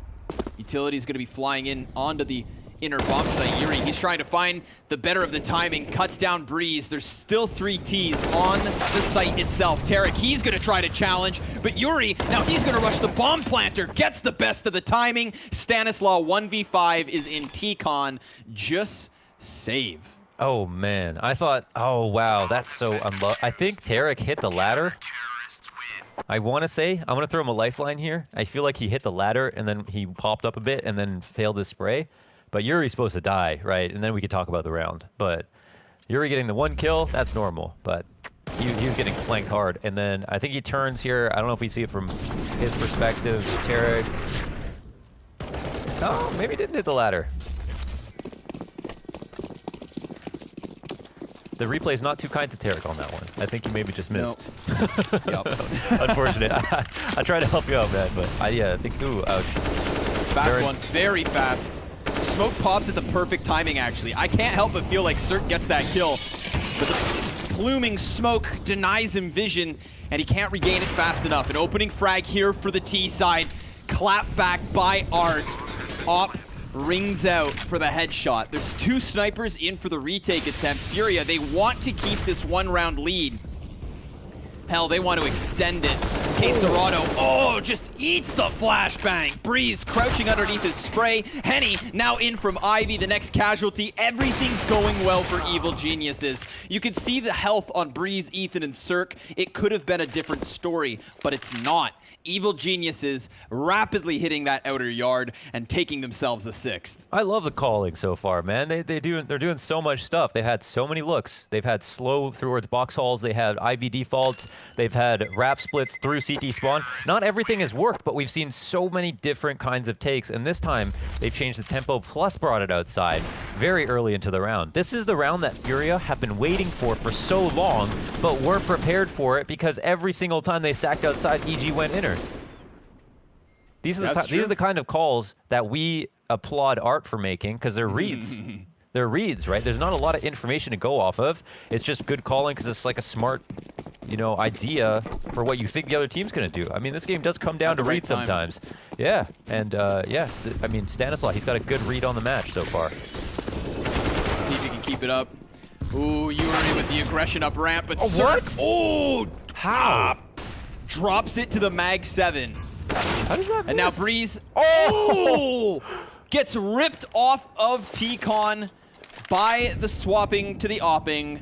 Yuri gonna land that grenade. It's a hefty frag versus Tarek. Oh, and he just pops right up. Whack-a-mole back by Yuri. Just as quickly as EG can bombard that A bomb site, FURIA come back with the uppercut of a 14th round.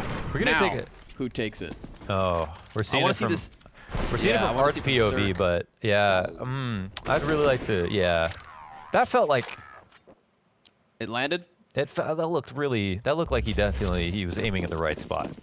Yeah, mind you, you did say maybe Tarek shot the ladder, so I don't know if your judgment's I can't be trusted anymore, Oh, I'm basically like Maniac now. Oh, no. All right, this duo's over. CSGO and Art, there's a couple of quick kills outside of the A site. Looks like EG try and run it back. And a drop shot by Art gives a little bit of a chance to the player by the E-box. That's Tarek coming in with a kill, but CSGO, he sees them above him. It's still EG to swing it back. CSGO doesn't notice Cirque just above him, and Vinny's still beneath the feet of EG's Opper. He doesn't have the bomb. Both players on 100 health. It could boil down to the headshot, but he hears him fire. Now he knows the challenge, the peak, the death to the favor of Vinny. FURIA, 8 rounds to 6. Whoa, and I think Vinny accidentally shoots too. He almost gives his way position, Wow, okay. Well, man, the trades outside were really good despite Art coming through with the opening. Can't believe the T's got to the top of trains and started just fragging out, answering back for those first 2 kills. Cirque and Stanislaw popping off here.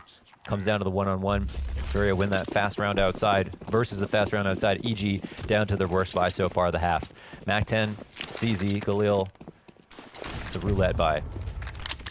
If it wasn't for good calls from FURIA, I mean, if it wasn't good for good calls on both sides, we've seen really nice rounds. Yeah, good calls on both sides, 100%. Isolating individual rounds, there have been moments of praise that could be given to both teams, and I think for that reason, at moments in this first half, it's felt like there could have been a bigger blowout, I would have never believed that it could have been something as normal as a 9-6, but with Vinny getting those 2 kills in the ladder and the off of Henny clapping down on Ivy, it is absolutely that. A 3-round advantage for FURIA as they switch over to that T side. Half of the rounds from EG coming by way of the pistol and conversions. Ladies and gentlemen, after the next half, we will have our second grand finalists. Don't you dare go too far.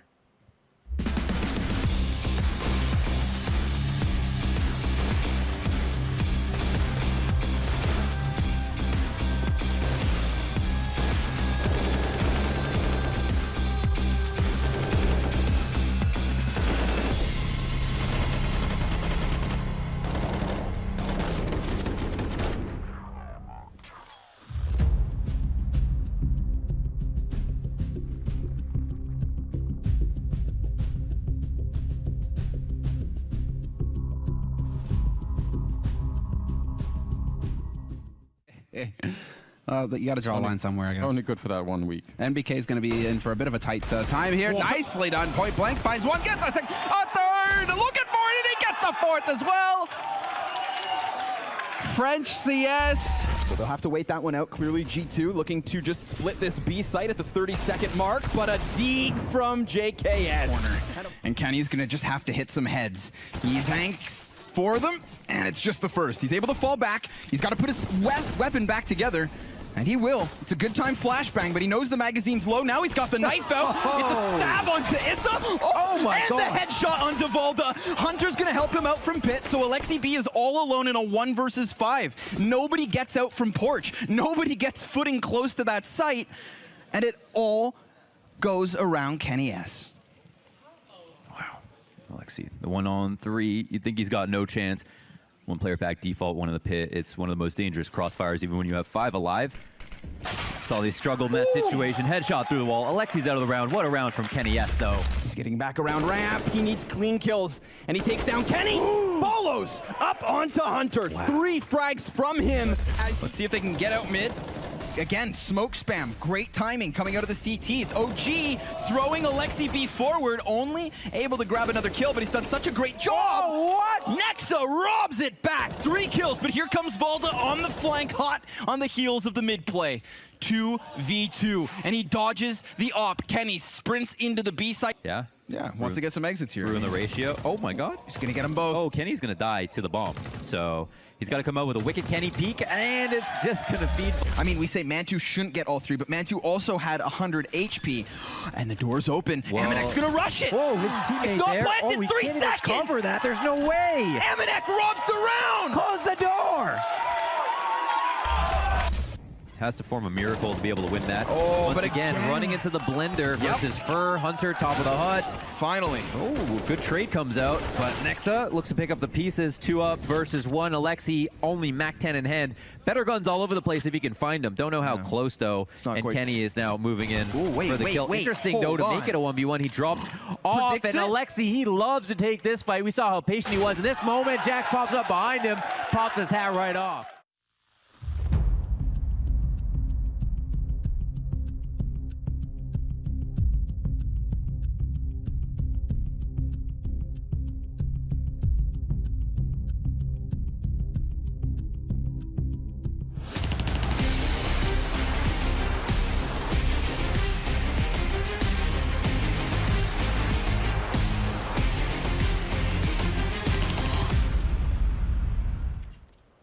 $16-14 on Vertigo, 16-14 on Inferno, and a 9-6 first half to Furia's favor here on Train. The winner of this map, the winner of this half, finding themselves in the grand finals versus MIBR.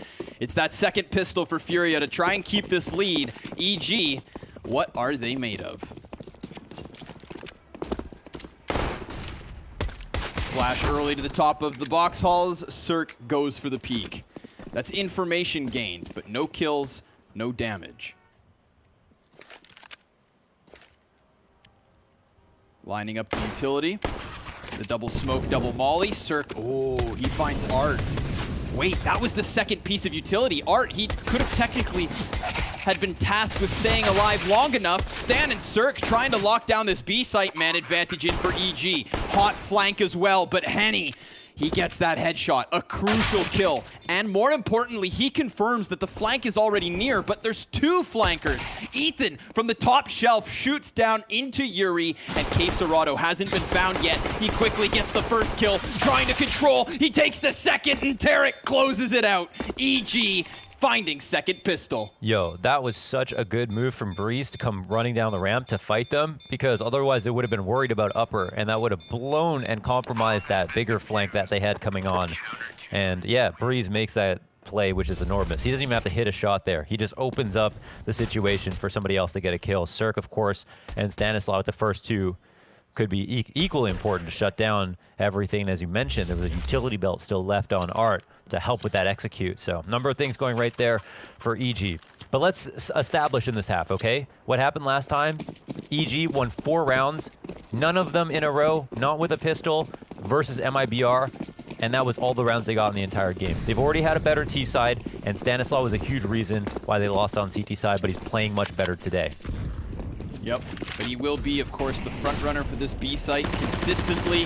Vinny peeking into it is the first casualty here in the 17th round. Queserado answering, and Arts Deagle doing damage, but there's a lot of damage going back the other way. CTs come out on top. Man advantage for them, just barely. With Stan on 10 health, Henny fires the scout shot. Him and Yuri have to re-engage. That's interesting. They're actually pushing upper here. Smoke's down. Two of these players could be one shot by a scout. Not Breeze, though. Unless it's a headshot. Oh my god. Unless it's a what? A head frickin' headshot. Henny nails it, but Ethan, all the while, we talk about Ethan's ability to close out games. He has 5 frags so far. He lets the first player cross. Oh my god. Further and further he'll go. He heard the footsteps. He gets spotted. Oh, poor Ethan. He was just hoping they'd swoop onto the bomb site, but it doesn't happen, and Furia rob it back. Damn, what a great spot that could have been if they didn't play it like that. Furia, just a bit too smart. Moving out, and yeah, Breeze was the only player on 100 HP, and Henny had to absolutely hit that in the head. Here, watch him pull it off. Wow. Crazy. Just after the smoke started to dissipate, Henny comes through. That was a round in the bag, man. EG had that locked up. Stan stayed alive after Arts Deagle failed to function properly, and it's 3-on-2 with bomb inside the site. This is where Tilt City could come in.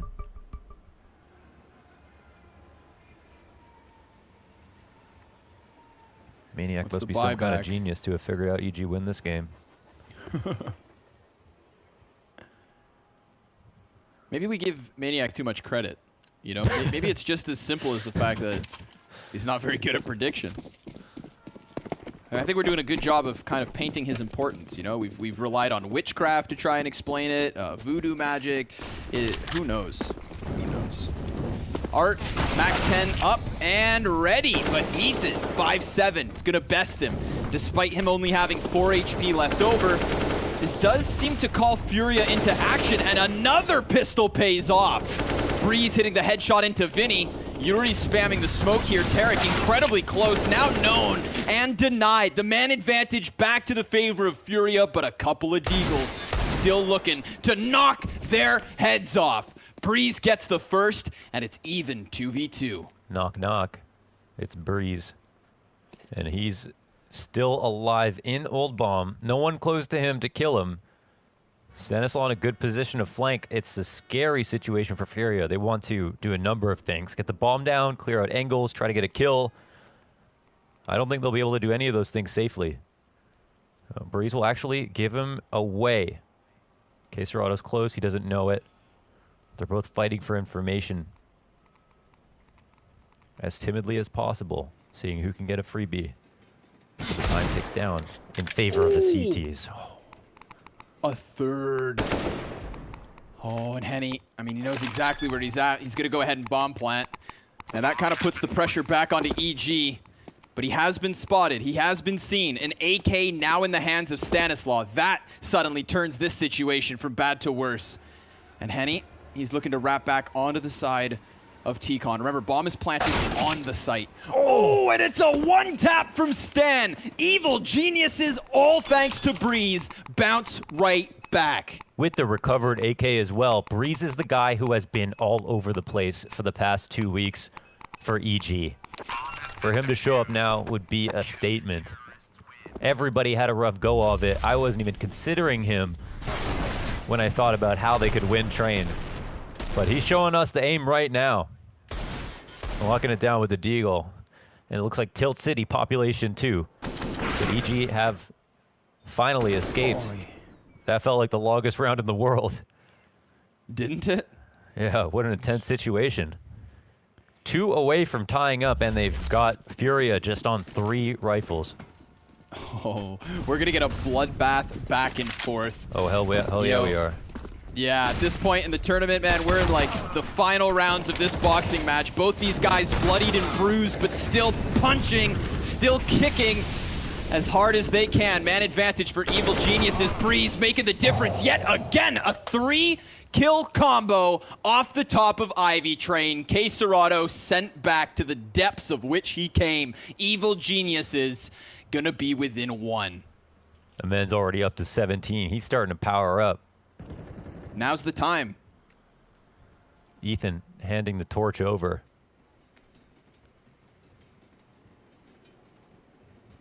I'm just going to take a quick look at his previous matches here. Last 2 maps, 1950 and in the red rating-wise. Last 4 maps in the red rating-wise. 3 maps before that, good performances. Sprinkling in some red. But it looks like EG have rolled high on Breeze on Train.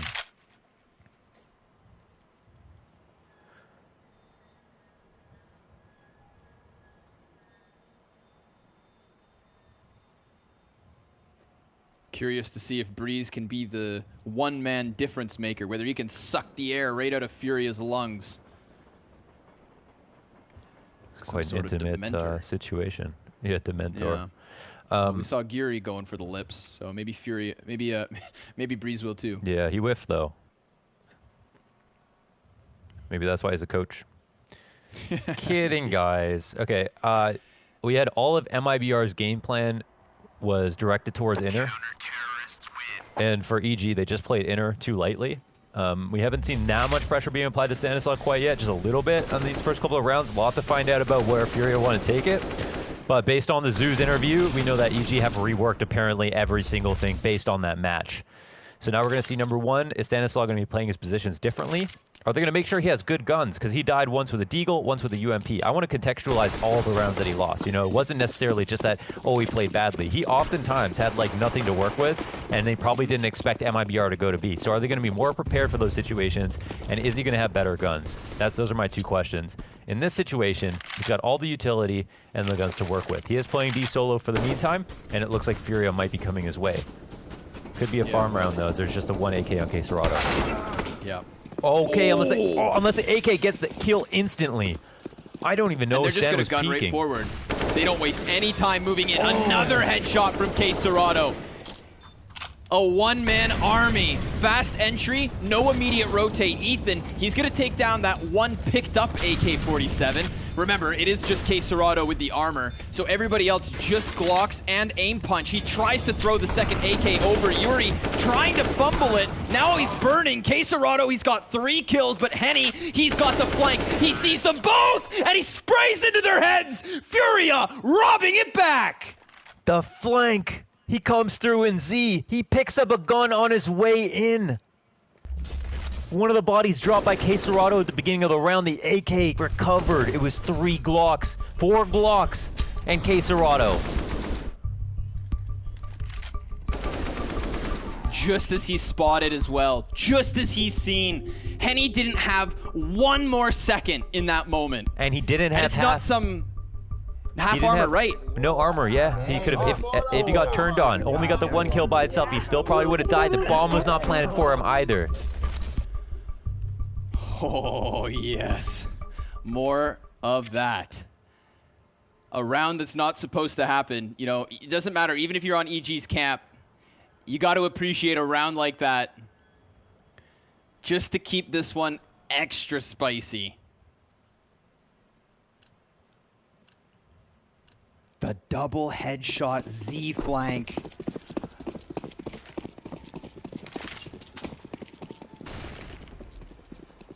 Check the result. Evil Geniuses coming back in with everything they can afford, but that is limited with the double pistols. That 20th round could come back to haunt them if they are not able to establish momentum from beyond this point. Furia fired up. Art smoked off. As the CTs get dangerously closer, it looks like he wants to fall back. Good call. Oh man, it's actually a flash to support on this push. He had that point of reference lined up before the smoke landed. He was all up in that ladder. Tarek gets some good information here, and now we'll try to double down. Some grenades helping him out for both these pushes. Takes a tad bit of spam damage through the wall, but he's now cleared out T-Con and the ladder. However, Vinny looks like he might want to drop anyways. Yep. Could be dangerous, but Ethan will take that ladder position. So despite Tarek clearing both of those spots, it's Ethan who commits to within it. Tarek just on the outside of it, goes down first. Then there's the Ivy player, but he's bested by Breeze. Vinny toying with the ladder. Oh, Ethan! He snaps back onto the A site, getting a kill. He's pinned into the corner. He's got to go down swinging. He's gonna have to fight. Yep, up onto Vinny. Oh, and he can't stop it. He does a little bit of damage to Stan, but that alleviates pressure from Ethan. These two Ts just need to move on to the bomb site, and Cirque lies in wait. Smoke fades, and they both hit their shots. EG right back with another round. So damn well played by EG. That was Furia taking up all the map control, calling out Tarek, getting T-Con for free, but Ethan, the thorn in their sides inside the ladder, he can't go down. He gets the trade for Tarek. He stays alive versus the Molotov. He doesn't panic. He allows the flank to come in from Stanislaw. Cirque hits this flick. What is that? No. Everybody chimes in, Unreal. and it's Furia have the economy and life sucked out of them. They've only got the scout now on Art. That's a huge swing back, man. This half has been absolutely tumultuous for both sides. But it's EG with 5 rounds to the 2 of Furia. We've seen Furia do much more with much less. AK again for K Serrato, but immediately shut down by Cirque on the op. He's gonna try to put some shots through the top, and a frag goes deep. That's damage. Hefty damage at that. Furia wounded and limping into this B site, but Art, he actually bests Ethan, and Stan can trade it. Now the scope of Cirque hones in, but oh, Henny's Deagle answers. It's a man disadvantage and a fumbled bomb, an awkward spot, and Stan's gonna walk up on this. He's trying to pressure the scout, which tries to give the best of cover possible. Henny, 1 versus 3 with just the armored Deagle. He has 1 bullet in the mag. Oh, and he's gonna get a chance to reload. He needs to check the flank. Oh, and he has a chance, but Breeze shuts it down. EG tie, 11 rounds apiece. Man, I wouldn't have been half surprised if he ended up winning that based on what we've seen already. We had the 4 Glock round where Henny comes through with the 1v2, picks up that second miraculous Deagle frag and almost makes it 3. But Breeze, who better to make sure that this round doesn't go awry? And that's also Cirque posted up in a great position to stop this entire exec. So it's overall such an expensive round. Breeze cannot recover the op for Cirque. It was Furia to buy up, but they're anticipating, they're buying now. They see how low EG were. It was an overhead loss for EG despite winning. Oh, Cirque gets dropped it by somebody else. Okay, they actually have enough money. They're a little bit low on nades. Tarek has nothing. But this last round, they were able to kill Stanislaw again. No opening kill. With Cirque, though. Cirque being a little bit more committed to this B site as opposed to floating heavy inside of Z. He's up on the top shelf right now, and Furia looking like an all-in towards the inner site. Cirque patiently posted. No op to try and counter him. It's got to be a hell of a Galil shot coming out of Yuri. They could always drop a smoke outside of this door that could completely counter Cirque's vision. And simultaneously putting nades down ramp. He tries for timing, but that's not going to connect. Now Stan, he could be compromised. Oh, that could have been huge by Cirque. A bit of a chance taken. Stan, oh, he almost wraps it back. Cirque, he's got a second, and he's still up as Ethan rotates in. 4 survivors for Evil Geniuses. It's just K Serrato. He's tapping back versus Breeze. It's EG with a 1-round lead. They put down the hold. EG, they want to win this, and they are showing us they have the tools.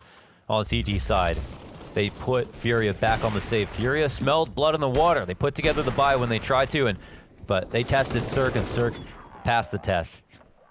Those 2 kills show us he's open tonight. And we've seen incredible op highlights from Cirque on train specifically. So yeah. Don't think this is just a flash in the pan. He's not going anywhere for what's left of this second half. But it is EG with the 1-round lead. Half of their CT round wins by way of defuse. Excellent grenade damage. And they're just going to feed themselves to Stanislaw. He actually only gets the 1. So a bomb plant comes through from Yuri. That's the silver lining. What more can they do? What sort of damage will be dealt to EG on their retake attempt? Fury, he's inside of the bomb site, denied by Ethan. Ethan softened up. These pistols doing decent damage, but the kills just don't come in at EG. Easy defuse, 13 rounds to 11. I like the pressure from Furia. They're going off. They're playing pragmatic CS. They saw that this was a problem yesterday. Let's keep testing it. They're getting the bomb plants down. Stanislaus not always delivering, but the retakes have gotten better. EG, when they lost Stanislaus in the past, it was over. They basically had to save with 4 alive sometimes because of how unprepared they were for that situation. This time around, EG are pulling out the retakes, which is something new. Cirque's also having a better map than he did yesterday as well. And yeah, the pieces are starting to come into play. Stanislaus still has time to show us what he can do on a hold, but his gun seems to be getting worse every round. He'll now go from the MP9 to the M4 versus a goodbye of Furia. But, you know, how are the cogs turning in Art's mind? Is he thinking about B again? Or is he going to go ahead and test Breeze outside?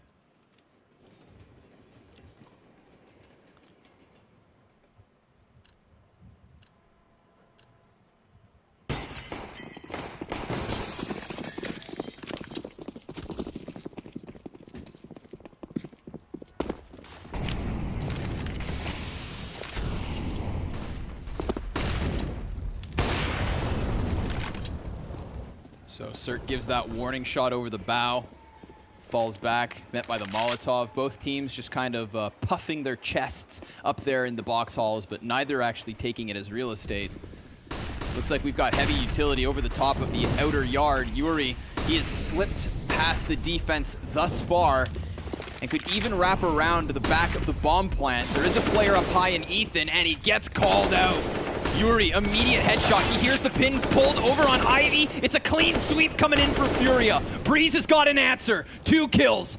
And damage done versus K Serrato. There's also a player close. Breeze is doing everything. And Stanislaus nowhere to be found just yet. He has time to make the retake happen. But Furia figuring out what's going on. Looking to close this lead. Henny keeps turning his attention back. But he could very well get stabbed by Stan. He's going to get executed, and now it's the straight up 1v1 with only 19 HP for K Serrato, but incredibly low time. He gets the kill. He's jumped on top. Is there time? Hold your breath.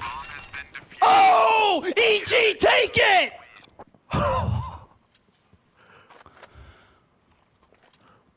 What have we witnessed?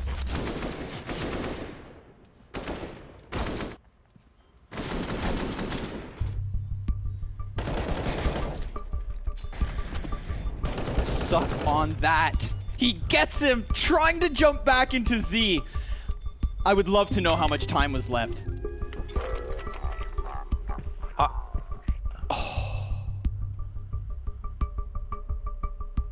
Holy smokes, my heart is racing. That's insane. I didn't even think there was a chance that he could pull that off. The Molotov made him move to Z because he pushed him out in the open, whether he knew it or not. Stan was just going to try to go for the stick, and it's all because of Breeze that they even get that chance. It's one of the most insane 3Ks that we've seen straight up at this event. For him to put together that third kill, you think he's just out of gas. There's no way a third guy lets him down. And this is Furia creating so much damn space outside. They basically had a galaxy. They were out there all the way to the back of the bomb train without a CT even fighting them. You can't get closer than that, folks. You really, really can't. Stan's gonna drop that molly. Heavy presence from Furia. And a gut punch like that maybe sends you back into the B-bomb site. A millisecond of a difference there to the favor of Evil Geniuses. Breeze and Cirque already collecting kills down here on the B site. Stanislaus shuts down Art. Henny can trade it. Single man advantage being held onto by EG. If they win this round, it's overtime secured at the least. And the bomb plant comes through from Vinny. but the Molly moves Henny's feet. He goes right into Cirque, does the damage, and still stands, but it's up close that Vinny now has to clutch versus Tarek, who takes 2, and a 15th comes through to the favor of EG. EG have looked so uncomfortable in the fourth quarter of all of these series. It feels like when it comes close, they aren't the ones to clutch it out. Here, they put together a round like we've never seen. They turned that into a 15. They put Furia against the wall. And now what? They have to go up against 4 real guns to win this series and make it to the finals. Yuri looks like he's already given up. They don't have, I don't know if they have any more pauses. I don't think so. 2 ops, 1 on Breeze. We've seen him pick up this op as a primary on CT side, train specifically. And he's gonna use that early molly down inside of the pop dog. Single defender on B yet again and stand. Tournament life on the line for Furia. MIBR watching this match intently, waiting to see who they face in our grand finals tomorrow.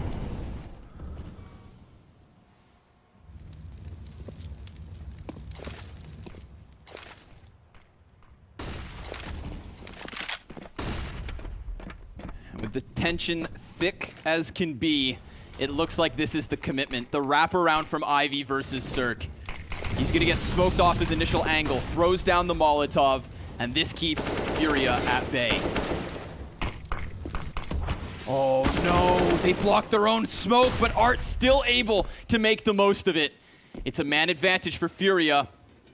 Double sniper setup, still in position. Breeze getting dangerously close, drops the first shot, lands the second, but it's a trade back from Henny.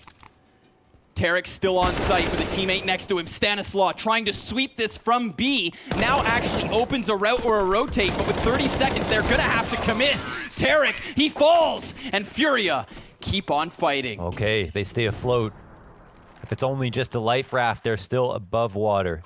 They have a chance. 3 rounds to go, and they've chewed through some of the money. Stanislaw, in fact, is so poor. I wonder if they're going to only half buy and allow Furia to take 1 step forward.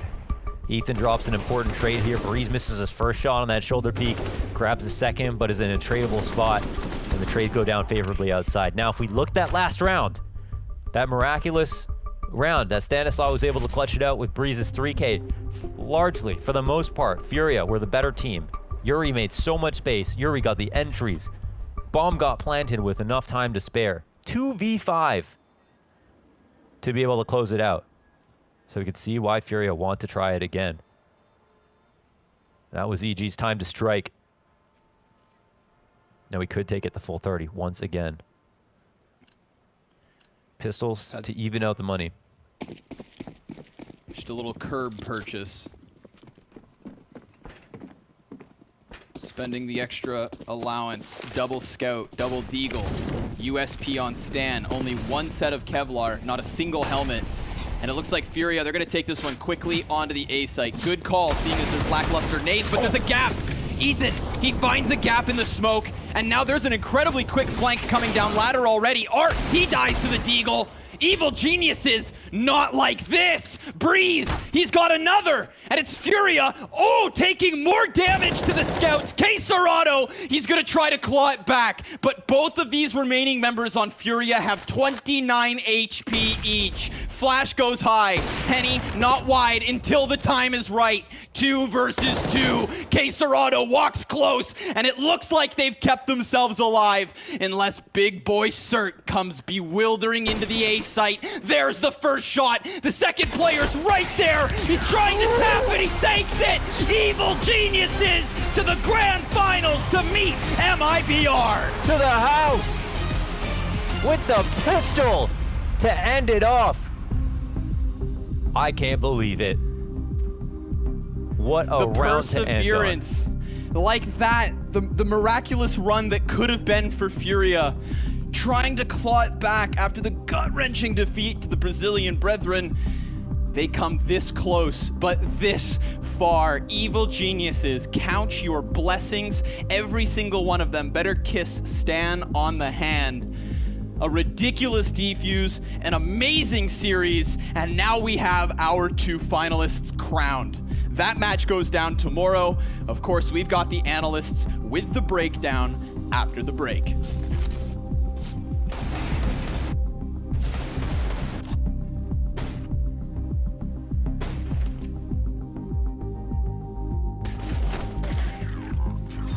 No break this time, Scrawny. We are going to hop right into it. Thank you very much for that wonderful cast, gentlemen. Excellent job. And what a game. I mean, Train delivered everything that we could have hoped for. It all worked out fantastically well in terms of we got great CS. Now, whether you're an EG fan or a FURIA fan, that's a different story. Obviously, the EG fans are pumped right now. And well, it did not work out for FURIA this time. We will not be getting that revenge opportunity for FURIA against MIBR. It will be Evil Geniuses instead who will be granted that chance. And so, gentlemen, already let's go ahead and just dive right into it. What did we take away from this series? I was gonna say this map right here is either the stuff of dreams or the stuff of nightmares, depending on who you're supporting, right? The amount of turnaround situations, insane clutches, super tight rounds that have been, or rather have decided the fate of this game is mind-blowing to me. Honestly, in the last, 5 or 6 rounds, there have been so many tight situations, but this time, today, it was EG that was better. That's what makes Counter-Strike exciting, right? The fact that we got to see those kind of plays coming on and people making them work in this kind of environment under this kind of pressure. Now, I want to give a bit of a shout out to the man on your screen right here, Breeze. I think, you know, with the Deagle, once he flipped over to the CT half for EG, that was a massive round that he was able to pull on off, and a big moment as well later with the AK, just a turret in the backlines, destroying the hopes and dreams of the FURIA fans, unfortunately. So it's a good time for Breeze to show up and show us why he's one of the best players in North America. And I mean, the thing, like, it's such a tough one here because as well, you know, FURIA, they put such a great show on. I mean, pretty much all of us predicted them to win. It was just such a, you know, a lot riding on it. And so what can we take away from FURIA's performance here on Train? I think that at many points during that second half, they were very close to break EG. And I'm not talking only about financially, I'm talking about mentally as well. They had an interesting game plan, right? But because EG just refused to capitulate, because EG always got away with some of these very tight situations, I feel like FURIA never got, you know, just the wind in their tail, and they never really could go to cruise control attitude. They always had to fight, they always had to save themselves with insane clutches. They were not so far away from having a good game plan. They just needed to not lose 1 or 2 of these situations. Yeah, your T-half can get unraveled, right, by their almost success. That's what we should call it, because of those rounds being so close, and the fact that you know the CT side economy is on the brink of destruction. That's going to lure you into doing buys that we saw that were half-assed, right? But they knew that's not the wrong call, right? That's the right call. But the fact that they couldn't convert, they converted one, the Henny flank, right? But there was more chances that they could have converted there. If they had just been able to do one of those, they could have potentially run away with that second half. But that's the thing. Your T-side game plan, you can't follow through with it in all circumstances. You can't go in going, well, this is what we prepped, this is what we're going to do. Counter-Strike's a dynamic game, it's constantly changing, and what EG threw at them today was pretty stoic. They didn't give up either, and they showed as well why last year, towards the tail end, we were considering them one of the best teams in the world. So regardless of who won this one, I think we all got a good game of CS. I'm a little bit sad, and I'm nowhere near as sad as FURIA that they don't get a chance to get revenge against MIBR in this final. I think that's probably a lot of the weight that was weighing on their mind. I've never seen Art that frustrated before, and I can understand why, but these guys have done so much work, and they're making explosive Counter-Strike look viable, right? So they shouldn't be hanging their heads low at all. It's going to suck for a moment, but just seeing these guys continue to battle like this, I think that FURIA, they're professionals, and I want to see them bounce back in the near future. Agreed. That's very well put indeed. They are definitely right on the edge, I think, on the cusp of making something big here and establishing themselves going forward. And so, gentlemen, that's going to be it from us here today. As far as the predictions are concerned, Anders. I went 0-3. Yeah, a lot of us went were surprised 0-3. It's okay, Chad. It happened to me a few times, and you will live it down. Tomorrow is another day. It's gonna be fine. I've been there a little bit too many times, actually, but you know.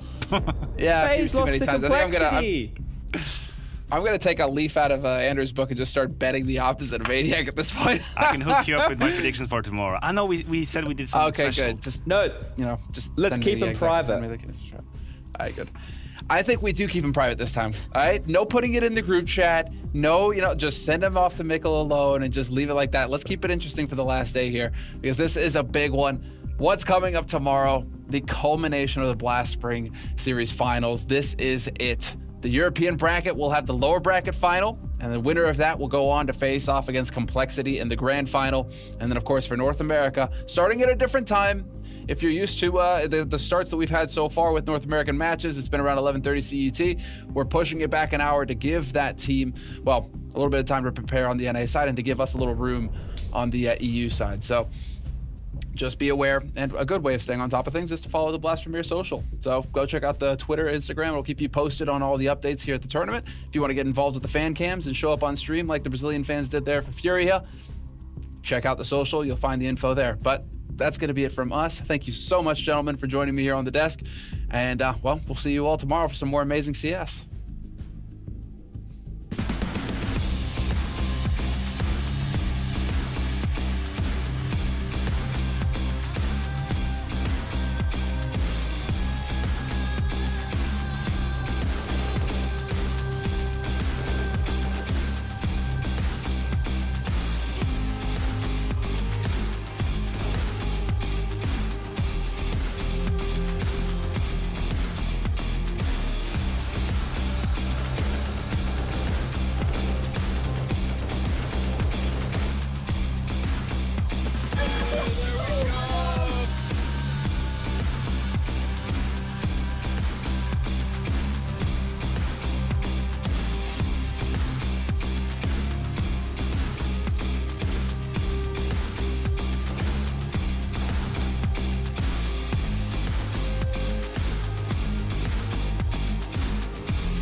Welcome back to another episode of the CS Money Shot Style, where we talk all things skins and all things good skins. That's why we brought in Fur today. Fur, thank you for joining me on the CS Money Shot Style. How you doing, man? I'm good, and you guys? Yeah, doing well, hanging in there, and taking the time to appreciate what you've got going in terms of Counter-Strike skins. I want to start it off with the gloves, man, because the gloves, they're the basis of everything. You've got two pairs of gloves, both hand wraps, one blue, one red. What's up with that? Actually, I like to combine the colors, to be honest, and so SCT, I like to use the blue color, so that's why I have the Cobalt Skulls. I like the hand wraps because of the style. The other one I use as T-side is a hand wraps as well because of the style. And this time I'm using the Slaughter because like it's red, and as T-side I like to combine with red. And that's why I'm using this one. We know you've got swagger outside of the server, so it makes sense that you've got some inside too, because I've noticed you've got two knives you like to play. One being your classic knife Crimson Web, which is obviously the red, the black, goes excellently with those Slaughter hand wraps. You play that on the T side, and it's the throwback, the new classic. But dude, that Doppler butterfly knife Doppler full sapphire. That's got to be one of the sickest butterfly knives in the game. Yeah, I do agree. I mean, the one that I like most is butterfly. Like all butterflies, I think is like the prettier. And cool. So let's start with the classic knife, right? I mean, the classic knife, it's the classic knife. So what I have to say, right? It's like one of the really beautiful knives. And as I'm using ST side, I'm using the Crimson Web because it's red as well, so I can combine the colors. Ooh. So I'm just like, I really like this knife and I'm using it. And SCT, as you said, I'm using the butterfly. And actually, this one was, I think, was one of my first knives ever, to be honest. This one, someone gave to me, actually. I don't know if it was like an ex-girlfriend or something like that, but they gave it to me, and I'm using since that day. Nice. So yeah, it's pretty nice. I feel, you don't sell that wedding ring, man. You keep that. You keep it nice and shiny, nice and clean. Yeah, I do. Yeah, that Doppler's something special. I think that's really the crown jewel of your inventory first. So even for somebody who's not the biggest skin fanatic, you get my respect because you've got that full sapphire butterfly. It's a beautiful piece. And I just want to say thank you, man. Thank you for taking time out of your day to join us on the CS Money Shot Style. Thank you for being you, Fur, and thanks for keeping it so cool inside and outside of the server. Thank you, guys. It was my pleasure.